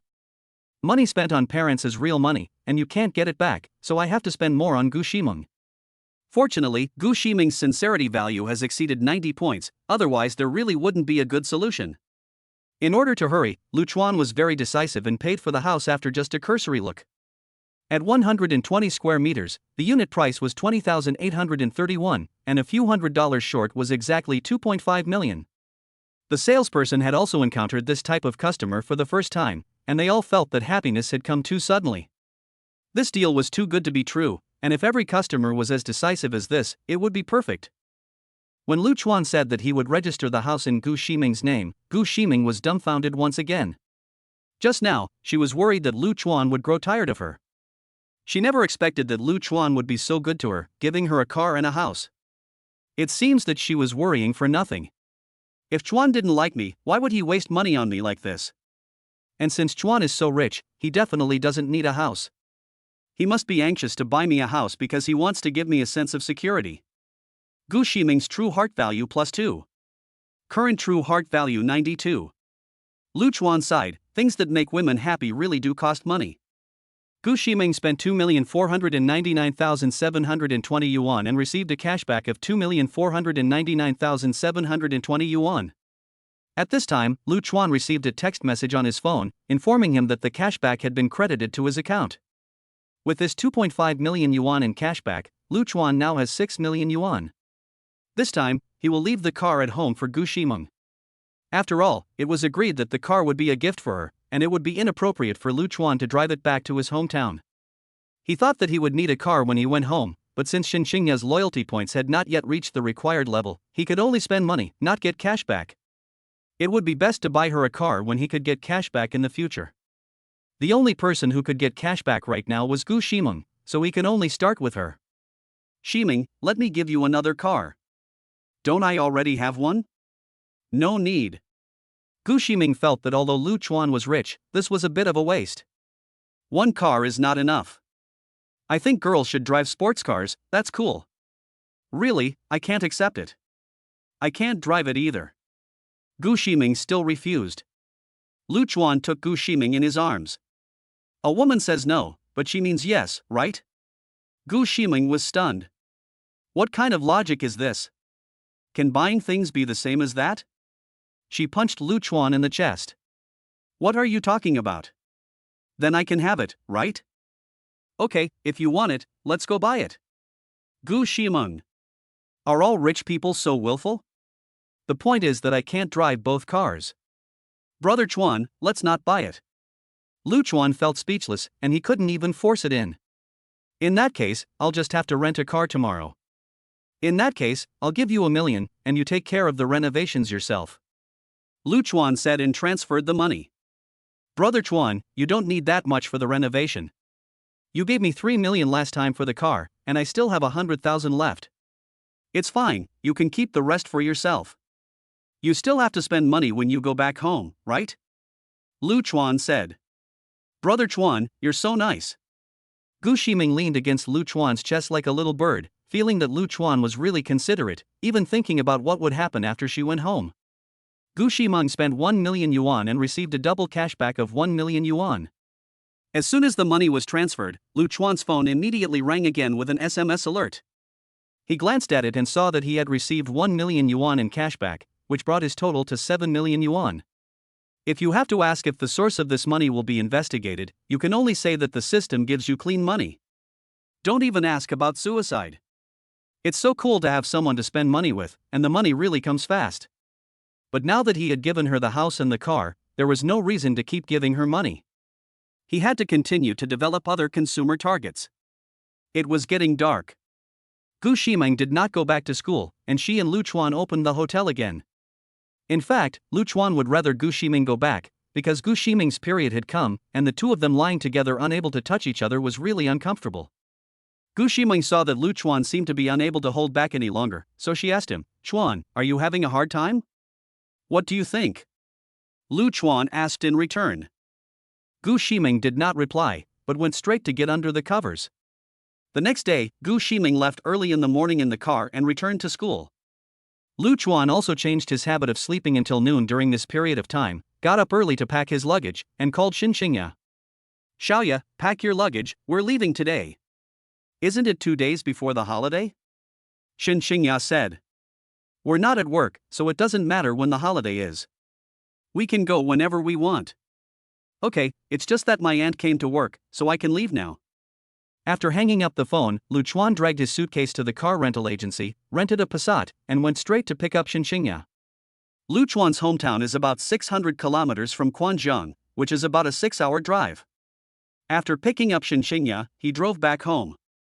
However, at this time, there was already an uninvited guest at Lu Chuan's home. This person was Zhou Chunlan. Ever since she saw Lu Chuan give Gu Ximeng a Maybach at the Mercedes-Benz 4S store last time, she had been filled with remorse.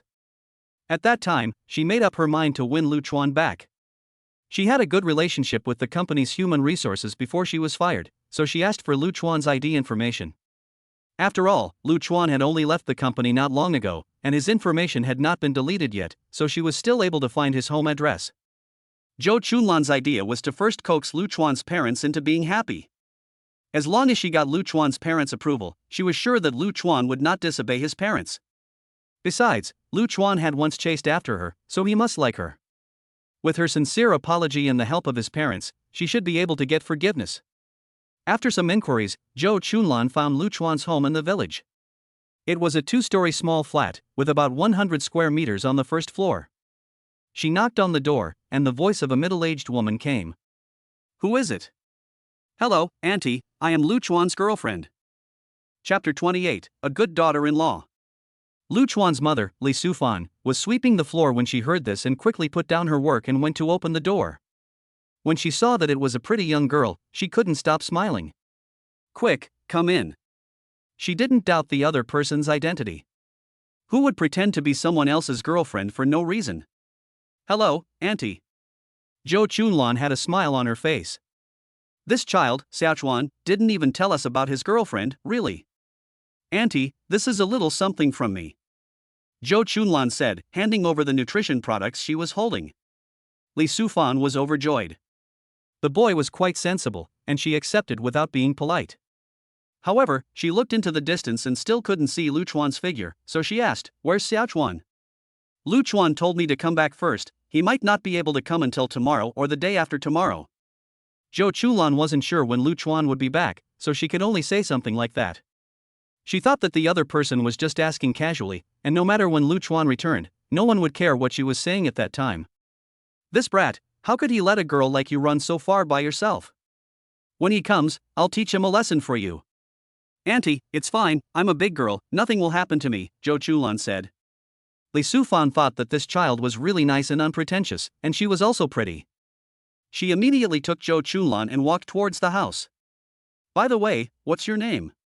Auntie, my name is Zhou Chunlan, I work with Lu Chuan. Then can I call you Chunlan? Li Sufan asked with a smile. Of course, is your uncle home? I bought him 2 cigarettes. Zhou Chunlan said. Look at you, you really went to a lot of trouble. Xiaochuan's father went to the fields to collect the grain and won't be back until tonight. You sit here for a while, I'll get you something to eat. Li Sufan said, and went to catch a chicken to gag, and then lit a fire in boiled water. In the countryside, they all burn firewood, and it's still the kind of big pot stove. In fact, the food fried over this kind of fire is even more delicious, much better than an induction cooker. While waiting for the water to boil, Li Sufan called Lu Chuan. Hello, Mom. Xiaochuan, why didn't you tell me you had a girlfriend? Lu Chuan was dumbfounded. How did his mother know he had a girlfriend? Did Shen Qingya tell her family and relatives, and the news spread to their village? He looked at Shen Qingya in the passenger seat, who shrugged her shoulders, saying, I don't know either. You're dumb, why don't you say something? Li Sufan said. It's not like they've just started going out, so they haven't had time to tell anyone. You didn't tell me you were bringing your girlfriend home, so I could have prepared a gift or something. You really are clueless. Li Sufan's tone was a little reproachful. Lu Chuan was even more confused. How did her mother know so much? How did she know I was bringing Shen Qingya home? Oh, Mom, don't worry about a gift, I'll buy her one. What time will you be back? I'm on my way now, I should be there in the afternoon. Lu Chuan said. You're such an asshole. If I didn't call you, you wouldn't have told me you were back, would you? I was going to surprise you, but who knew you were so well informed? Lu Chuan was at his wits' end. This time, it was Li Sufan's turn to be dumbfounded. How could she be well informed when she didn't even know her girlfriend was in the house? I can't talk to you now, I'm busy. Li Sufan hung up as soon as she saw the water boil. Zhou Chunlan, who had been eavesdropping, let out a sigh of relief. It seems that she didn't give herself away, so she will have more time to show off. Li Sufan poured boiling water over the chicken to scald it, then started plucking the feathers. Zhou Chunlan immediately volunteered to help. Chunlan, you are a guest, how can I let you do the work? Just go back and sit down. Auntie, are you unwilling to accept me? Zhou Chunlan said with a grievance. No, Auntie likes you more than enough. In that case, we are family, so there is no need to be so formal. Just let me help you with something. Zhou Chunlan said. Okay then. Li Sufan could not refuse and had to agree. Zhou Chunlan was very diligent, following Li Sufan around, adding firewood, helping with the washing up, and so on. The more Li Sufan looked at this so-called daughter-in-law, the more she liked her. Today's young women are all princesses with princess syndrome, acting like a big shot in their in-laws' home. There aren't many who are so sensible. Young women think that marrying you is a blessing. Don't they know that there are more men than women these days, and that there are a lot of bachelors? They have many other reasons too. Who would marry you if you don't have a house? Do you want me to follow you around and be kicked out by the landlord at any time? My parents didn't raise me easily, so I should get a 300,000 to 500,000 yuan bride price. It's good enough to get a daughter-in-law, what else do you want? It's as if boys are not generally raised with great difficulty by their parents, and that boys get money just by the wind blowing. They can afford to buy a house just by comparing their 3,000 yuan a month to your 10,000 yuan salary, otherwise it will lower their quality of life. Zhou Chunlan is behaving very appropriately these days, so how could Li Sufan not like her? Li Sufan called Lu Yong, the father of Lu Chuan. Hey, Lu, come home for dinner. Isn't it still a bit early for dinner? Your daughter-in-law is here, don't you want to see her? Li Sufan whispered. No father-in-law is eager to see his daughter-in-law, what are you talking about? Hang up first. Lu Yong hung up the phone directly. He appeared calm on the surface, but was actually very happy. This brat fell in love without telling me, and brought his girlfriend home without telling me. No, I have to go back, not to see my daughter-in-law, but mainly to teach this brat a lesson. In a short while, Lu Yong returned home, and Li Sufan looked disgusted. I thought you weren't in a hurry. Why did you come back? I came to see my son. Where is he? Lu Yong said. Your son hasn't arrived yet. He said he won't be here until this afternoon. This brat, he really can't be relied upon. He actually let a girl come to this strange place alone. Zhou Chunlan smiled and walked up to him. Hello, uncle, my name is Zhou Chunlan. This is not Lu Chuan's fault. I wanted to come early. You must be hungry. Let's eat first, said Lu Yong. During the meal, Zhou Chunlan behaved very appropriately. After finishing eating, she took the initiative to clear the table, and she even helped with the washing up, sweeping and mopping. Lu Yong watched this and thought that Lu Chuan had picked a treasure. He was also very satisfied with Zhou Chunlan. There were so many bachelors in the village, and his own family was not well off, so he was afraid that Lu Chuan would not be able to find a wife. Now it seemed that he had been worrying for nothing. However, Lu Yong also began to feel anxious. Jianggan was known for its high bride price, and now that his son had a girlfriend, what was he going to do about the bride price? Chapter 29, Misunderstanding. Lu Yong didn't stay at home after dinner, but went back to work in the fields. He was an old man and didn't have much to talk about with his daughter-in-law. Li Sufan, on the other hand, had a good chat with Zhou Chunlan. It was rare to see her not playing with her phone. Zhou Chunlan was really flexible. She had never been so diligent at home before. It seemed that Lu Chuan's ability to make money was still quite useful. Zhou Chunlan doesn't think this little sacrifice is a problem. Lu Chuan is so rich that he casually gives away a car worth nearly 3 million yuan. If she marries him, she will be able to live the life of a rich wife. But there is one thing she can't figure out. Lu Chuan's family doesn't seem like they are second-generation rich. He worked at that company for 2 years after graduating, so where did the money come from? Did he win the lottery? Or are his parents pretending to be poor to test her? Regardless, it is a fact that Lu Chuan gave her a car, and it is also a fact that he is rich. On the other side, Lu Chuan and Shen Qingya arrived at the village entrance. Qingya, there is no one at your house, and you have to clean up after you go back. Lu Chuan said, it's not a good idea. People will talk. Our two families are so close together, it's not a good influence. Shen Qingya said, but my parents know about us. Aren't you going to meet them? But my parents know about us. Aren't you going to meet them? Okay. Shen Qingya also accepted her fate. She had already received 3 million yuan from the other party, so why worry about so many things? Besides, she had already given Lu Chuan her initial approval. Even if Lu Chuan changed his mind in the future, she would accept it. The money he gave her was enough for her mother to live the rest of her life comfortably. The Passat stopped outside the house, and the two got out carrying large bags of luggage and gifts. Lu Chuan pushed open the door. Mom, I'm home. Time seemed to have stopped at that moment. Lu Chuan looked at Zhou Chunlan, who was sitting with his mother, and saw that she was full of question marks. What was going on?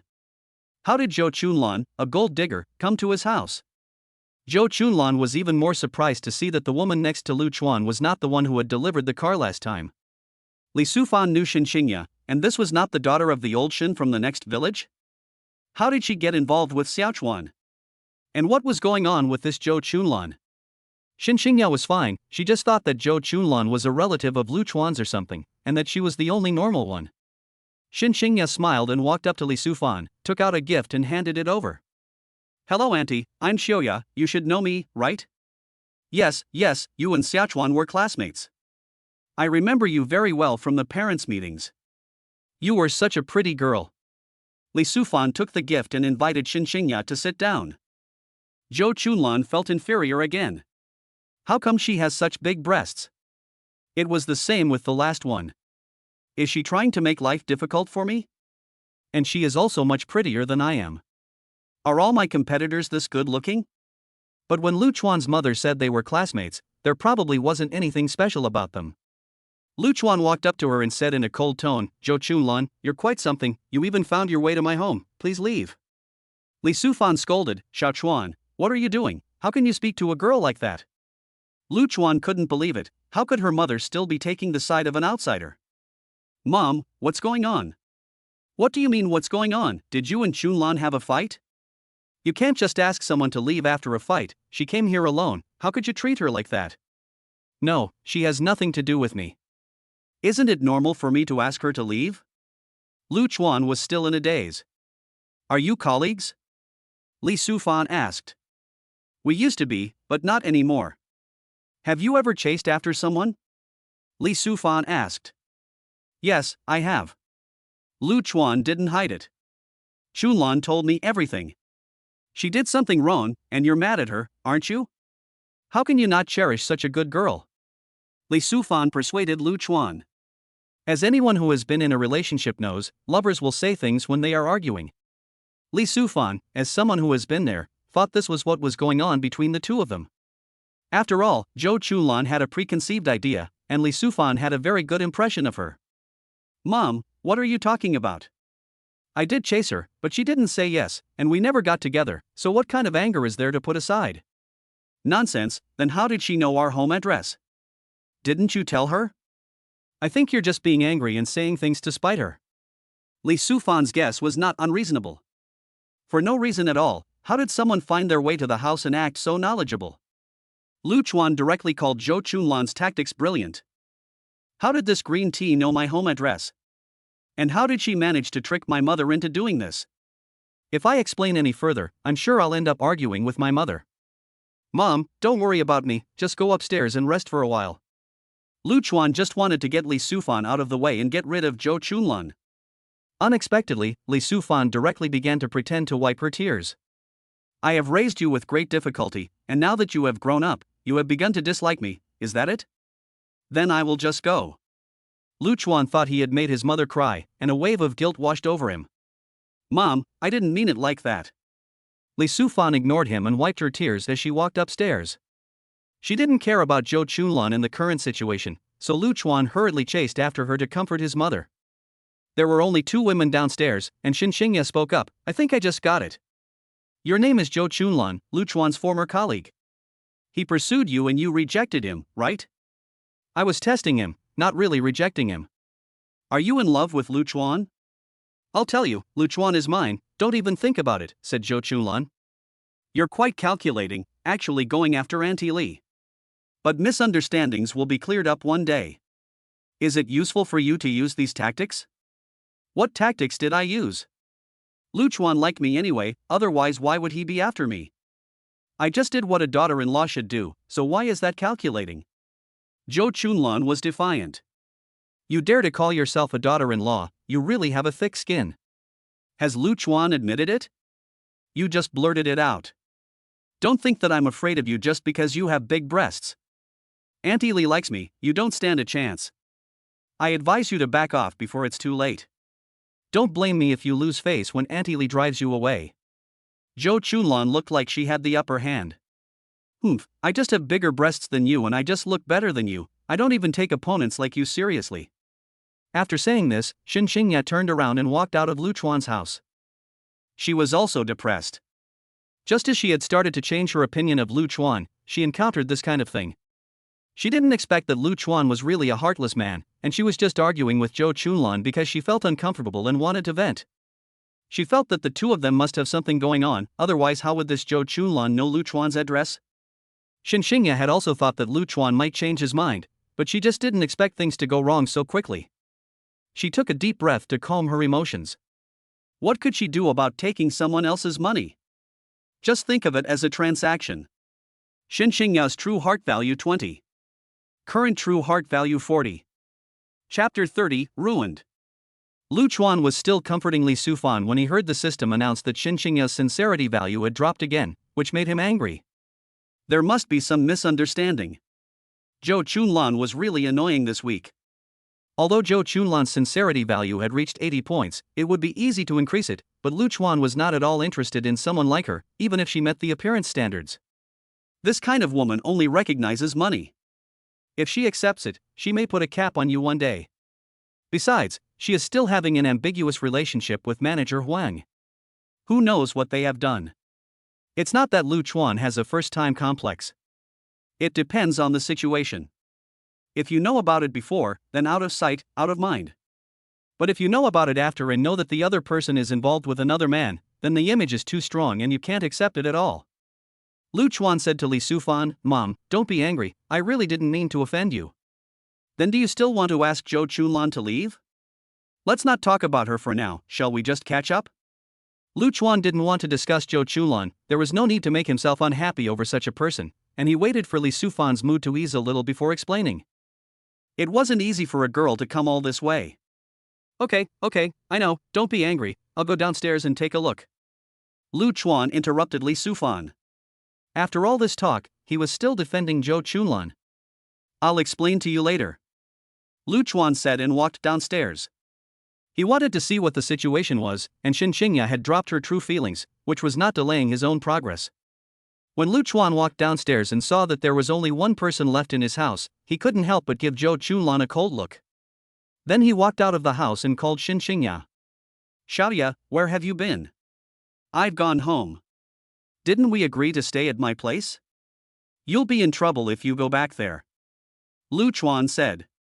Aren't you afraid of what the villagers will say if you let two women stay at your place at the same time? You have no shame. Your parents still have to live their lives. Don't worry, we can just get rid of her later, Lu Chuan said. You get rid of her first. Shen Qingya hung up after saying that. As soon as the phone hung up, a pair of hands embraced him from behind, and a woman's head leaned against his back.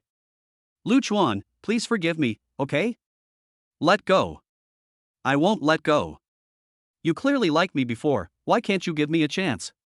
Because I think you're dirty. Lu Chuan's tone was cold. Manager Huang and I really didn't have anything happen, can you believe me? So what? I'm not interested in someone like you who can easily change their mind and fall in love with someone else. And you won't forget what you said to me at the beginning, will you? Lu Chuan still remembered how embarrassed he was at the time. I'm sorry, I was blind at the time. I apologize to you. Please forgive me, okay? No way. I won't forgive you. Lu Chuan forced his way out of Zhou Chunlan's grasp and drove to Shen Qingya's house. This is called when you were indifferent to me, and now you can't afford to marry me. While driving, Gu Ximeng called. Brother Chuan, have you arrived home yet? I just got here a while ago. It's good that you arrived safely, Brother Chuan. I found that I miss you again. Gu Ximeng's tone was full of tenderness. Then be good, and you'll be able to see me in a few days. Yes, I'll be good. Remember to miss me, Brother Chuan. Gu Ximeng said. I will. Lu Chuan said. Bye. Gu Ximeng kissed him in the air. Lu Chuan felt that Gu Ximeng was very cute. He never imagined that the girl he had laid with on their first meeting would be such a girl. Lu Chuan drove for a short distance before seeing a familiar figure in the field. He stopped the car and looked for a long time. This is the slightly thin man who raised himself by farming. Although he did not give himself a particularly comfortable life, he gave him everything he could. Lu Chuan walked into the field and came to his father's side. Dad, I'll help you. No, you'll get your clothes dirty, go back. Lu Chuan took out his cigarette case and handed over a cigarette. Dad, take a break for a while, I want to discuss something with you. Lu Yong took the cigarette and, after lighting the lighter, took a strong drag. His who, go ahead. My friends and I have started a company and made some money. You guys don't have to work anymore and can enjoy your retirement. I'll send you money. Lu Chuan didn't want to explain too much, so he lied and said he had started a company. How much money can you make that you dare to tell us not to work? Lu Yong said. Judging from the current situation, it's a few million a year. Lu Chuan didn't dare to say too much, for fear that Lu Yong would not believe it and ask for more details. Upon hearing this, Lu Yong's heart pounded. He knew that his son would not make such a joke. A few million a year? Is the Lu family ancestral grave emitting smoke? No wonder this kid can find such a good girlfriend. Xiao Chuan, it's good that you can make money, but I can't just sit around either, said Lu Yong. Lu Chuan didn't bother to persuade him anymore, and directly transferred 1 million yuan to Lu Yong, reducing the balance of 7 million to 6 million. Although this money could not be used to pay for the white prostitute system, he didn't mind. After all, it was only right to spend money on his parents, as a token of his filial piety. Dad, I've transferred money into your account. As for whether you want to continue working, it's up to you. Lu Chuan knew that his parents were used to working, and if they really didn't do anything, they might not be used to it. Lu Yong took out his phone and looked at it. He was still a little excited. He had never seen so much money in his life. He calmed down and returned to his usual state. The money is for me too, so you should hurry home. Oh. Lu Chuan scratched his head, then returned to the road and drove away. Lu Yong didn't feel that there was anything wrong with Lu Chuan driving. Now that he had the ability, buying a car was not uncommon. Just watching the car go away, a hazy look came to his eyes. He no longer had to worry about his son. He had owed more than 100,000 yuan to build these two houses, just so that Lu Chuan would have a place to live when he got married in the future. He had been worried that he wouldn't have enough money for the bride price, but now a huge stone had finally fallen from his heart. On the other side, Shen Qingya arrived at her front door and was surprised to find that she couldn't open it. Her house was just a one-story bungalow with 2 rooms, totaling less than 60 square meters. After all, her mother's situation meant that their family could not become rich. Shen Qingya tried the key many times, but there was no response, so it seemed that someone had changed the lock on their own home. She immediately knocked on the door of her second uncle's house next door, and her aunt looked at her with disgust when she opened the door. Xiaoya, why are you back? Auntie, our lock has been changed. Do you know anything about it? I changed the lock. Your father is gone, and you are a girl who will marry someone sooner or later, so the house will belong to us. Chapter 31, Zhou Chunlan's explanation. Shen Qingya couldn't help but frown when she heard her aunt's words. My father is gone, but my mother and I are still here. Even if I get married in the future, this is still my stuff, so what right do you have to take it for yourself? Second Aunt Zhang Qiuju crossed her arms. This is the Shen family's property. You're not a Shen family member when you get married, so of course the house and fields will belong to my family. If you have a problem with that, just call all your uncles and ask them if that makes sense. I want to see second uncle, said Shen Qingya. Your second uncle went out to work. It's useless to see him. He thinks the same way. Auntie, you can't treat people like this. We're family, after all. Doesn't it hurt your conscience? When your father was buried, didn't our family pay for everything? This is Shen family property. How are we bullying you? Who told your mother not to give birth to a son?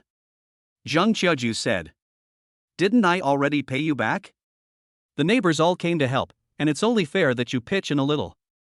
My father helped your family a lot when he was alive, and besides, what if my family doesn't have a male heir? Does that mean you can bully us like this just because we don't have a male heir? The argument between the two attracted many neighbors, and Zhang Qiuju immediately said loudly. You all judge for yourself. Xiaoya wants the house and fields, do you think she's qualified? The villagers began to express their opinions. Xiaoya, logically speaking, a girl is not entitled to her family's things.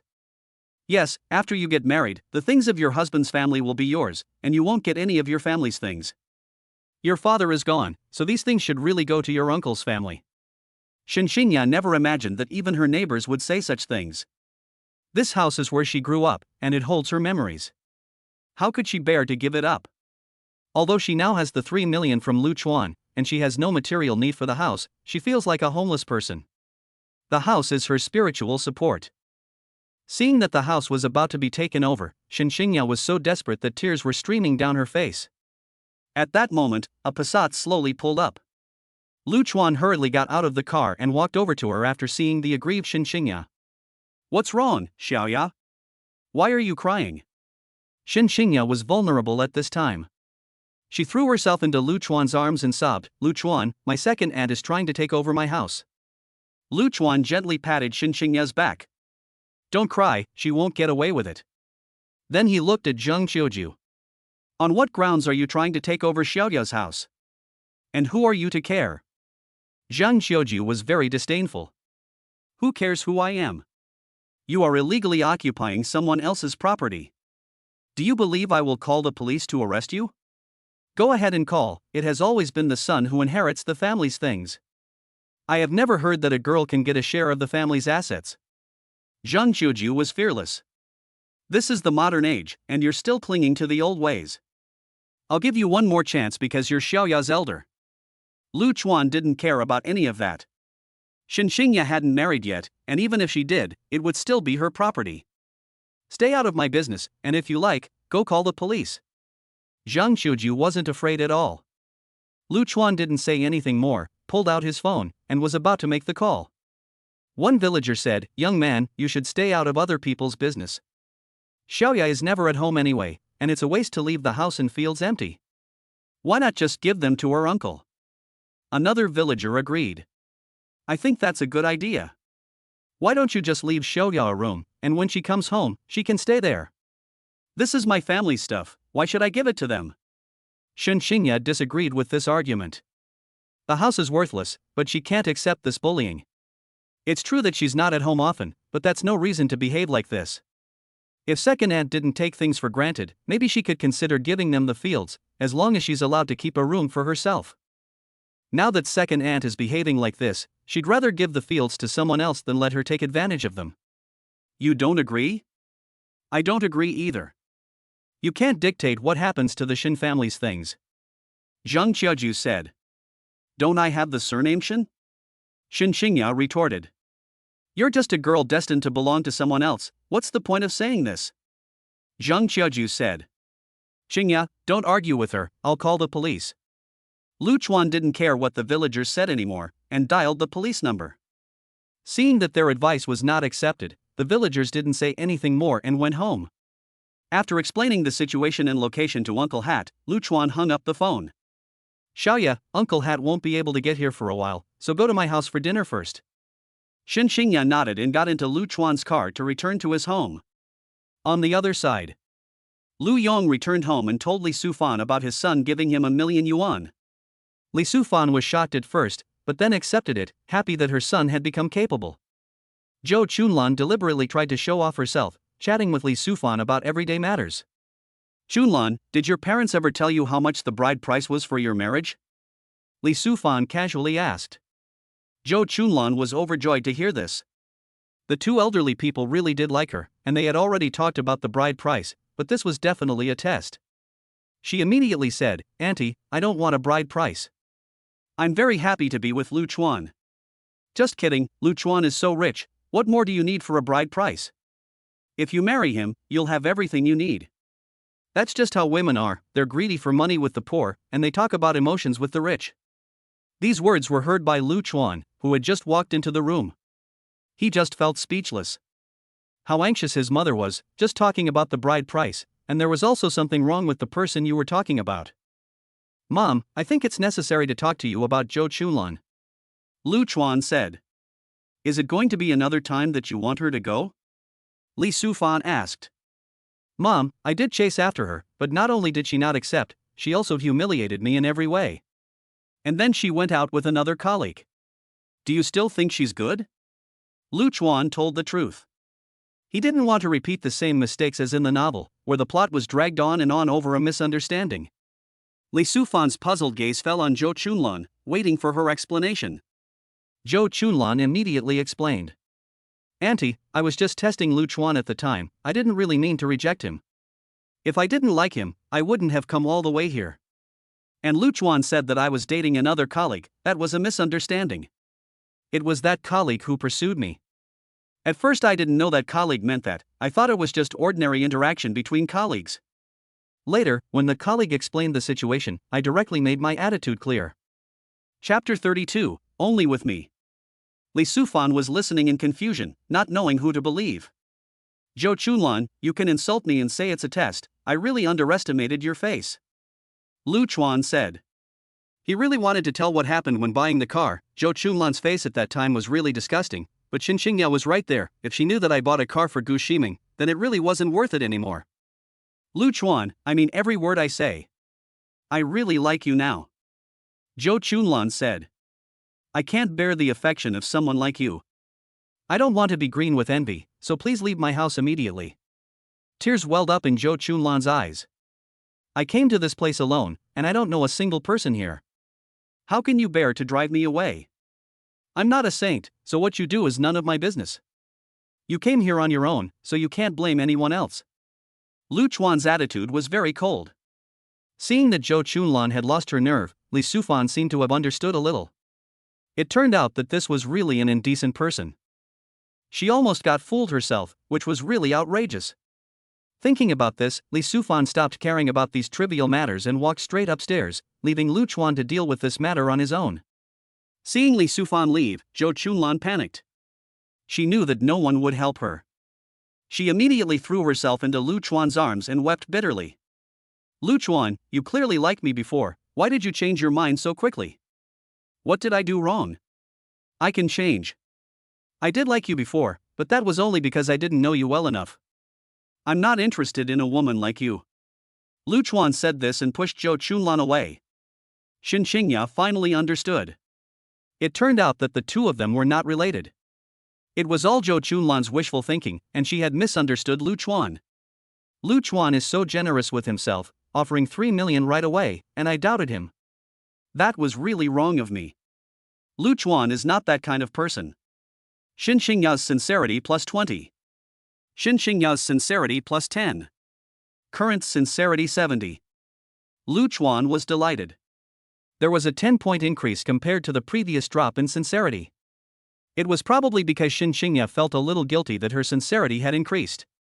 It seems that I still have to thank Zhou Chunlan for causing such a scene. Shen Qingya took the initiative to ask, Zhou Chunlan, how did you know Lu Chuan's address? Lu Chuan was also puzzled. Yes, tell the truth, where did you get it from? I asked the company's human resources officer, Xiao Huang, to find out. Lu Chuan, I can do anything for you, can you forgive me? Zhou Chunlan was still not giving up. At this time, she was like a lapdog, no matter what Lu Chuan did to her, she would not care, as long as she could be forgiven, she would do anything. Okay, you can go. If I don't ask you to leave, it won't look good for anyone. Lu Chuan gave the order to evict the guest again. Zhou Chunlan was disheartened to hear this. Why hadn't she realized Lu Chuan's true situation, and why had she rejected this golden son-in-law? She dragged her weak body out of Lu Chuan's home, disoriented. Shen Qingya felt a little uncomfortable when she saw this. She is in a state where she can easily get into trouble, so why don't you let her stay for one night? You're so kind-hearted, do you want me to sleep with her tonight? Lu Chuan snapped. Lu Chuan didn't know if something would happen to Zhou Chunlan, but he knew that this was Zhou Chunlan's own personal behavior. Even if something happened, what did it have to do with him? Even if she really loses, so what? If she compromises this time, next time she will pretend to be even more lost and manipulate herself in this way from now on. It's just like those people who say they're going to kill themselves all the time. If you give in just once, they'll only get worse. They don't seek solutions to their problems, but just threaten you with this. If she really can't get over it, that's her business. Someone who doesn't even love themselves, how can they love others? And Lu Chuan never had any emotional disputes with the other party from beginning to end, so it's not even remotely relevant. Shen Qingya heard Lu Chuan say that she was going to sleep with Zhou Chunlan, and she definitely didn't want to. I just feel sorry for her and I'm making a suggestion. Who told you to sleep with her? You can only be with me. And you what? Lu Chuan gave a wicked smile. You're so annoying.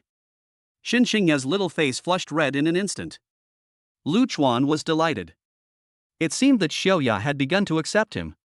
Shen Qingya was also a human being, and a rich man would definitely be attractive to her. However, her family situation was unique, and she felt somewhat inferior and insecure when facing Lu Chuan, and didn't feel like she could hold Lu Chuan down. Just now, when she was facing her second aunt, she panicked a little and seemed at a loss for what to do. It was Lu Chuan who stood firmly by her side, and she naturally felt his intentions. Now that she has cleared up Zhou Chunlan's misunderstanding and feels that she has wrongly accused Lu Chuan, she feels a little guilty, and her state of mind has naturally changed. Let's not continue this topic. Shen Qingya quickly stopped. That's good, let's eat first, and Uncle Hat will come to deal with your house later. After dinner, Lu Chuan took Shen Qingya away. It wasn't long before they arrived at Shen Qingya's doorstep, and Uncle Hat arrived soon after. After mediation by Uncle Hat, Zhang Qiuju relented. Of course, it wasn't that easy. At first, Zhang Qiuju acted like a scoundrel, and it was only after Uncle Hat said he would detain her for illegally possessing other people's property that she gave in. After Zhang Qiuju handed over the keys, Uncle Hat left, and the two of them began cleaning the room. At that moment, Shen Gang, Shen Qingya's second uncle, walked in. Xiaoya, when did you get back? Uncle, I arrived a little after 2 o'clock, Shen Qingya replied. As soon as I got back, I heard that you had called the police. I'm not saying this to criticize you, but can't a family discuss things properly? You had to go so far as to call the police, and your aunt was so shocked. It was your aunt who wouldn't give me the key, insisting that this was your house. I couldn't talk her round, so I had to do it this way, said Shen Qingya. You could have called me. What's the point of calling the police? How do you want the neighbors to see our family? Uncle Shen, can you control anti-air? Will calling you really help? Shen Qingya seemed to know her uncle's temper well. Well, you can't call the police either. Shen Gang, what nonsense are you talking to her about? You should just treat this kind of person as if she were no longer your niece and cut off all ties with her. Zhang Qiuju scolded and walked in. Shen Qingya didn't react much upon hearing this, but just looked at Shen Gang with an inquiring gaze, wanting to know what he had decided. What's the big deal? Shen Gang said. You good for nothing, you've grown some balls, you dare to go against me? She even called the police to arrest me, is there such a niece in the world? Zhang Qiuju was furious. There's no aunt like you in the world either. Shen Qingya retorted. Zhang Qiuju became more and more irritable. Shen Gang, today you either break off your relationship with her, or we'll get a divorce. Chapter 33 Su Yang's Assist. Shen Qingya also refused to be bullied, and said immediately, if we break off the relationship, we will never have anything to do with each other in the future. Fine, don't regret it. Without the support of your family, who will help you when you suffer in your in-law's house in the future? Zhang Qiuju said, and then dragged a helpless-looking Shen Gang away. However, this last sentence did make Shen Qingya feel a hollow feeling in her heart. She looked at Lu Chuan. Will you bully me? I won't let you suffer. Lu Chuan embraced Shen Qingya in his arms. Then Lu Chuan teased, Xiaoya, what kind of bullying are you talking about? If it's that kind, I might really bully you. You're not serious. Shen Qingya blushed. After a while, the two continued cleaning the house. The cleaning was almost done, and they were both dirty. It's not convenient with all the dirty pots and pans here, so go to my place and take a shower before coming back. Lu Chuan suggested. Shen Qingya responded. Lu Chuan drove Shen Qingya back to his house. As soon as they got out of the car, he heard someone shouting his name. Lu Chuan, when did you get back, and you didn't even tell me? Lu Chuan looked back and saw a man of similar age riding a motorcycle towards him. It turned out to be his childhood friend Su Yang. The two were neighbors and classmates, and since they were young they had been together digging bird nests, poking each other's penises, and competing to see who could urinate the farthest. Su Yang graduated from junior high school and entered society. After working away from home for a while, he chose to return to his hometown and opened a restaurant in the town. This time, he happened to see Lu Chuan get off the car and started shouting from afar. Lu Chuan didn't speak until Su Yang's motorcycle had stopped next to him. I was going to go to town tomorrow to look for you. Su Yang took out a cigarette and offered it to Lu Chuan. You've done well, buying a car, a Passat no less. It's a rental. Lu Chuan lit the cigarette and answered truthfully. Hey, this beauty looks familiar. Su Yang looked at Shen Qingya with a puzzled expression. Don't you remember the class flower? Lu Chuan asked. Su Yang suddenly realized, his mouth wide open. Oh, Shen Qingya. Then he was even more shocked. What's your situation? Lu Chuan embraced Shen Qingya in his arms, looking proud. This is the situation. Shen Qingya was a little embarrassed and smiled sheepishly. Su Yang, long time no see. You remember me? Su Yang said. He looks familiar, but Lu Chuan is close to you, so it's easy to guess. Good boy, you actually chased after the goddess you secretly loved. You're damn lucky. Su Yang is full of envy. Cough. Cough. Lu Chuan coughed twice. Shen Qingya knew there was something fishy as soon as she heard it, and immediately asked, Su Yang, what do you mean by secretly loving?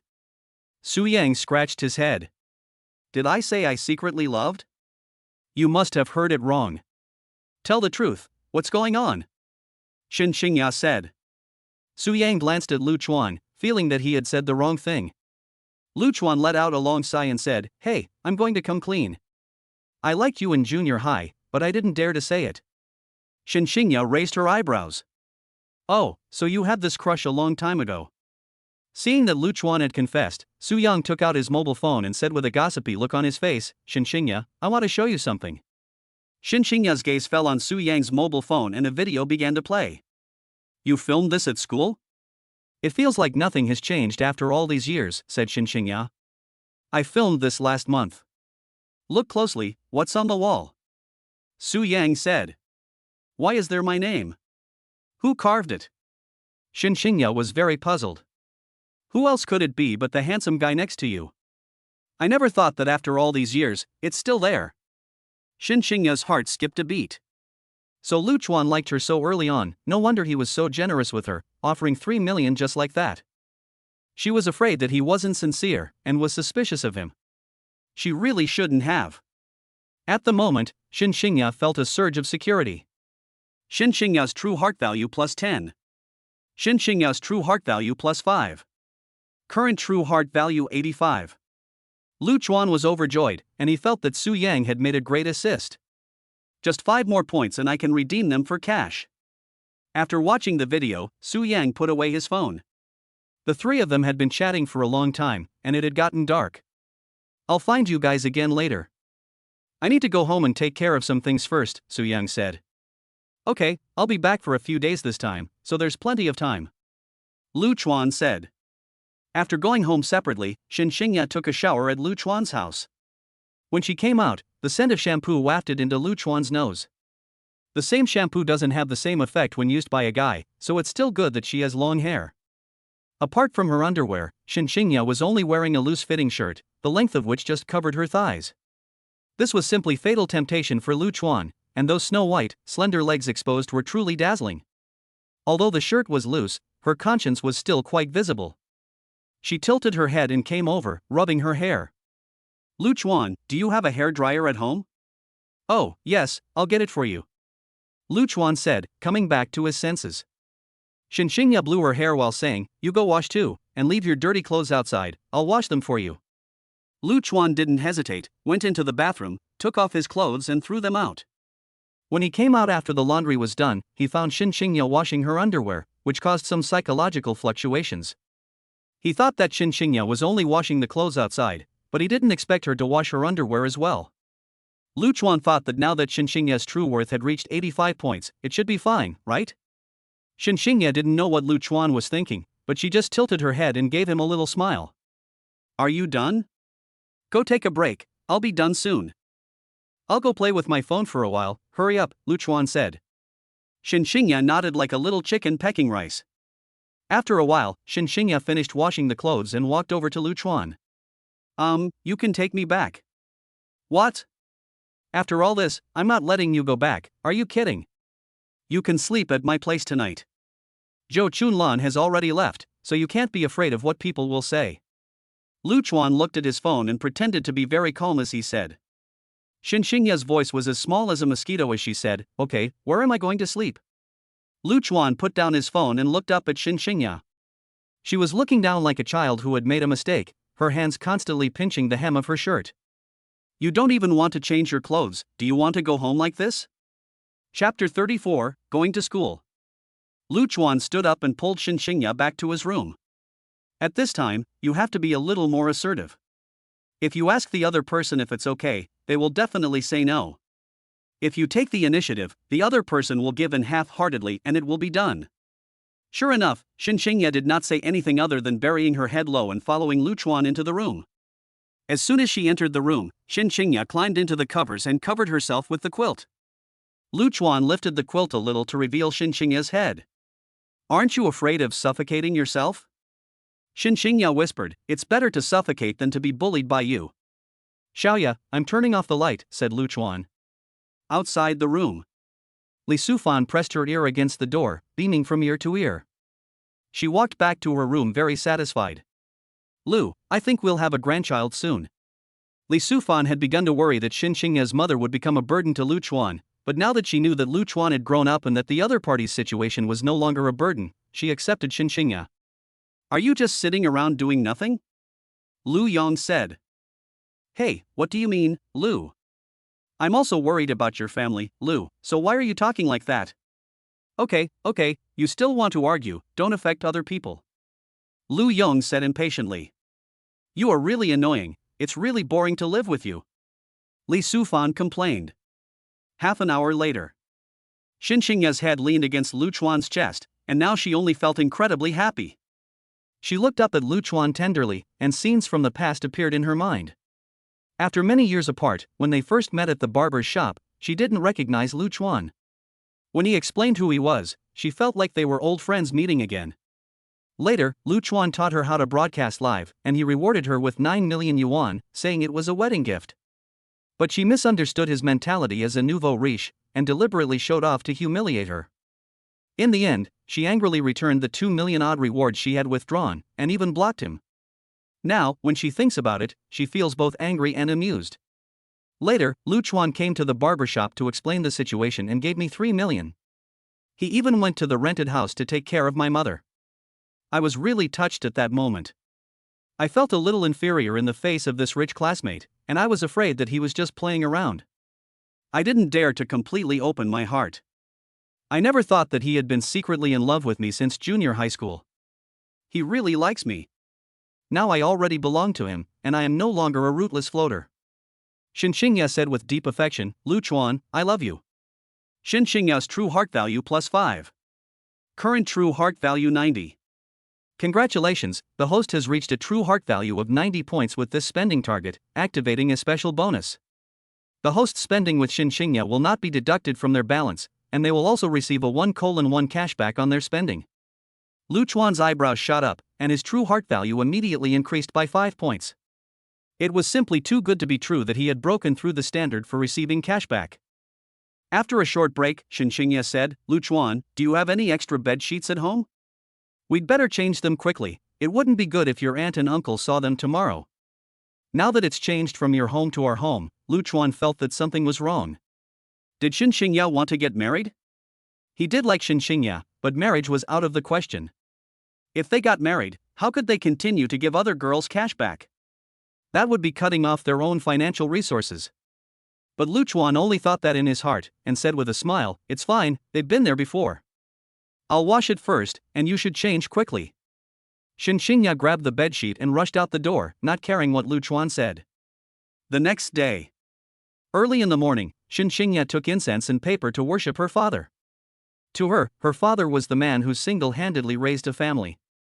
Not only did he have to earn money to send her to school, but he also had to find time to take care of her mother, which caused him to overwork and pass away early. She wanted to ask Lu Chuan to go with her, but seeing that he was sleeping soundly, she didn't want to wake him up, so she gave up on the idea. She didn't come back until noon. After lunch, she said to Lu Chuan, let's go to the school. I want to see what it looks like now. Okay, Lu Chuan said, as he had nothing to do anyway. The two drove to the school in town, but they were stopped by the security guard at the gate. May I help you? Standing at the school gate, Lu Chuan could see that the teaching building had not changed much, except that it had grown old. So he had an idea. This Ms. Shen wants to donate 5 million to the school. Please inform the principal. Lu Chuan said. Shen Qingya's head was full of question marks. When did I say I was going to donate money? Where did I get 5 million from? Is Lu Chuan trying to get me killed? Lu Chuan was thinking that if he became rich, he would do something for society. After all, donating in Shen Qingya's name would not only not deduct money, but also return cash. The security guard stared at Lu Chuan with a look of pity. Young man, do you know what 5 million is? Have you ever seen 5 million? You just blurted it out, not afraid of the wind blowing your tongue. Shen Qingya whispered, Lu Chuan, why are you talking nonsense? Where would I get the money to donate to the school? Don't worry, I'll transfer the money to you. After saying this, Lu Chuan turned to the security guard and said, Uncle, don't you believe me, she really has money. You should tell the principal, otherwise you can't afford to lose this lady. Do you take me for a fool? Someone who can donate 5 million wouldn't drive a Passat. Get out of here, don't hang around here. Chapter 35, I'll cut it for you. Shen Qingya was unhappy. Why are you yelling at my man? Uncle, can you please speak nicely? We're here to donate money. You're still acting, aren't you? If you don't leave, don't blame me for being rude. The security guard said. You're unbelievable. How much trouble can it be to say something? Shen Qingya was really angry. You're here to cause trouble. If I really notify the principal, won't I be asking for trouble? I'll give you one last chance. If you don't leave, don't blame me for taking action. Just then, a man in his 50s walked out of the school gate. When he saw the security guard arguing with two socialites, he immediately came over. Lao Wu, what's going on? Security guard Lao Wu immediately changed his expression. Principal Chen, these two people are here to cause trouble. Over the years, the headmaster has changed, and Lu Chuan did not know the two men, but hearing the security guard shout like that, naturally they knew. Principal Chen, we are here to donate to our alma mater, said Lu Chuan. Principal Chen looked at Lu Chuan carefully and said, Alma mater? You are students from this school? Yes, answered Lu Chuan. Then come in and sit down, let's talk. Principal Chen led the two men into the security room. Security guard Lao Wu looked disdainful. Principal Chen, don't let these two fool you. Principal Chen ignored Lao Wu. He didn't think that Lu Chuan and Shen Qingya looked like idle troublemakers.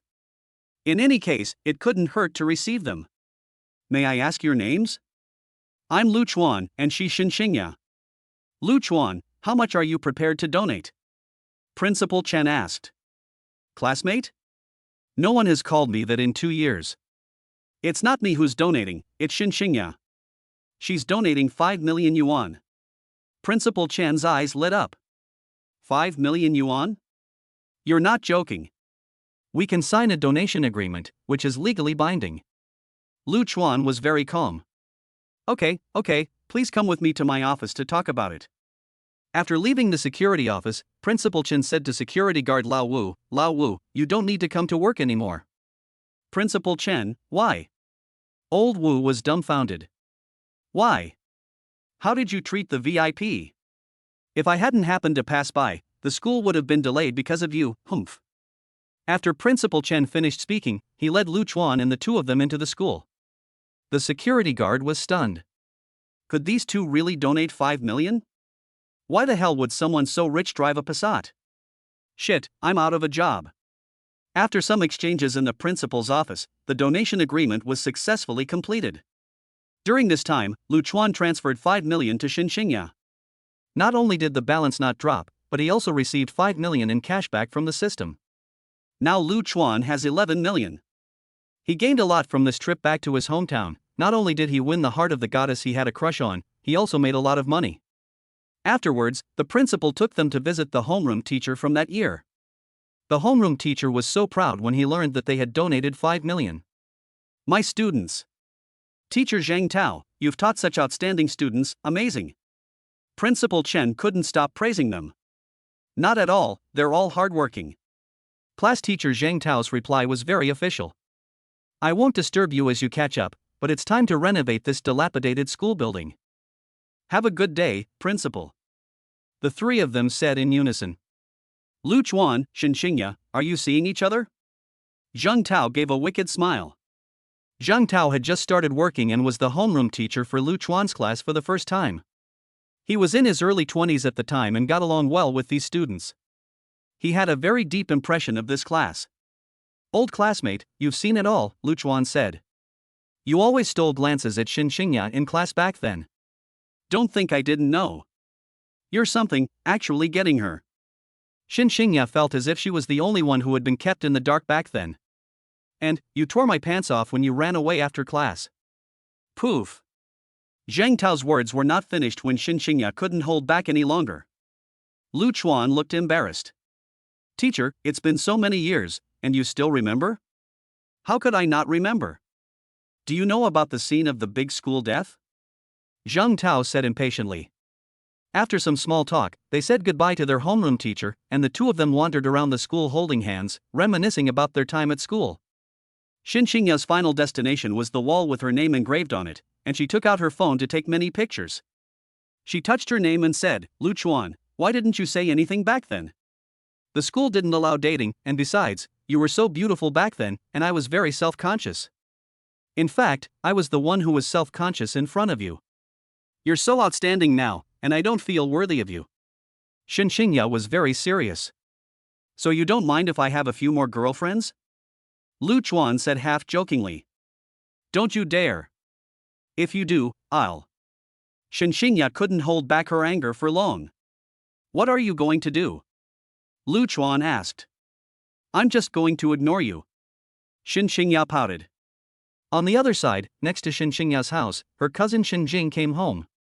Shen Jing is 2 years younger than Shen Qingya, and they have been close since they were young.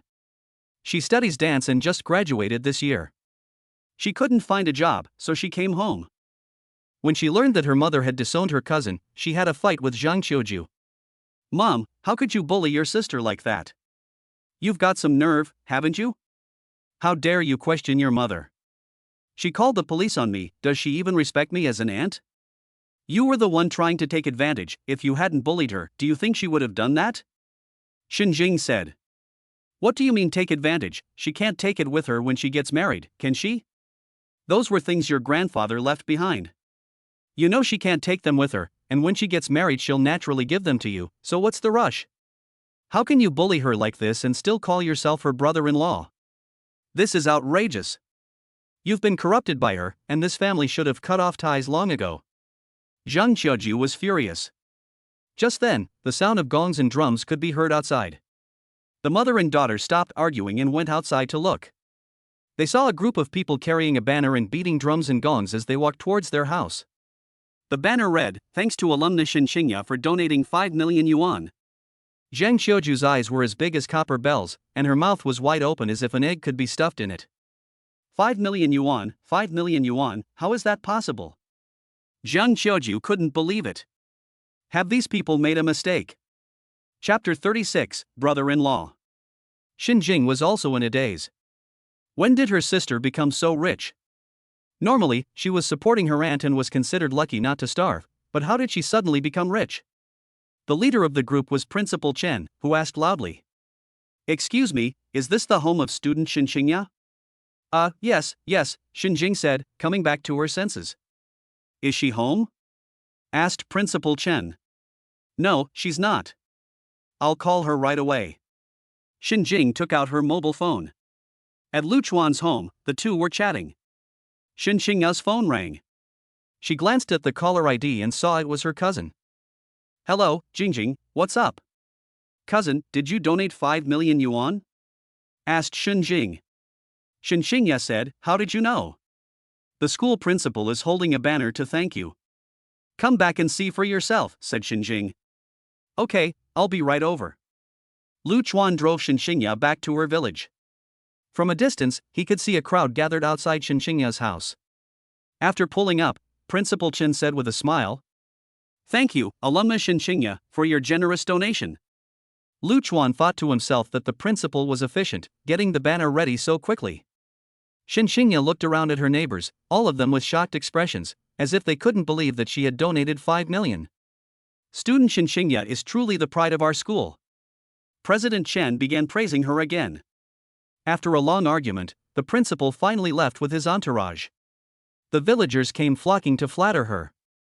Yeah, you've made it big out there. I knew you'd amount to something since you were little. Who's to say I haven't?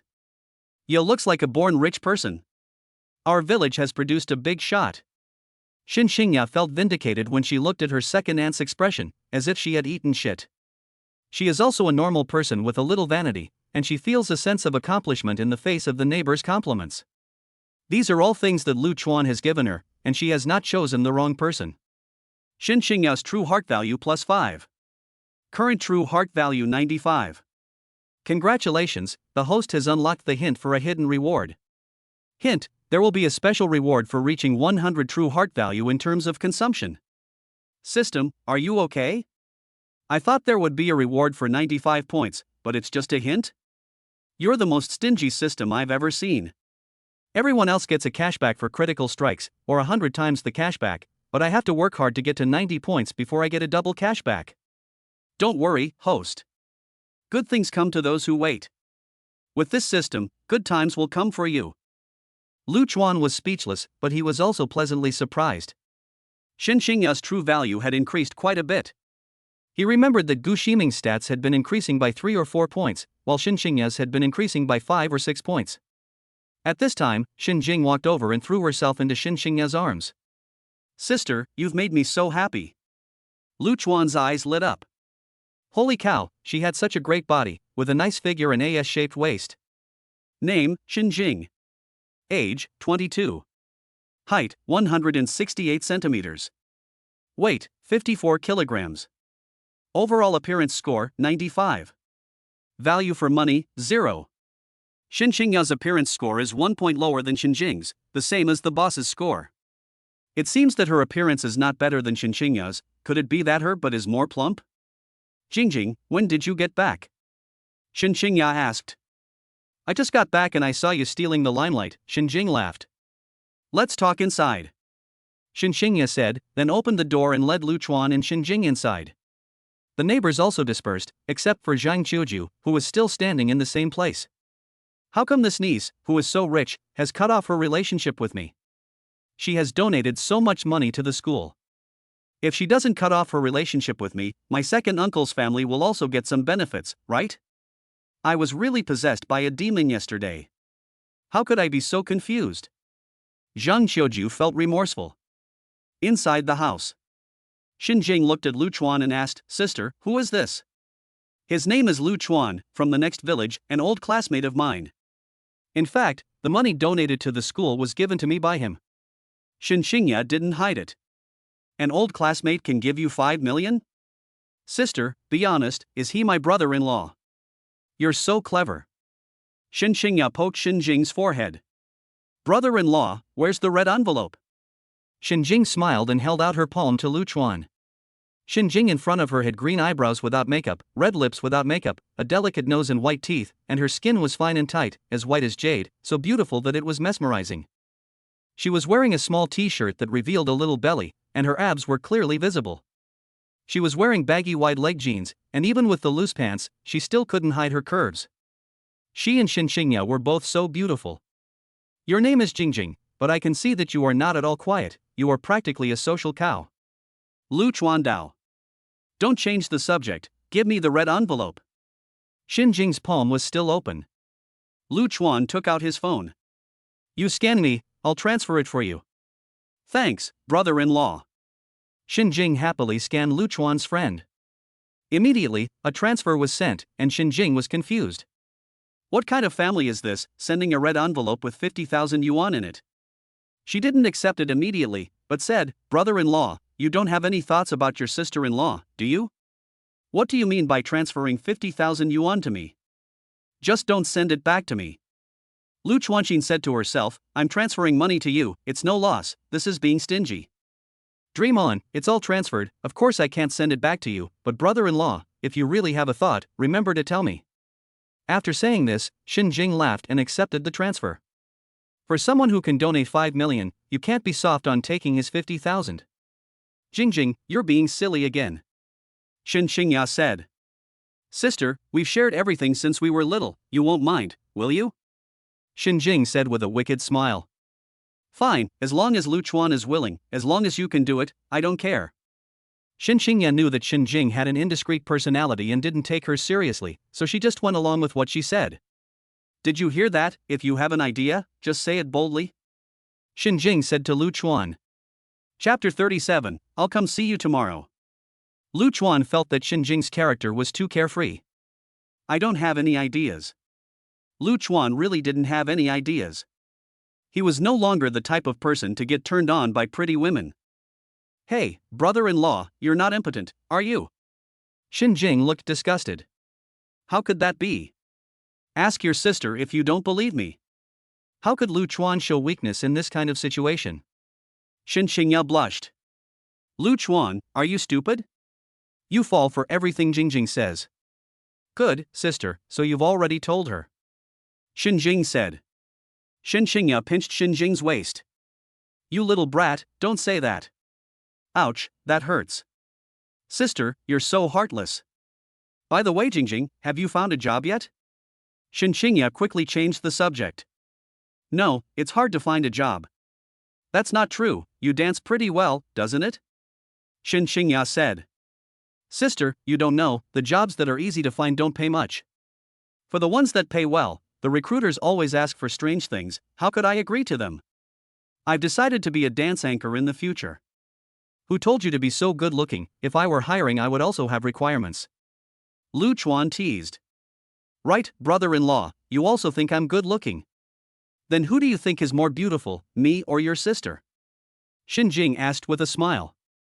Shen Qingya also looked at Lu Chuan expectantly, waiting for his answer. Lu Chuan really wanted to give himself a big slap in the face. What was the point of talking so much when it was a foregone conclusion? I think you're both good looking. No, even if you say both are good looking, there's still a hierarchy. You have to say who's more beautiful. Shen Jing wouldn't take no for an answer. Xiaoya, it's time to go back for dinner, let's go. Lu Chuan dragged Shen Qingya out of the house. Shen Qingya was happy about this and followed him. Jingjing, remember to lock the door for me. Sister, you value your friends less than your lover. Shen Jingjing stamped her foot and said. It can be seen that this Lu Chuan is quite good to his sister and is very generous. Shen Jingjing's true heart value plus 20. Shen Jing's sincerity plus 20. Current sincerity 40. After Lu Chuan left, Shen Jing locked the door and returned to her home. Zhang Qiuju immediately came up to her. Jingjing, did you ask what Xiaoya is doing now? Where did she get so much money? My brother-in-law gave it to her. Brother-in-law? What brother-in-law? Zhang Qiuju was puzzled. It's the guy who came with my sister. That guy is with Xiaoya? No wonder he's been so helpful to her. He's the one who called the police, which almost scared the hell out of me. I'd say, Mom, you've got some of the blame here. Well, in the end, nothing happened to you. Shen Jing said. And your sister-in-law is very nice, she gave me a 50,000 yuan red envelope when we met. Shen Jing continued. Zhang Qiaju's eyes lit up. 50,000 yuan? He gave you 50,000 yuan, how much money does he have, how can he give away so much money so easily? He casually donated 5 million yuan, so he must be worth tens of millions or even hundreds of millions. My goodness, tens of millions? That's too much. Zhang Qiuju was shocked. Jingjing, give me the 50,000 yuan. I'll keep it for you. I'll keep it myself. Shen Jing was unhappy. You don't spend much money, so it's good to save it for your brother to get married, isn't it? Shen Jing's face fell.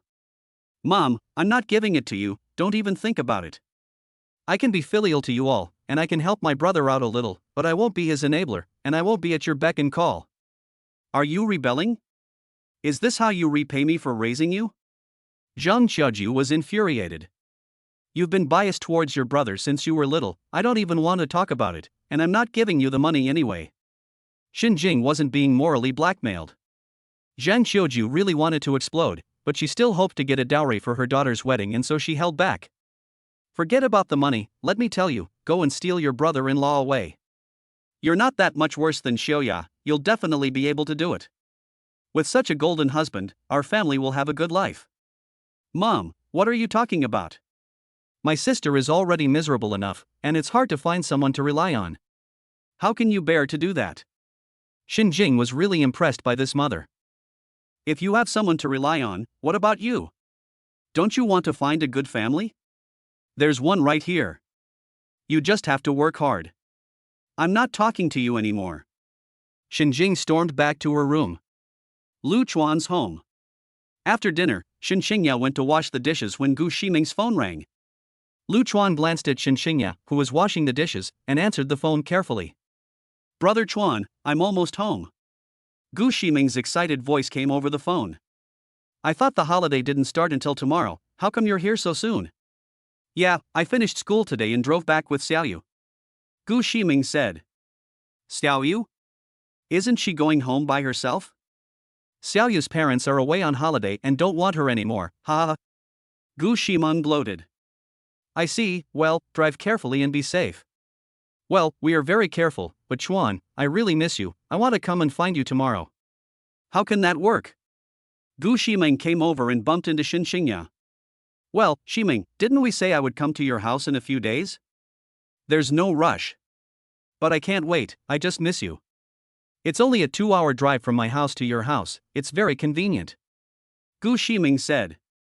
No, you should spend more time with your family, shouldn't you? Chuan, are you tired of me? Gu Ximeng's words carried a hint of tears. No, how could I be tired of you? If you want to come, then come. Lu Chuan's head was spinning. I knew that Chuan was the best. See you tomorrow. Bye. After hanging up the phone, Lu Chuan walked over to Shen Qingya. Xiaoya, I'm going to the town tomorrow to visit Su Yang. Do you want to come? Shen Qingya thought for a moment and said, Lu Chuan, I want to spend some time with Jingjing. It's been a long time since we sisters last saw each other. Would it be okay if you went alone? Lu Chuan was overjoyed and pretended to be disappointed. Okay, then I'll go by myself. Shen Qingya felt a little guilty when she saw Lu Chuan's expression. Lu Chuan, why don't you bring Jingjing with you tomorrow, and we'll go with you? No need. It's not often you and your sister get to see each other, you should catch up. Su Yang and I also have a lot to talk about, so it won't be a problem. Shen Qingya felt that Lu Chuan was very considerate, and she looked at him tenderly. I'll make it up to you tonight. Lu Chuan didn't feel very excited, mainly because Shen Qingya was too honest in that regard. But since the other person had said she wanted to make it up, she must be taught a good lesson tonight. Chapter 38, Gu Ximeng sets off. Lu Chuan was lying on the bed playing with his phone. Shen Qingya came in after she was done and, after closing the door, went straight to the bed.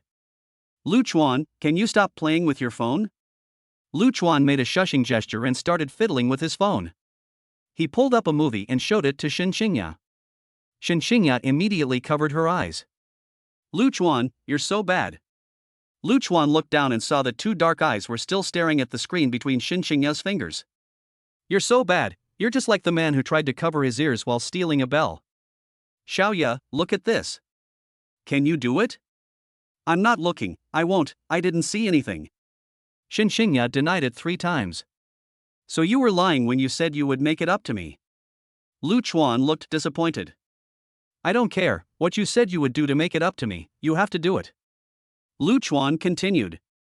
Shen Qingya was torn between heaven and earth inside. This was too embarrassing, but she loved Lu Chuan very much now and especially wanted to make him happy. After all, 95 points was really worth it, and that was already very high. Finally, she mustered her courage. Okay then. The next day, Gu Ximeng woke up early and pulled Ren Xiaoyu out of bed. Xiaoyu, we should go. Big sister, it's still early, don't be so dramatic. Ren Xiaoyu's eyes were still half closed as she said dazedly. Hurry up, you'll be done when you're done applying your makeup. Gu Ximeng said. I'm really impressed, it's just to see Lu Chuan, not some leader, is it really that big a deal? Ren Xiaoyu sat up and said listlessly. Of course it's a big deal. I have to look good when I see Chuan, I can't let him down. Gu Ximeng took it for granted. After some careful dressing up, Gu Ximeng and Ren Xiaoyu drove off in the Maybach to Lu Chuan's house. At this time, Lu Chuan was also on his way to town and received a message from Gu Ximeng. Chuan, I'm leaving, wait for me. Lu Chuan sent a message with the location of Su Yang's small restaurant, with an accompanying sentence. Just come here. Just as he was about to put the phone down, Jia Jia's call came through. Jia, what's up? Shiga, you didn't forget, did you? We agreed that I would come visit you during the holiday. Send me your location and I'll buy the plane ticket right away. Lu Chuan had really forgotten about this, but what was the point of you getting involved in the current situation? Shen Qingya and Gu Ximeng were more than he could handle. Well, Jia, I'm not available to receive you right now, so why don't you go play somewhere else? I'll go find you when I'm free.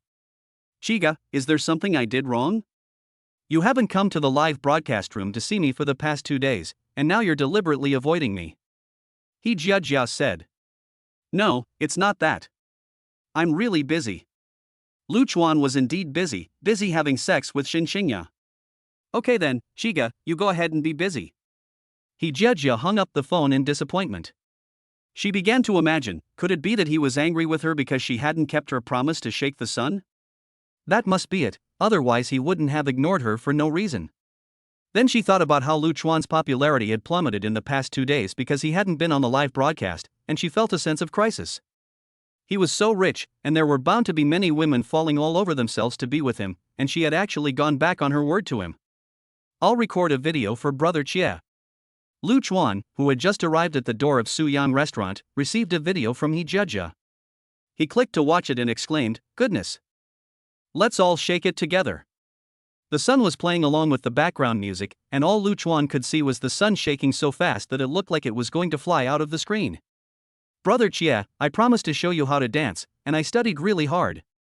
Jia's message followed. Well, that was a good dance. Lu Chuan replied. If Chiga likes it, remember to come to the live broadcast room and watch me. I will definitely go see you when I have time. As for Jia, he has only seen her on the live broadcast room and does not have any feelings for her. If he has to say that he has some thoughts, it is completely out of lust. He put his phone in his pocket and walked into Su Yang's restaurant. He saw Su Yang sitting inside listlessly, so Lu Chuan patted him on the shoulder. What are you thinking about? Lu Chuan, when did you get here? Su Yang was startled. I just got here. What are you doing? Did you get dumped? Lu Chuan teased. Almost. Su Yang looked listless. What's going on? Lu Chuan asked, concerned. Lu Chuan really cares about Su Yang. Su Yang went out to work after graduating from junior high school. Every time, he would run away after a few months, bringing home a few thousand yuan with him, without giving his parents a penny. He spent it all on drinking and partying with Lu Chuan. When he ran out of money, he would stay at home for a few days before going out to work again. It didn't take long before he came back with a few thousand yuan to spend recklessly with Lu Chuan. Lu Chuan had spent a lot of Su Yang's money over the past 3 years of high school, and Su Yang would help his family with the farm work whenever he had time. My girlfriend wants me to give her 500,000 yuan in bride price or we'll break up. Where am I going to get that kind of money? I'm worried, Su Yang said. Lu Chuan knew that the bride price was very high in his hometown, but he didn't think it would come to this. Everyone in this place is used to asking for a bride price. After all, it's the way it is. Lu Chuan didn't find it strange either. If you really like her, I can help, Lu Chuan said. Su Yan laughed angrily. Have you even prepared a bride price for Shen Qingya?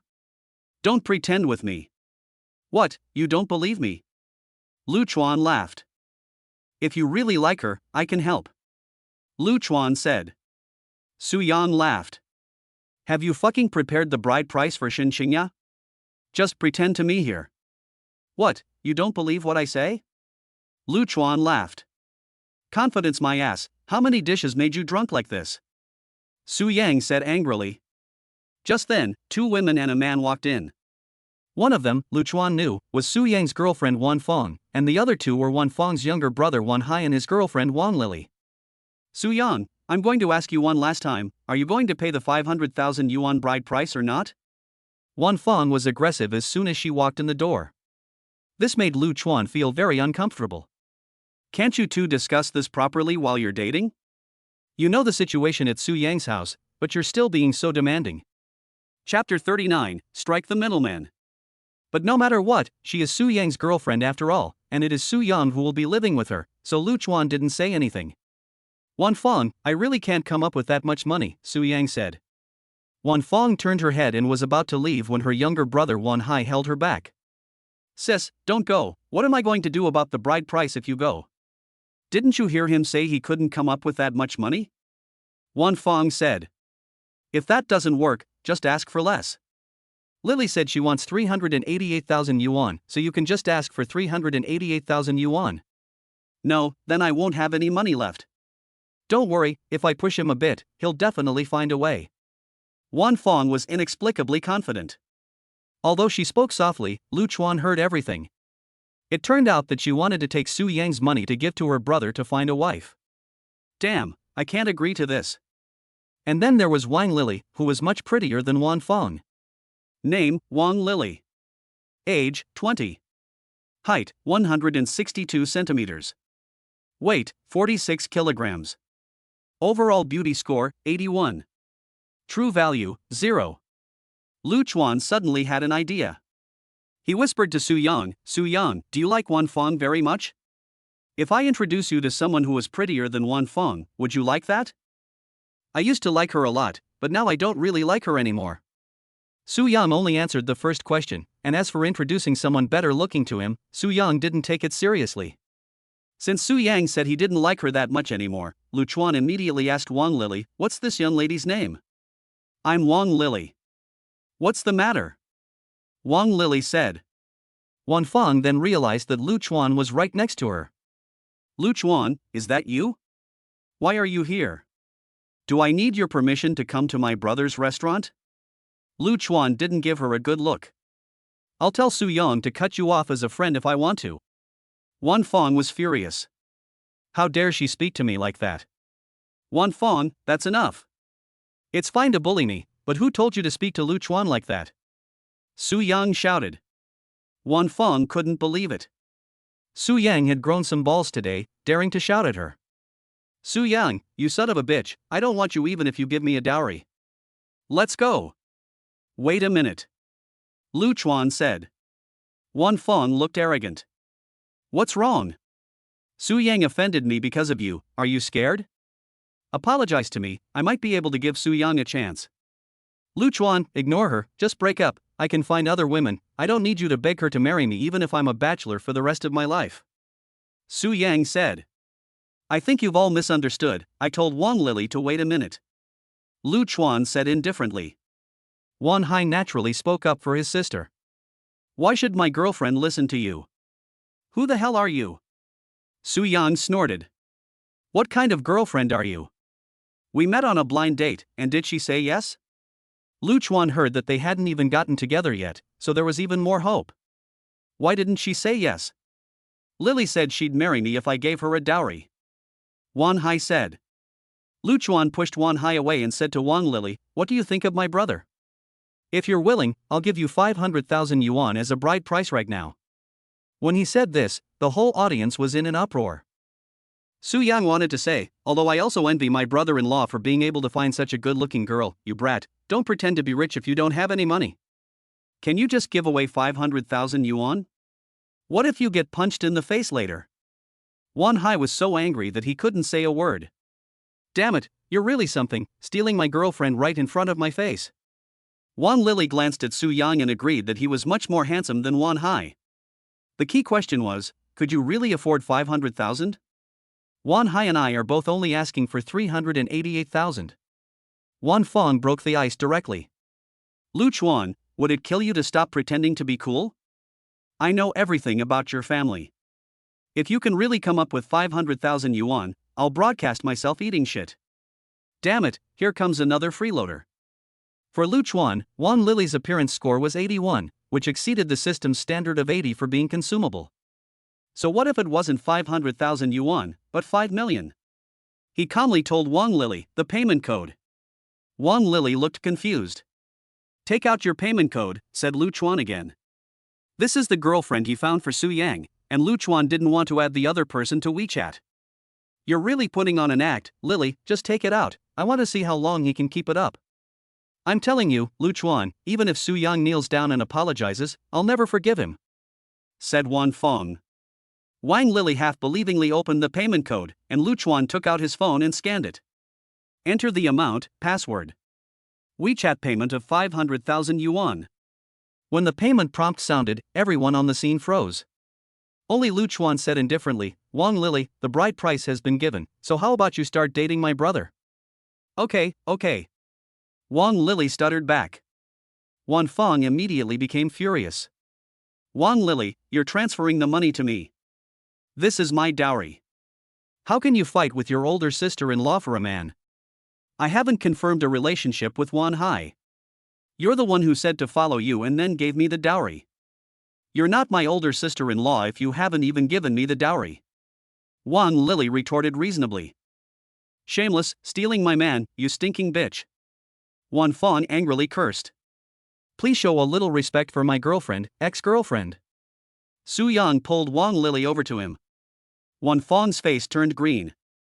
Su Yang, what do you mean? Isn't it obvious? Wang Lily is my girlfriend. No, the bride price was paid and she accepted it, so she should be my wife. Su Yang said indifferently. You slept with me for 3 years and now you want to break up? Have you no conscience? I remember it was you who broke up with me, and you said you would never forgive Su Yang even if he begged you on his knees. Lu Chuan interjected. You can break up with me, but you have to pay me for the loss of my youth. Wan Feng was relentless. Now she no longer wanted to break up, but only wanted to make unreasonable demands to make things difficult for the other person, so that the other person would not be able to break up.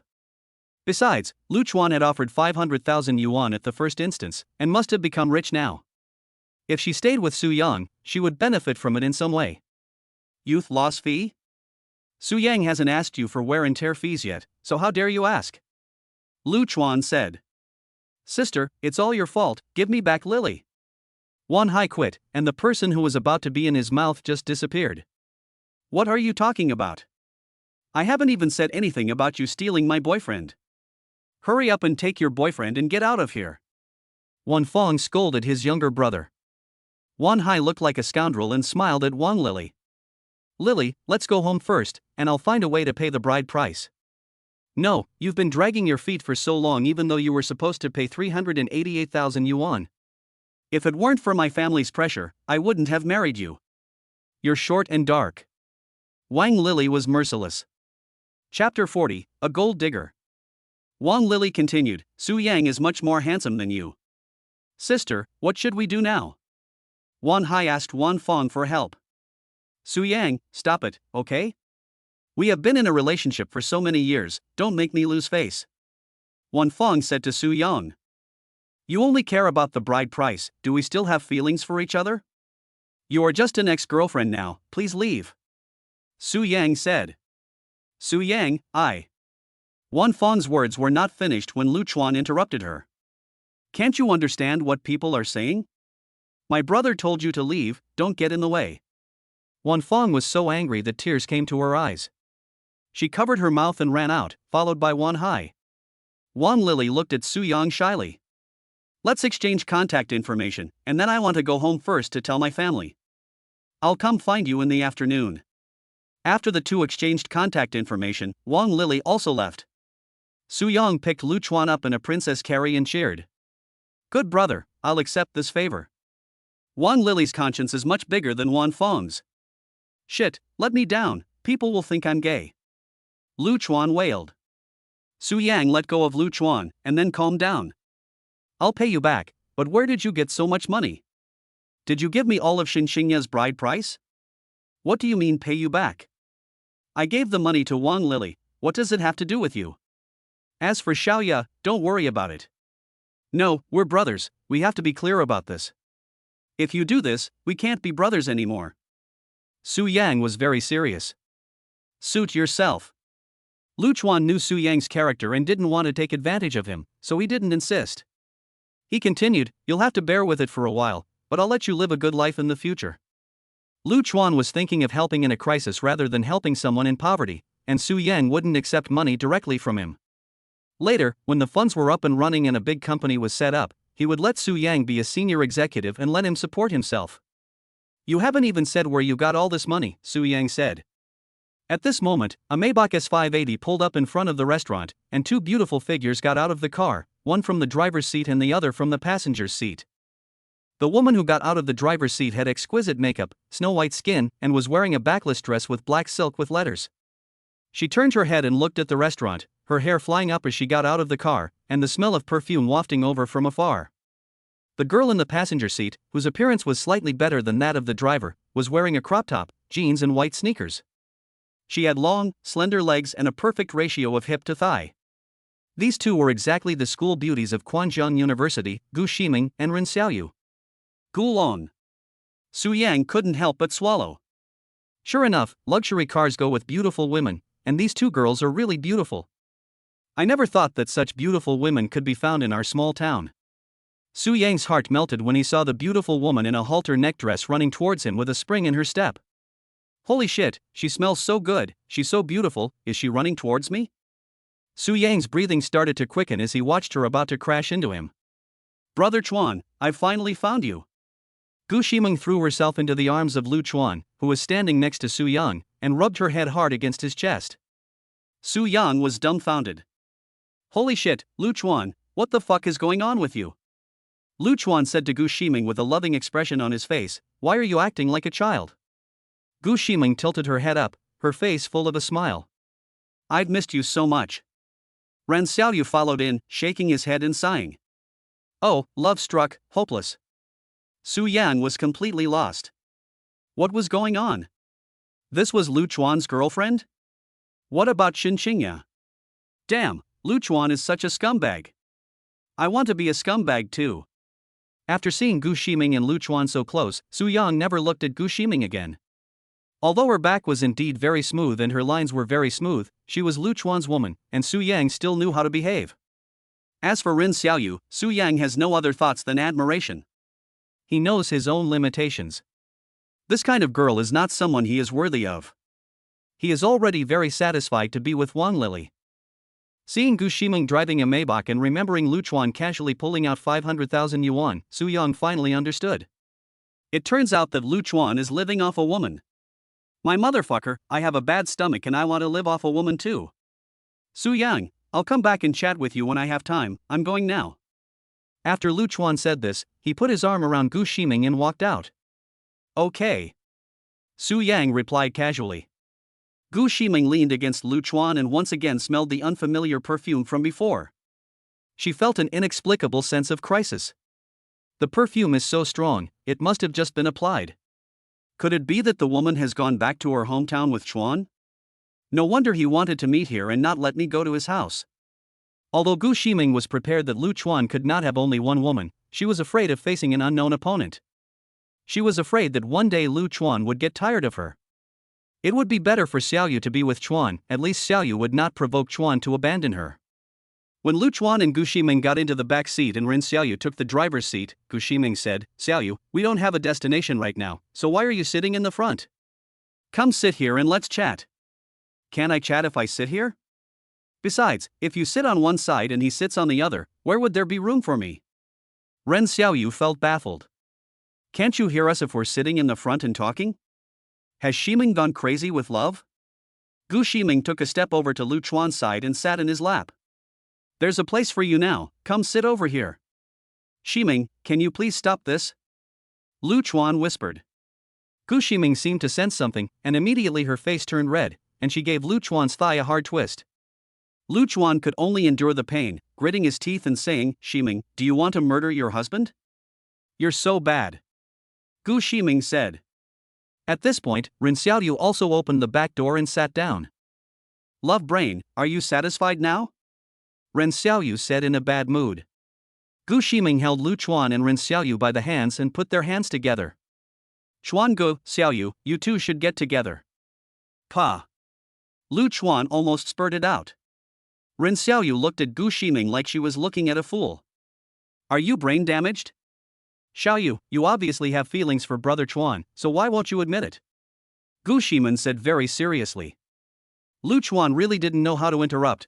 He was very good at interrupting. It should be said that he didn't know how to interrupt, and could only choose to be a listener. Chapter 41, Brainwashing Ren Xiaoyu.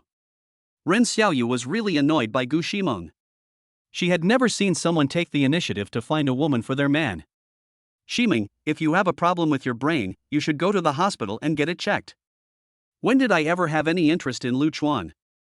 You're just talking nonsense. I could tell from your behavior that night when I returned to the dormitory after spending the night with Chuan. You just like Chuan, and you're just afraid that I might mind, aren't you? I've said many times, I don't mind. After all, you met Chuan first. I admit that at first I had some favorable feelings for Lu Chuan, but that was just favorable feelings, not the step of liking. Don't be so smart, okay? Ren Xiaoyu said. Lu Chuan believed this. Ren Xiaoyu initially reached a score of 60 true feelings, but then it all dropped, and then it rose 20 points. Lu Chuan guessed that Ren Xiaoyu couldn't accept sharing a man with someone else, so he actually gave up trying to increase her score. Now that Gu Ximeng had said that, Lu Chuan felt that there might be a way to salvage the situation. Since there was a favorable impression, that means you can actually accept Chuan, right? Gu Ximeng said. Ximeng, you know, I'm a germaphobe when it comes to relationships, otherwise I wouldn't have broken up with a Yuanhao in the first place. That's because you didn't love someone enough. When you really love someone, you can tolerate anything. Gu Ximeng seemed to have a lot of experience. I don't understand your logic. At least I can't accept it now. How will you know if you don't try? Gu Ximeng said, pressing Lu Chuan's hand firmly against Ren Xiaoyu's. Lu Chuan, you're dumb. Your girlfriend's crazy, and you're not going to say anything? Ren Xiaoyu snapped. What can I say? I'm embarrassed too. Okay, Lu Chuan said. Scum. Ren Xiaoyu cursed. Gu Ximeng thought to herself, you're embarrassed? You've been messing around with other women in my own home, and you think I don't know? You like the scum, and you can't leave him alone. But Lu Chuan was really embarrassed. His woman was introducing other women to him in front of his face, and he couldn't accept it calmly. He wasn't scum enough to do that behind her back. Okay, Shimu, let's not talk about this anymore. Lu Chuan felt that this matter was not good to be discussed openly. If you really have this intention, I will work hard in private. Oh. Gu Ximeng answered with a grievance. Ren Xiaoyu immediately opened the car door and went out to get some fresh air. What just happened? Why did Lu Chuan's hand make my heart beat faster when it touched me? Am I going to get sick? What she didn't know was that she had been brainwashed by Gu Ximeng so much that her subconscious mind had already started to change. Watching Lu Chuan buy Gu Ximeng a luxury car and a bunch of designer clothes and bags, she felt envious. Even if she didn't worship money, who wouldn't like money? They then wandered around town for a few hours, and Gu Ximeng said goodbye to Lu Chuan and went home. She had wanted to stay the night, but since Ren Xiaoyu was there, it wouldn't be nice to leave him out in the cold. After Gu Ximeng and the others left, Lu Chuan returned to the small restaurant. Su Yang sighed. Hey, Lu Chuan, I never thought you were a kept man. Who the hell told you I was a kept man? Lu Chuan laughed angrily. The beautiful woman in the Maybach is supporting you, isn't she? Su Yan looked serious. I gave her that car, what do you think? Don't pretend in front of your buddy, I'm not going to laugh at you. By the way, what do you really think? Who do you like better, Shen Qingya or the girl just now? Su Yang felt that Lu Chuan was ashamed to admit that he was a kept man, so he changed the subject. Lu Chuan thought about it for a long time. I like them both. Do you know the crime of bigamy? It's illegal. You can only marry one. Su Yang said. I'm not getting married, so what kind of law am I breaking? Only children do multiple choice questions, I want all of them. Lu Chuan said. On the highway, a Maybach was speeding. Xiaoyu, do you know why I insist that you be with Chuan? You're out of your mind. Ren Xiaoyu snapped. I'm serious, Chuan has another woman, I'm afraid he won't want me, if you were with Chuan I would feel more at ease. Ren Xiaoyu really wanted to slap this stupid woman to death. If he has another woman, just kick him out. You're in such good condition, aren't you afraid of not finding a man? How many people like you at school, don't you know? But I don't like any of those people, I only like Chuan Gu. I really don't know what kind of magic potion he has poured into you. Ren Xiaoyu said. Don't you notice that Chuan Gu is still very good to me? He loves me, that's enough. What I'm worried about is that one day he will change his mind, so I need your help. If you don't have feelings for Chuan, I don't want to make things difficult for you. Since you like Chuan too, you can help me while fulfilling your own desires, so why won't you agree? Ren Xiaoyu didn't answer. We're just talking here, and who knows what Lu Chuan is thinking? Does he like me? Why should I fall for someone who doesn't understand my feelings? Wouldn't that just be asking for trouble? After Gu Ximeng's brainwashing, Ren Xiaoyu's thoughts were increasingly deviating from her original intentions. This is the situation of many women whose best friends steal their men.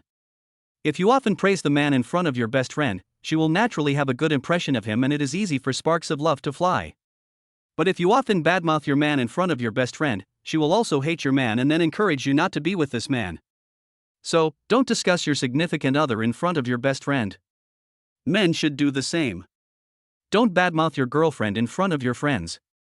What if your friend likes your girlfriend after hearing what you said?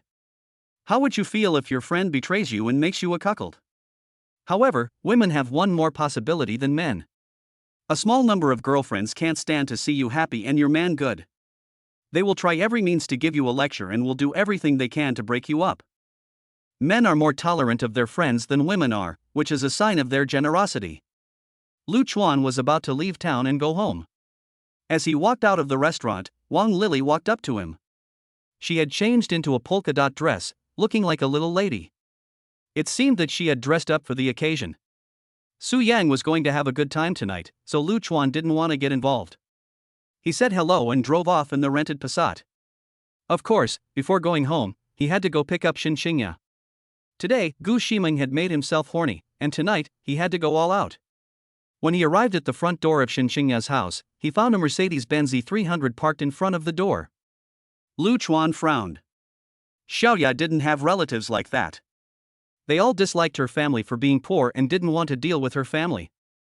The only possibility was a suitor. Chapter 42, Conflict. Lu Chuan walked up and was about to knock on the door when he heard a man's voice. Xiaoya, I've liked you for many years. In the past, I didn't have the ability to give you happiness, but now that I've made some money as an e-commerce entrepreneur, I can let you live a good life.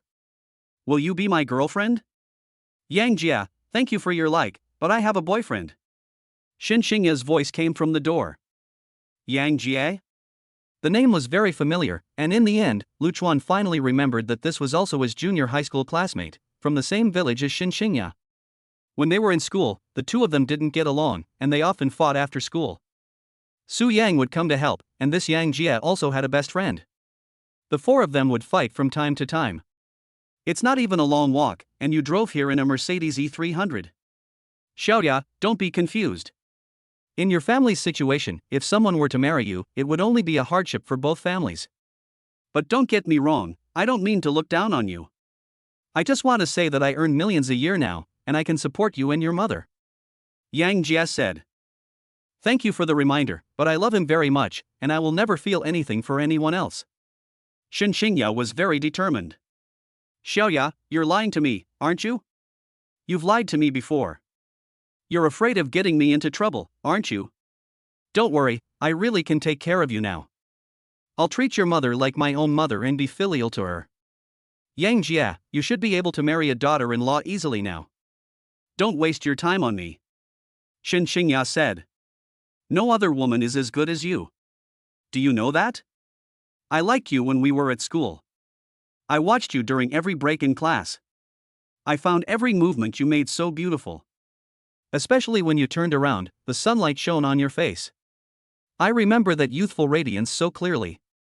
To put it frankly, you were ahead of the other girls in terms of development. I was so infatuated with your figure that I couldn't take my eyes off you. Every smile of yours is deeply imprinted in my mind. Now you are even more graceful and beautiful, and I can't look at other women at all. Lu Chuan exclaimed, Goodness, why didn't I realize before that you were so eloquent, and you have spoken my mind? Yang Jia, please respect me. How my figure looks is only for my boyfriend to say. Shen Qingya's tone was very cold. Lu Chuan didn't expect that the woman who was gentle in front of him was actually so cold in front of others. I'm sorry, Xiaoya, I didn't mean anything by it. Don't be angry, I just want you to give me a chance to take care of you. Yang Jia, I told you, I have a boyfriend, so please don't do this anymore, okay? We're neighbors, we'll see each other all the time, don't make me ask you to leave. Shen Qingya said. You're lying, who's your boyfriend?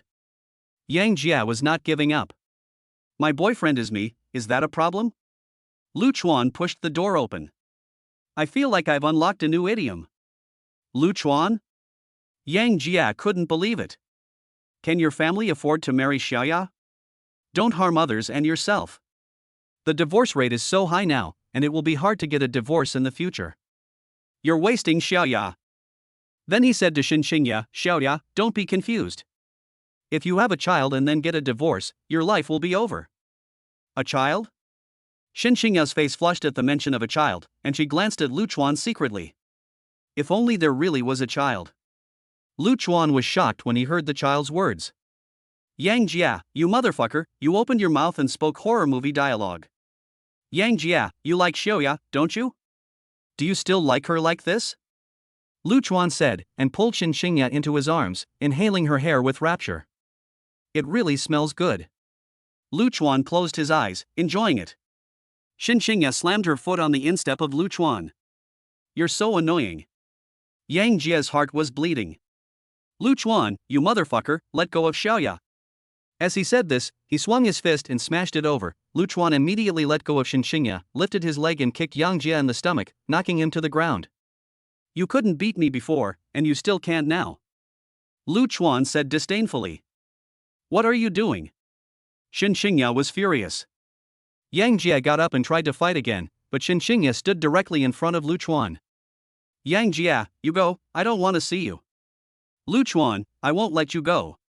Yang Jia left a sentence and walked out of Shen Qingya's house. When he saw the Passat at the door, Yang Jia couldn't help but sneer. Lu Chuan, driving a broken Volkswagen, you still have the nerve to chase Xiaoya, I spit. I rented that car. I don't have a car. Lu Chuan shrugged his shoulders. You're really disgusting. You don't have money, but you rent a car to act like a jerk. What a stupid thing to do. Yang Jia cursed. Lu Chuan chased after him and kicked Yang Jia out with another kick. Try to curse again, you son of a bitch. Lu Chuan, you just wait. Yang Jia said, and drove home in his Mercedes-Benz E300. Lu Chuan, how could you hit someone? Shen Qingya complained. He just deserved a beating. No matter what, he is still my neighbor. How can I face people in the future if you do this? Shen Qingya's tone was not good. What do you mean? Do you want to fight with me because of him? Lu Chuan's temper also came up. Why are you acting like this now? Do you feel that I am your person and you can do whatever you want? If you don't want to cherish it, there are plenty of people who are willing to treat me well. Lu Chuan felt a little uncomfortable when he heard this, and it was obvious that Shen Qingya had gone a bit crazy. Are you saying that I should be a dog? I won't be a dog, no matter how much I like you. Then go be with your suitor. Lu Chuan immediately left. Shen Qingya was dumbfounded. Lu Chuan didn't really care about himself, did he? Why was he angry? I didn't say anything, and it's true that there are plenty of people who are willing to treat me well. Lu Chuan, what do you mean by giving me the cold shoulder? Is it because I've been too good to you that you think I can't live without you? I won't talk to you until you apologize. Yang Jia called his best friend Wang Kuan when he got home. Wang Kuan, I want to get back at that son of a bitch Lu Chuan. What's going on? The kid's home too? Wang Kuan asked. He stole Shen Qingya from me, and I won't let him get away with it. Yang Jia said angrily. Because it's a woman, that's easy. You're so rich now, just humiliate him in public, and he'll naturally lose face and stop competing with you. Tell me what to do. Yang Jia was interested. Many students should have gone home for this short holiday. You can ask your old teacher to organize a class reunion, and let him lose face in front of everyone. Will he still have the face to meet people? Wang Kuan said. Yang Jia's mouth curled up, thinking that it was a good idea. He wanted to let Lu Chuan know what it meant to be rich in front of all his classmates. Going home and renting a car, where the hell do you get the face to chase Shen Qingya? Chapter 43, It's Not What You Think. Lu Chuan returned home with a belly full of anger. He never expected Shen Qingya to act like this. Maybe there will be conflicts between lovers, but he definitely would not want to be a dog that licks its owner's feet. Even if they break up, he would never lick their feet. On the other side of the street, Shen Qingya felt more and more aggrieved. Lu Chuan didn't seem to care about her that much. But she was sad when they had a fight, and she started crying as she thought about it. She wanted to talk to someone, but she was too embarrassed to go to her uncle's house, so she called Shen Jing. Sister, what's wrong with you? Why are you crying like that? Shen Jing looked at Shen Qingya, who was crying on the bed, and felt heartbroken. Shen Qingya got up from the bed and threw herself into Shen Jing's arms. Jingjing, I had a fight with Lu Chuan. Why? I thought you two were getting along just fine. I just told him to stop treating me badly, that there are plenty of people who are willing to treat me well, and he got angry. Shen Qingya sobbed, he's really so petty. Sister, don't cry, but I have to say something to you. What you said was really inappropriate. You sound like you want to manipulate him. Lovers should be equal. I guess he felt like you were playing him, so he got angry. You're also defending him against me. Shen Qingya cried even more. Sister, I'm saying this for your own good. If you're wrong, you have to admit it. Do you want me to scold him for you and then persuade you to break up? Break up, then. Shen Qingya was already a little upset. She had never been treated so unfairly in front of a man before, and which man didn't flatter her? Fine, break up, just don't cry, okay? Shen Jing knew that she was angry and didn't bother arguing with her. After Shen Jing's guidance, Shen Qingya finally calmed down. As it grew dark, Shen Qingya's phone rang with a message alert. She opened it and saw that her junior high school homeroom teacher had created a group and sent a message. Dear classmates, it's been ages since we last saw each other. Let's get together tomorrow night at 8 p.m. at the Kaiwan Hotel in the city. Anyone who's going home should come.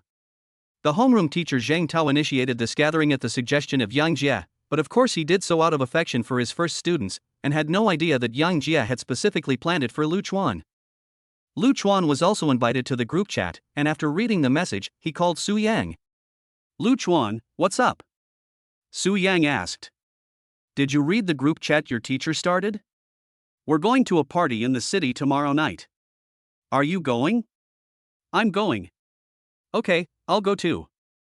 Lu Chuan hung up the phone. Hey. Lu Chuan, why did you hang up so quickly? It's Lily who used vinegar as soy sauce when cooking. Oh my god, the kid got the wrong idea. Lu Chuan felt uncomfortable, so he called Gu Ximeng. Brother Chuan, did you miss me? Gu Ximeng was very happy. Lu Chuan rarely called her on his own initiative. Well, I missed you. Gu Ximeng felt like she was going to faint. This was the first time Lu Chuan had explicitly said that he missed her. Brother Chuan has another woman, but he hasn't forgotten me. He loves me. Gu Ximeng's true heart value +2. Current true heart value 94. Holy cow, is that okay? Lu Chuan was dumbfounded. Brother Chuan, I love you, Gu Ximeng said softly.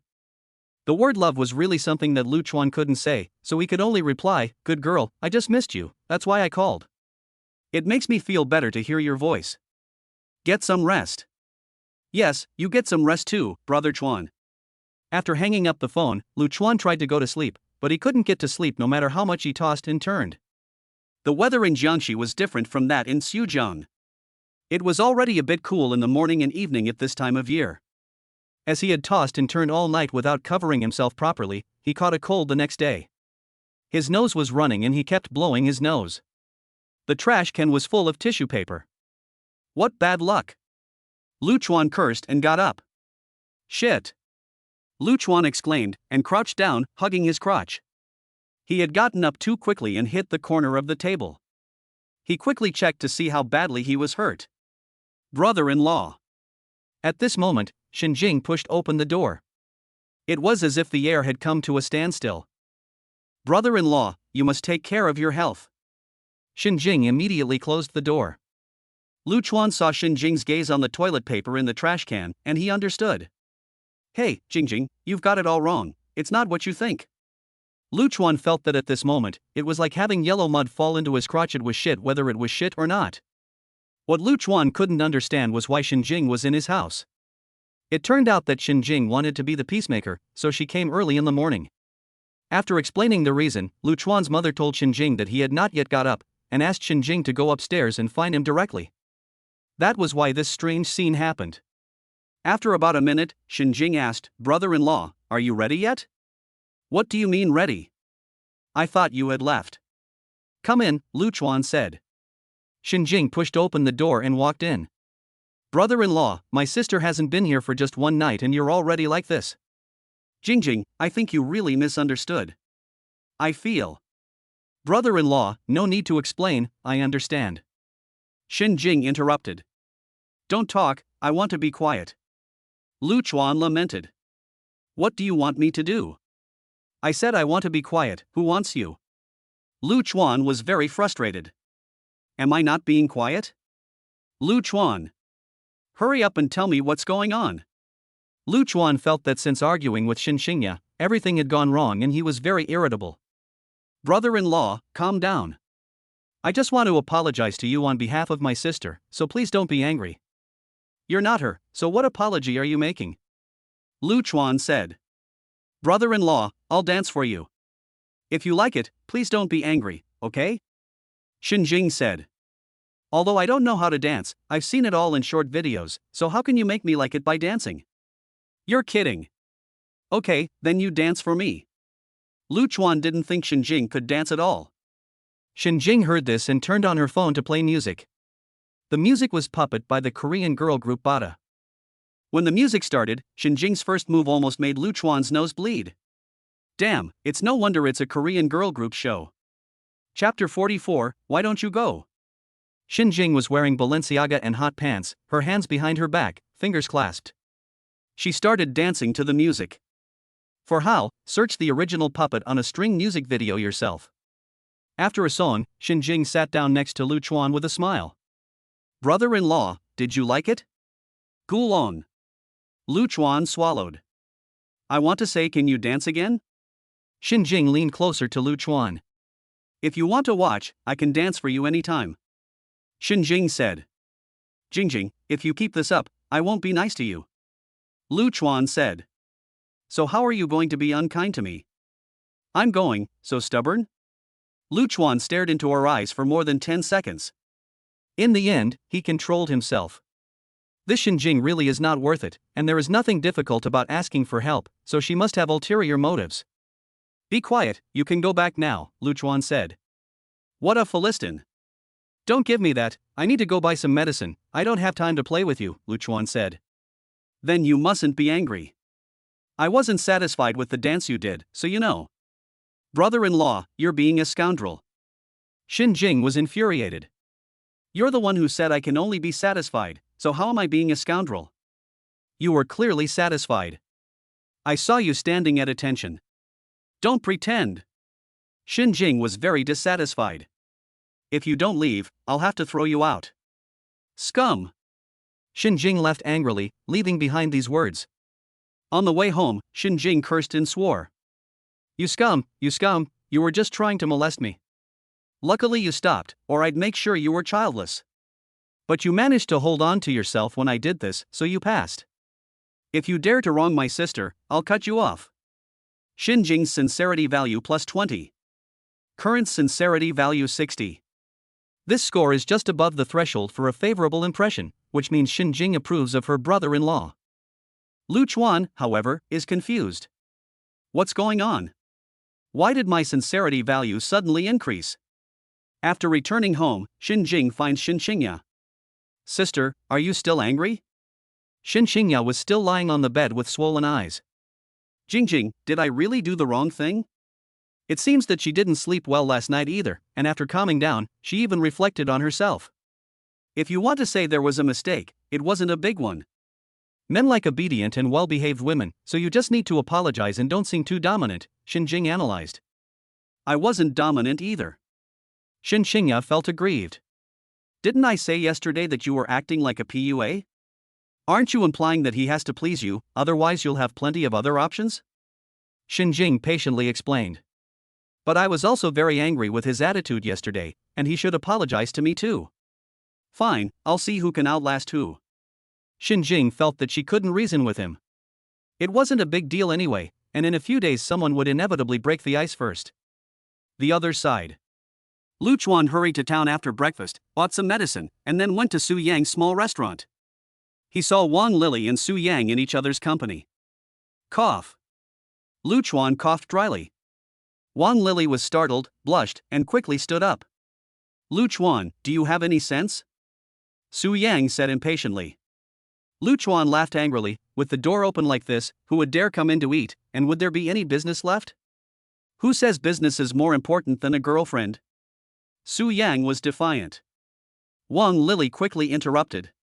You better stop, it's all your fault, everyone's laughing at you. Lu Chuan didn't want to continue the conversation. Su Yang, when are you planning to leave for the city? I'm not going. Su Yang said. No? Last night you said you were going. Lu Chuan felt cheated. If he had known Su Yang wasn't going, he wouldn't have bothered coming.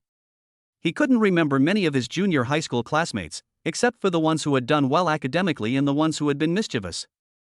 Because the teachers mentioned those two types of students by name more often, they had a deeper impression. As for the students who had average grades and were obedient, they had no sense of existence at all. It was Su Yang who said he was going last night, so he decided to go. Su Yang said, You hung up the phone too quickly, okay? I didn't mean it when I said I'd go. What did you mean? Lily was cooking at the time, and she took the vinegar for soy sauce. I was surprised and that's why I said I'd go, Su Yang said.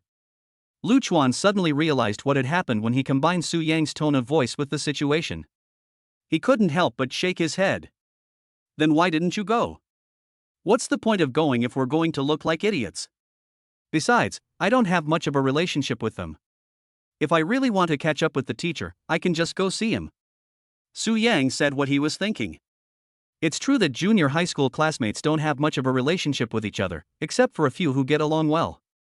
The so-called class reunion is just a bunch of classmates who get along well going to pretend to be friends. Lu Chuan was about to say that he didn't want to go either when the phone rang. He took out his phone and saw that it was his old teacher calling.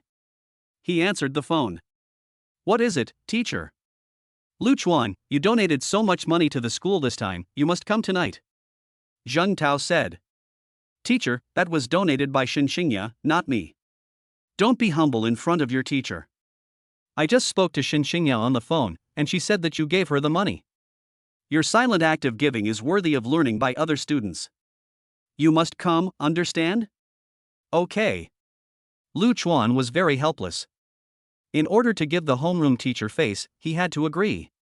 After hanging up the phone, Su Yang asked, You said Shen Qingya donated something, what did she donate? She donated 5 million to the school. Lu Chuan said indifferently, as if donating $5 was as easy as pie.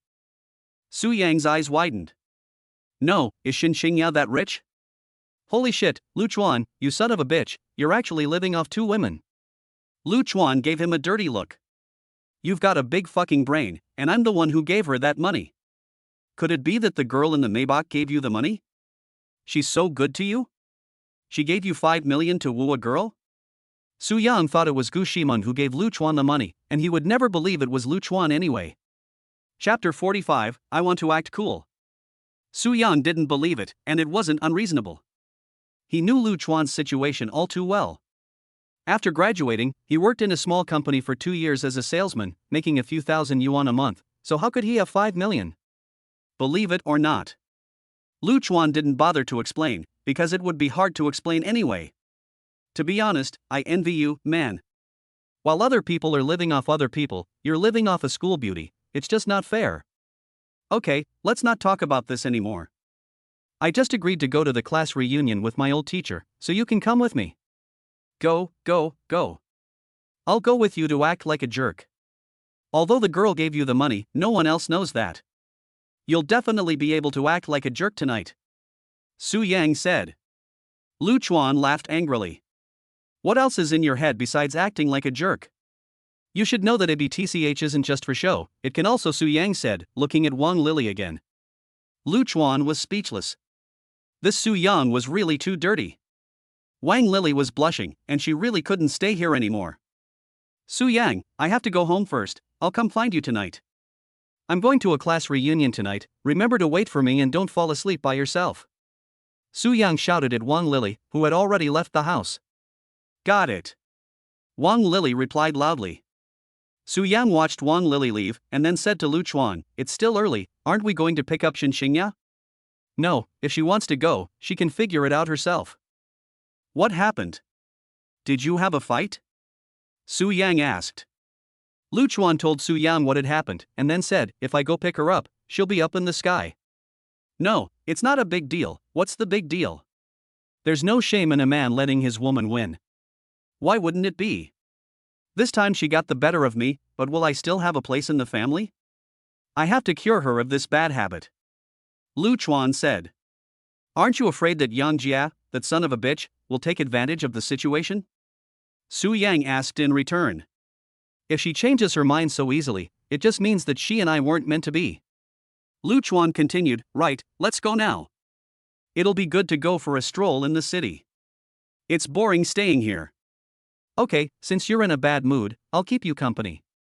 Su Yang turned off the hotel and went to the city with Lu Chuan. Time passed quickly, and it was already 5 p.m. Shen Qingya opened the door from time to time and looked into the distance, muttering, Damn, Lu Chuan still hasn't come to pick me up, he's so impatient. Sister, you obviously miss your brother-in-law, you're so impatient, but you're not letting him off the hook, you're suffering from a split personality, aren't you? Shen Jing said impatiently. I'm just feeling bad, he won't even try to comfort me. Shen Qingya felt aggrieved. If he just comforts me, I'll apologize to him too. Hey, just hold on, later my brother-in-law will find me a new sister-in-law, then I'll have one more person to care about me, thank you, sister. Shen Jing said in a strange tone. Which side are you on? Shen Qingya was furious. I'm not going to stay with you, sister, I'm going home. Shen Jing quickly slipped away. As soon as Shen Jing had left, a Mercedes-Benz E300 pulled up in front of her. Yang Jia lowered the window. Jing, can you call your sister for me? Yang Jia, my sister has a boyfriend, so just leave her alone, okay? Isn't Xiaoya still single? It's not illegal for me to woo her, is it? Yang Jia said. Shen Qingya heard someone talking and walked out. Yang Jia, is there something you want? Xiaoya, it's getting late. I'll take you to the city. Yang Jia laughed. Shen Qingya saw that Lu Chuan was taking his time and there was nothing she could do. Okay. Shen Jing immediately stopped her. Sister, are you crazy? You can't take anyone's car, let alone his. Jingjing, why are you angry? Shen Qingya looked confused. If Lu Chuan sees you in his car, you're finished, you know? Shen Jing was really annoyed by her silly sister. Why, is a lift really that big a deal? Shen Qingya couldn't understand. If a woman clearly expressed her affection for Lu Chuan, and then Lu Chuan was alone with her, would you be able to accept that? Hearing this, Shen Qingya was even more motivated. I'm going to make him mad, just because he's so petty. With that, she closed the door and got in the passenger seat next to Yang Jie. As she watched the Mercedes-Benz pull away, Shen Jingxin said, "This woman is really something." In order to prevent her sister from regretting it, Shen Jing called Lu Chuan. Jingjing, what do you want again? Lu Chuan's voice came from the other end of the phone. Lu Chuan, where the hell are you? Why didn't you come pick up my sister? Have you taken the wrong medicine? I arrived in the city a long time ago. If she wants to come, she can take a taxi, can't she? Lu Chuan said. You scumbag, stingy bastard, if you don't come, I can let Yang Jie drive her. What do you mean? Lu Chuan's tone turned cold. For the sake of her sister, Shen Jing could only play the bad guy. Isn't it clear what I mean? I said I'll let Yang Jie drive my sister. Don't you know that Yang Jia has feelings for your sister? Lu Chuan said with patience. I know, if you don't cherish it, my sister has the right to find her happiness. Just as the mother is, so is the daughter. You're happy, that's good enough. Lu Chuan hung up the phone directly. Do. With the busy tone came, Shen Jing's whole body wilted. Sister, I offended my brother-in-law to death for you, and as for the result, it depends on your own karma. Lu Chuan sent Shen Qingya a message to confirm. Who did you come here with? Shen Qingya, who was sitting in a Mercedes-Benz E300, was a little puzzled when she saw the message. Why did Lu Chuan ask this question? Did he know? It must be Jingjing who told him. I didn't expect this trick to work, and now Lu Chuan is willing to take the initiative. I came here with Yang Jia. After sending this message, Shen Qingya was full of expectations. Lu Chuan must be jealous. He should be unable to resist coaxing me. Lu Chuan almost dropped the phone. Fuck. What's going on? Su Yang asked from the side. Lu Chuan didn't answer, his mood was at an all-time low. He knew it was his lover's rival who did this on purpose, which was really annoying. On second thought, he shouldn't. Why should he let a woman control his emotions? From now on, I'll only go with my heart, not my head. Fuck love. Lu Chuan called Gu Ximeng and said, if you want to play, I'll play with you. Chuan, do you miss me again? Gu Ximeng's gentle voice came over the phone. Ximeng, I'll send you the location. Hurry over before 8 o'clock. It's 5 o'clock now. It'll take 2 hours to get to your place. I'll be there before 8 o'clock. What's wrong, Chuan? Gu Ximeng asked. Dress up a little. Chuan wants to put on airs tonight, Lu Chuan said. Yes. Wait for me, Chuan. Don't go home tonight, so don't ask Xiaoyu to come with you. It's not convenient to bring her along. Chuan, do you want some fruit? I haven't had any fruit for a long time, either. After talking with Gu Ximeng for a while, Lu Chuan felt much better. Yes, I'm jealous of your good health. Ha, me too. I'll hang up now, I need to go put on some makeup. Gu Ximeng hung up the phone. Chapter 46 Su Yan loses his temper. Gu Ximeng was applying her makeup at home when Ren Xiaoyu asked curiously, What, are you going out? Yes, Chuan asked me to meet him. Gu Ximeng answered truthfully. I'll go with you, I'll be bored if you're not here. But Chuan said I can't come back tonight, he's afraid it'll be embarrassing for you if I bring you. Gu Ximeng was very open with her best friend. What's embarrassing about it? You guys do your own thing, I sleep mine, at least I won't be bored before I go to sleep. Xiaoyu, you're still a virgin, don't be so blunt, okay? Gu Ximeng's face turned red. What? So you have a boyfriend, big deal, do you look down on me as a single dog? Ren Xiaoyu teased. By the way, What did Chuan mean when he said that he wanted to put on airs tonight and told me to dress up a little better? Gu Ximeng thought about what Lu Chuan had said and asked her question. After some thought, Ren Xiaoyu said, I think it means to outdo each other's girlfriends, otherwise he wouldn't have told you to dress up a little better. I see, I think you're right, so I have to dress up nicely, I can't let Chuan lose face. Gu Ximeng agreed with this. These men are really something, they're so vain. Ren Xiaoyu said. We women also compare our boyfriends, it's the same. After Gu Ximeng had finished speaking, she had an idea. Xiaoyu, since you're going, why don't you help out a little? Help out how? Ren Xiaoyu was puzzled. You pretend to be Chuan Ji's woman, think about it, wouldn't he be very proud with two women surrounding him? You're evil. Ren Xiaoyu looked disgusted. Just tell me if you'll help or not. There's no harm in pretending, isn't it? Gu Ximeng said. I'm afraid of you, I'll help. Ren Xiaoyu knew that she would definitely not be at peace if she didn't agree. Then you should hurry up and put on some makeup. An hour later, both of them had put on makeup, and Gu Ximeng had even specially found a sexy outfit for Ren Xiaoyu. Ren Xiaoyu felt very uncomfortable wearing it. She usually wore jeans, and the occasional skirt was also a knee-length skirt, and the most revealing she ever went was with shorts. Although wearing hot pants also shows off the legs, they are not as easy to show off as the skirt that hugs the hips. It almost made Ren Xiaoyu afraid to go out. Wow, Xiaoyu, you have a big figure, I want to touch it. Gu Ximeng said.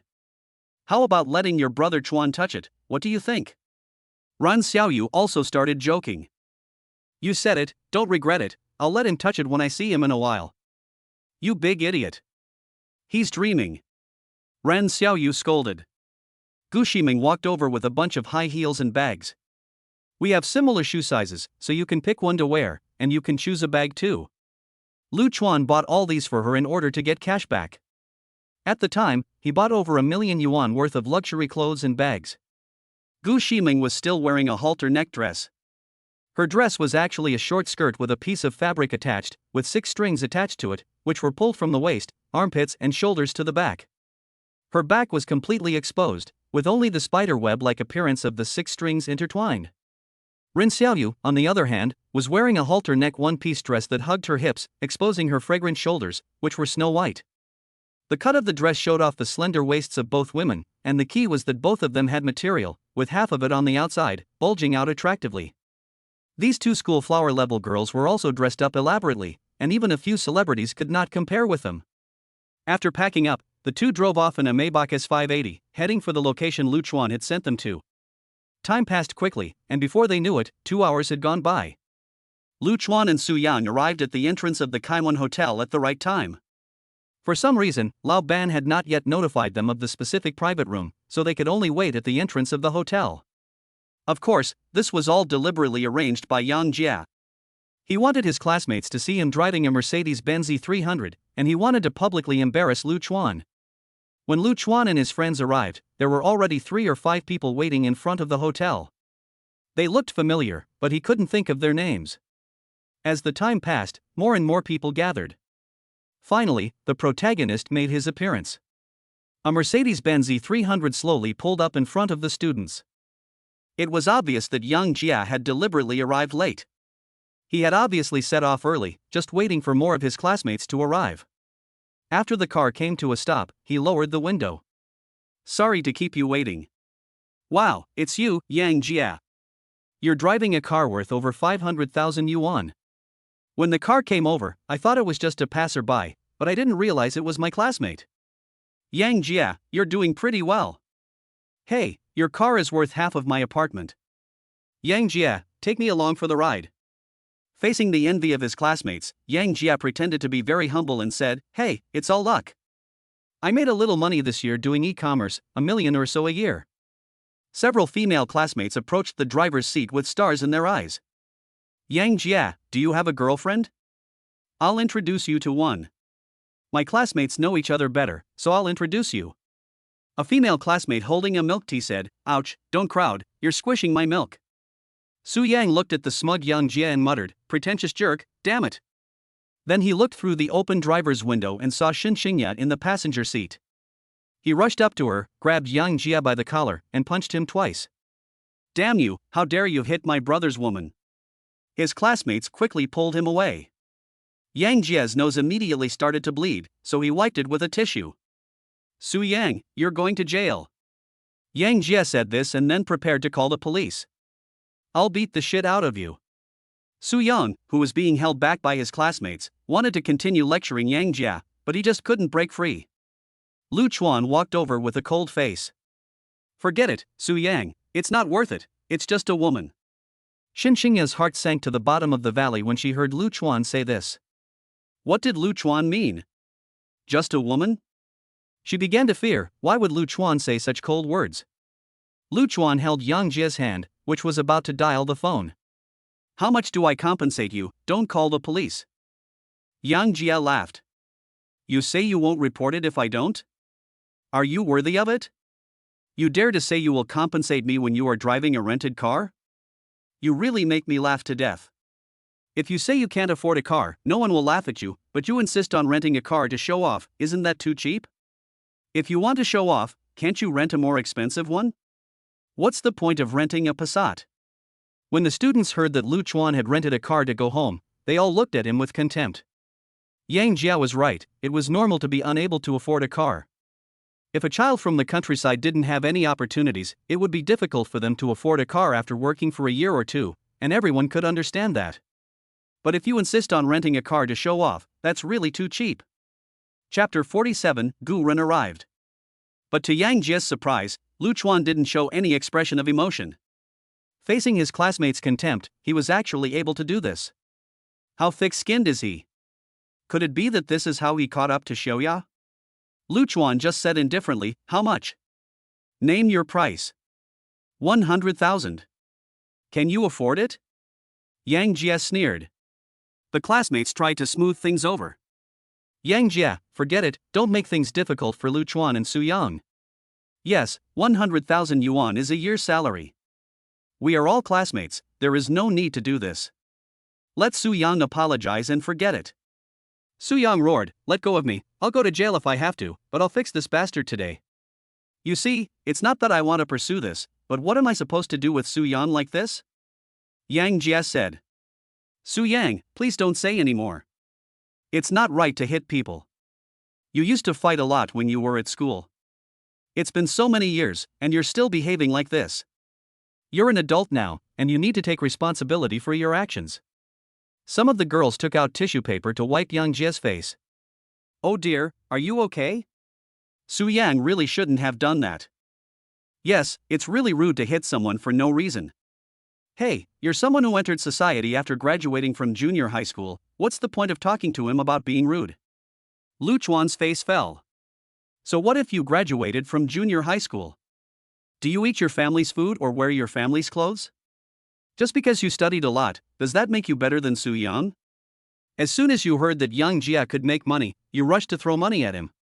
You're a gold-digging woman, and you're qualified to talk about Su Yang. Lu Chuan, you stinking loser, what are you talking about? It's in a woman's nature to admire strength. She doesn't like capable people. Does she like a stinking loser like you? At this time, Shen Qingya interrupted. Yang Jie, forget it, there is no need to be classmates. Since you have said so, I will listen to you. Yang Jie was very gentle when facing Shen Qingya. Su Yang doesn't need your forgiveness, just show your payment code. Lu Chuan said. Shen Qingya walked out from the passenger seat and came to Lu Chuan's side. Lu Chuan, don't be angry, call the police in a while, Su Yang will suffer. Who are you? What I do has nothing to do with you. Lu Chuan's tone was cold. Shen Qingya was so aggrieved that tears were about to come out. Lu Chuan, what do you mean? If we talk about feelings, Lu Chuan does have some for Shen Qingya, but what Shen Qingya did was unacceptable to Lu Chuan. Although he knew Shen Qingya's thoughts by her true feelings, he was very unhappy that she had not solved the problem but had gone the wrong way instead. You make me unhappy, and I won't let you be happy. What I mean is that what I do has nothing to do with you. Is that clear enough? Xiaoya, this kind of person doesn't deserve your heart, so just break up with him as soon as possible. Yang Jie stoked the flames. Shen Qingya was now panicking. Seeing Lu Chuan like this, she was scared. She felt that Lu Chuan was really angry. But in front of so many classmates, she couldn't bring herself to beg Lu Chuan. She also had pride. Now she regretted not listening to Shen Jing and insisting on going alone in Yang Jie's car. This is his rival, isn't that slapping Lu Chuan in the face?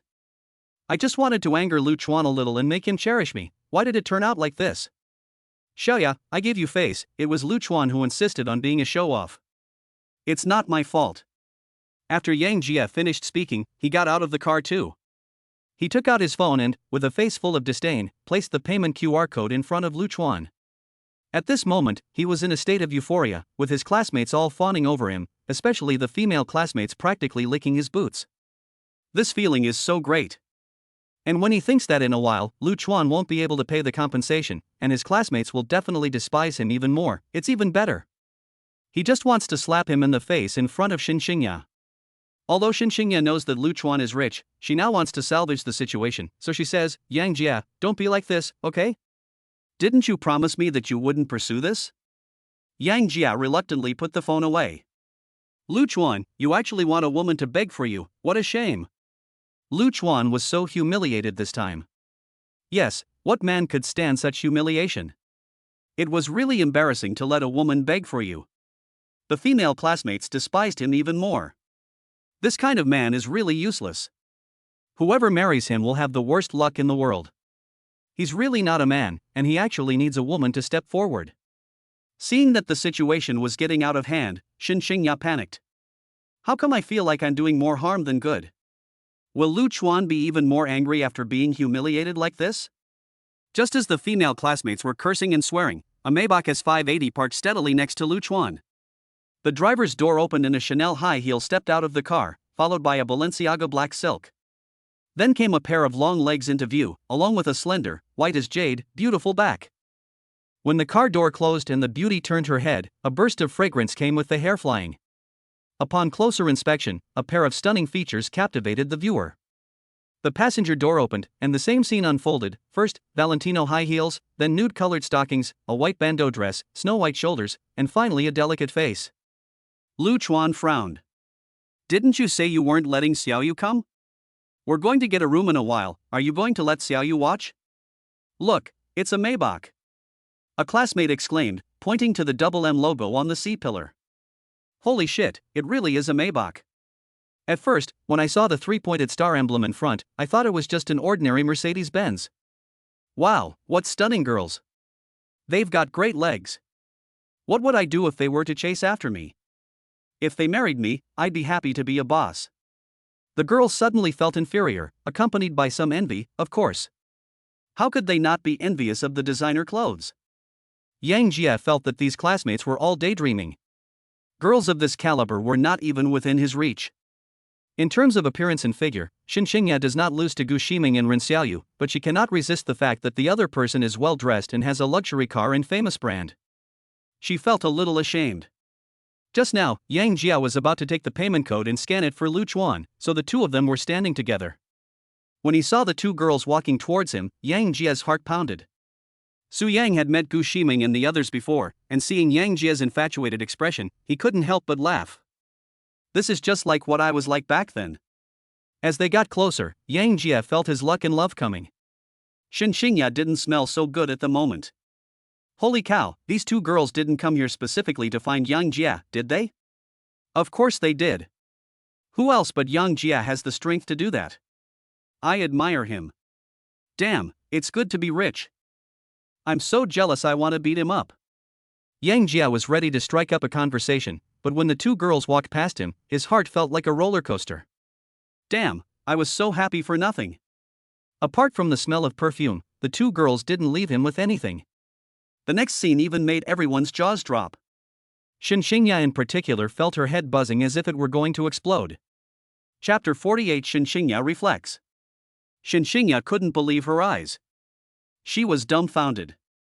Yang Jie was dumbfounded. All the students were dumbfounded. They saw the two girls each take hold of one of Lu Chuan's arms and kiss him on each cheek. Lu Chuan was also dumbfounded. What was Ren Xiaoyu doing? Was she on drugs? Damn, Lu Chuan is such a scumbag. He's actually so close to two girls at the same time, he's so scummy. What I'm concerned about is how he managed to get the two girls to get along. What's his deal? He can actually be with two such amazing girls. I want to be a scumbag too. I strongly condemn Lu Chuan, but I want to be Lu Chuan.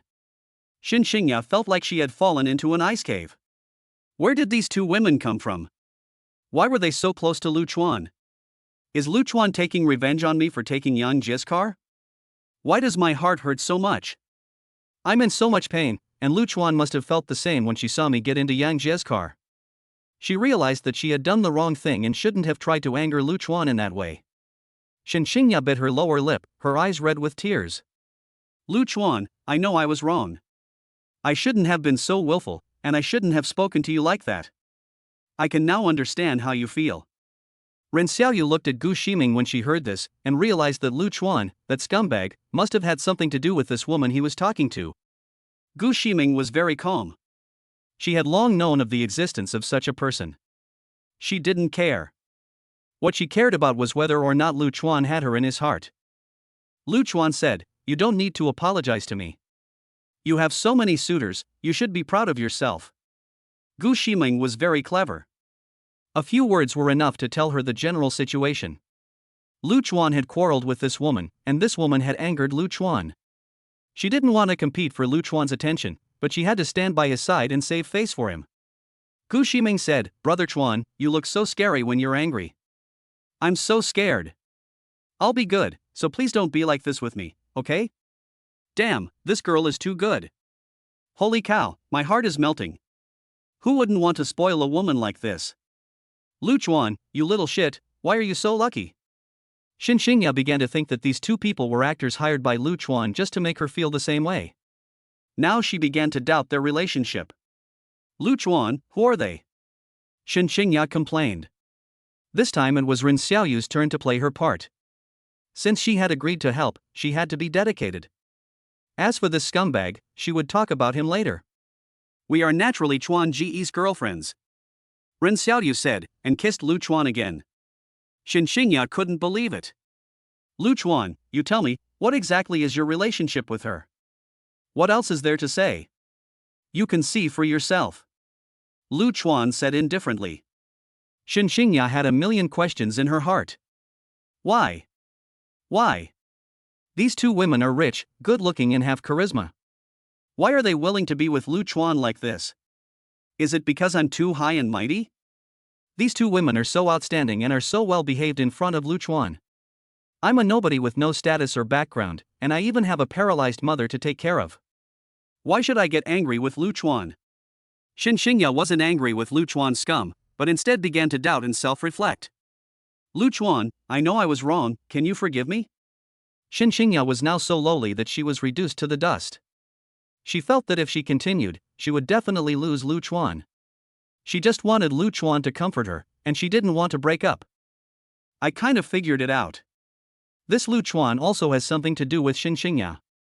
The world is so unfair. Why did the good-looking girls let Lu Chuan pick them up? Is there still any hope for people to live?" Lu Chuan ignored Shen Qingya. He pointed at Yang Jie and said to Gu Ximeng, "Ximeng, my brother Su Yang punched him twice. You transfer 100,000 yuan in medical expenses to him." Gu Ximeng was rich. Previously, Lu Chuan had given her 1 million yuan for renovations. She stepped forward and said to Yang Jie, "Payment code." Yang Jie was at a loss for words. Hearing Gu Ximeng say this, he obediently opened the payment code. After Gu Ximeng successfully made the payment, she said to Su Yang, "I gave him 200,000 yuan, and he can take 2 more punches." Su Yang's eyes lit up at this, and without saying anything polite, he rushed up and punched him twice. "I'll teach you to act like a smartass and try to hit on Shen Qingya. She makes millions a year, is it really okay to treat her like this?" Yang Jie's nosebleed, which he had just wiped away, started again, and he covered his nose, unable to speak. These two women drive a Maybach, they must be worth tens of millions or even hundreds of millions, and their background must be extraordinary, something Yang Jie can't afford to mess with. If someone only had 3 million yuan, would they spend it all on a car? This is obviously impossible. Someone who can buy a car for nearly 3 million yuan must have quite a bit of assets. When the students saw this scene, instead of feeling sympathy for Yang Jie, they began to envy Lu Chuan again. This girl is good-looking and rich, but she's also so domineering. In order to save face for Lu Chuan, she gave 200,000 yuan without hesitation. This is a full emotional value. Love, love. Did Lu Chuan save the galaxy in a previous life? Seeing Gu Ximeng's consideration, understanding, and defense of Lu Chuan, and thinking about her own selfishness, pique, and riding in the car of his rival, Shen Qingya felt that she really deserved to die. In front of her classmates, so what if I'm ashamed? I can't lose Lu Chuan. Thinking of this, she suddenly threw herself into Lu Chuan's arms, unable to hold back her sobs. Lu Chuan, I know I was too headstrong. It's all my fault. I'll listen to you in the future and never lose my temper again. Lu Chuan thought to himself, if only I had done this earlier. But it's not a bad thing. I was worried about how to explain to Gu Ximeng, but now the cards have been laid out, and Shen Qingya doesn't mind, which is a pleasant surprise. If it weren't for this incident, Shen Qingya would never have accepted Gu Ximeng so easily. Last time, when they were joking around, Shen Qingya even said she would cut Lu Chuan's hair. But tonight, she had promised to accompany Gu Ximeng, so she couldn't back out now. I'm not in the mood for this right now. After saying this, Lu Chuan dragged the two women away. Wait a minute. Yang Jia came back to his senses at this point. How could he let Lu Chuan pretend to be a tough guy and then just run away? Do you still have any questions? Gu Ximeng asked. Lu Chuan, you soft-living man, do you still have any shame? Yang Jia scolded. Although I envy him, he is indeed just a soft-living man. A little white face, it's really embarrassing. Gu Ximeng stepped forward and said, you people just blurted out, do you know what the situation is? My car was given to me by Brother Chuan, my clothes, bags and shoes were all given to me by Brother Chuan, everything I own was given to me by Brother Chuan. Who would believe that? Girl, you're so outstanding, why are you so devoted to this scumbag? It shouldn't be like this. Anyway, I don't believe that all of this was given to you by Lu Chuan. You must have lied to protect him. Just then, the homeroom teacher, Zhang Tao, finally arrived. Chapter 49, The Teacher Speaks. Zhang Tao ran over, panting heavily. Sorry, class, I got held up on the way. Lu Chuan said, Teacher, I've already met with the students, so we won't be joining you for dinner. Zhang Tao looked at the two women next to Lu Chuan and suddenly understood. Okay, but wait until I'm done talking before you go. Zhang Tao said. Classmates, I've missed you all after not seeing you for many years. You were the first students I taught, and I had high hopes for all of you. 10 years have passed in the blink of an eye, and you have not disappointed me. You have all become pillars of society. In particular, I want to praise Lu Chuan. He is a person with a sense of social responsibility, someone who remembers the person who dug the well when he drinks the water. He donated 5 million to the school but used the name of Shen Qingya. A good deed without leaving a name is worth learning from everyone. Of course, the teacher is not praising the rich, you are all equally good in my heart, but this kind of fine quality of Lu Chuan's teacher must let everyone know. After this remark, the classmates all looked at Shen Qingya together, wanting to know if Lu Chuan really gave her 5 million to donate to the school. Shen Qingya said, what the homeroom teacher said is all true. I'll be damned, Lu Chuan is so rich. Could it be that what the girl in the Maybach just said was true? Did Lu Chuan give him all this? Serves him right for having a girlfriend. I'm a hater of the rich, but I really can't find fault with Lu Chuan donating money to the school. This is not much better than some nouveau riche. Exactly, they act like they're better than everyone else just because they've made some money. This is the way of the world. Yang Jia felt that her classmates were looking down on her, and she wanted to find a hole to crawl into. She never expected to be slapped in the face when she tried to be a show-off. Gu Ximeng thought that her brother Chuan was really outstanding. Even though he was rich, he didn't forget to give back to society, and she was proud of him. Gu Ximeng's true heart value +2. Current true heart value 96. Ren Xiaoyu glanced at Lu Chuan. Although the scumbag was scum, he still had some conscience, and he could not be considered heartless. At least she can see that Lu Chuan is really good to Gu Ximeng, otherwise why would he give her so many expensive gifts? He may be a womanizer, but he is also good to his own woman.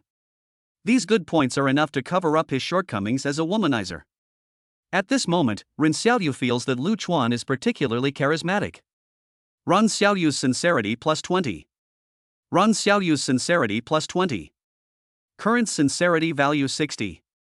Shen Qingya heard her classmates praise Lu Chuan, and it was only then that she realized that she had not noticed him despite spending so much time together. She realized that she would not have noticed if her teachers and classmates had not reminded her. It was because Lu Chuan had a secret crush on her and liked her that she had ignored his existence. After this incident, she realized that she cared about Lu Chuan so much, and that Lu Chuan was so outstanding and had not forgotten his original intentions, but had always been consistent with her. I must not lose him. I want to be with him forever. Shen Qingya's true heart value +3. Current true heart value 98. Lu Chuan was dumbfounded as he listened to the system's announcement. What's going on? Did the teacher really just say that?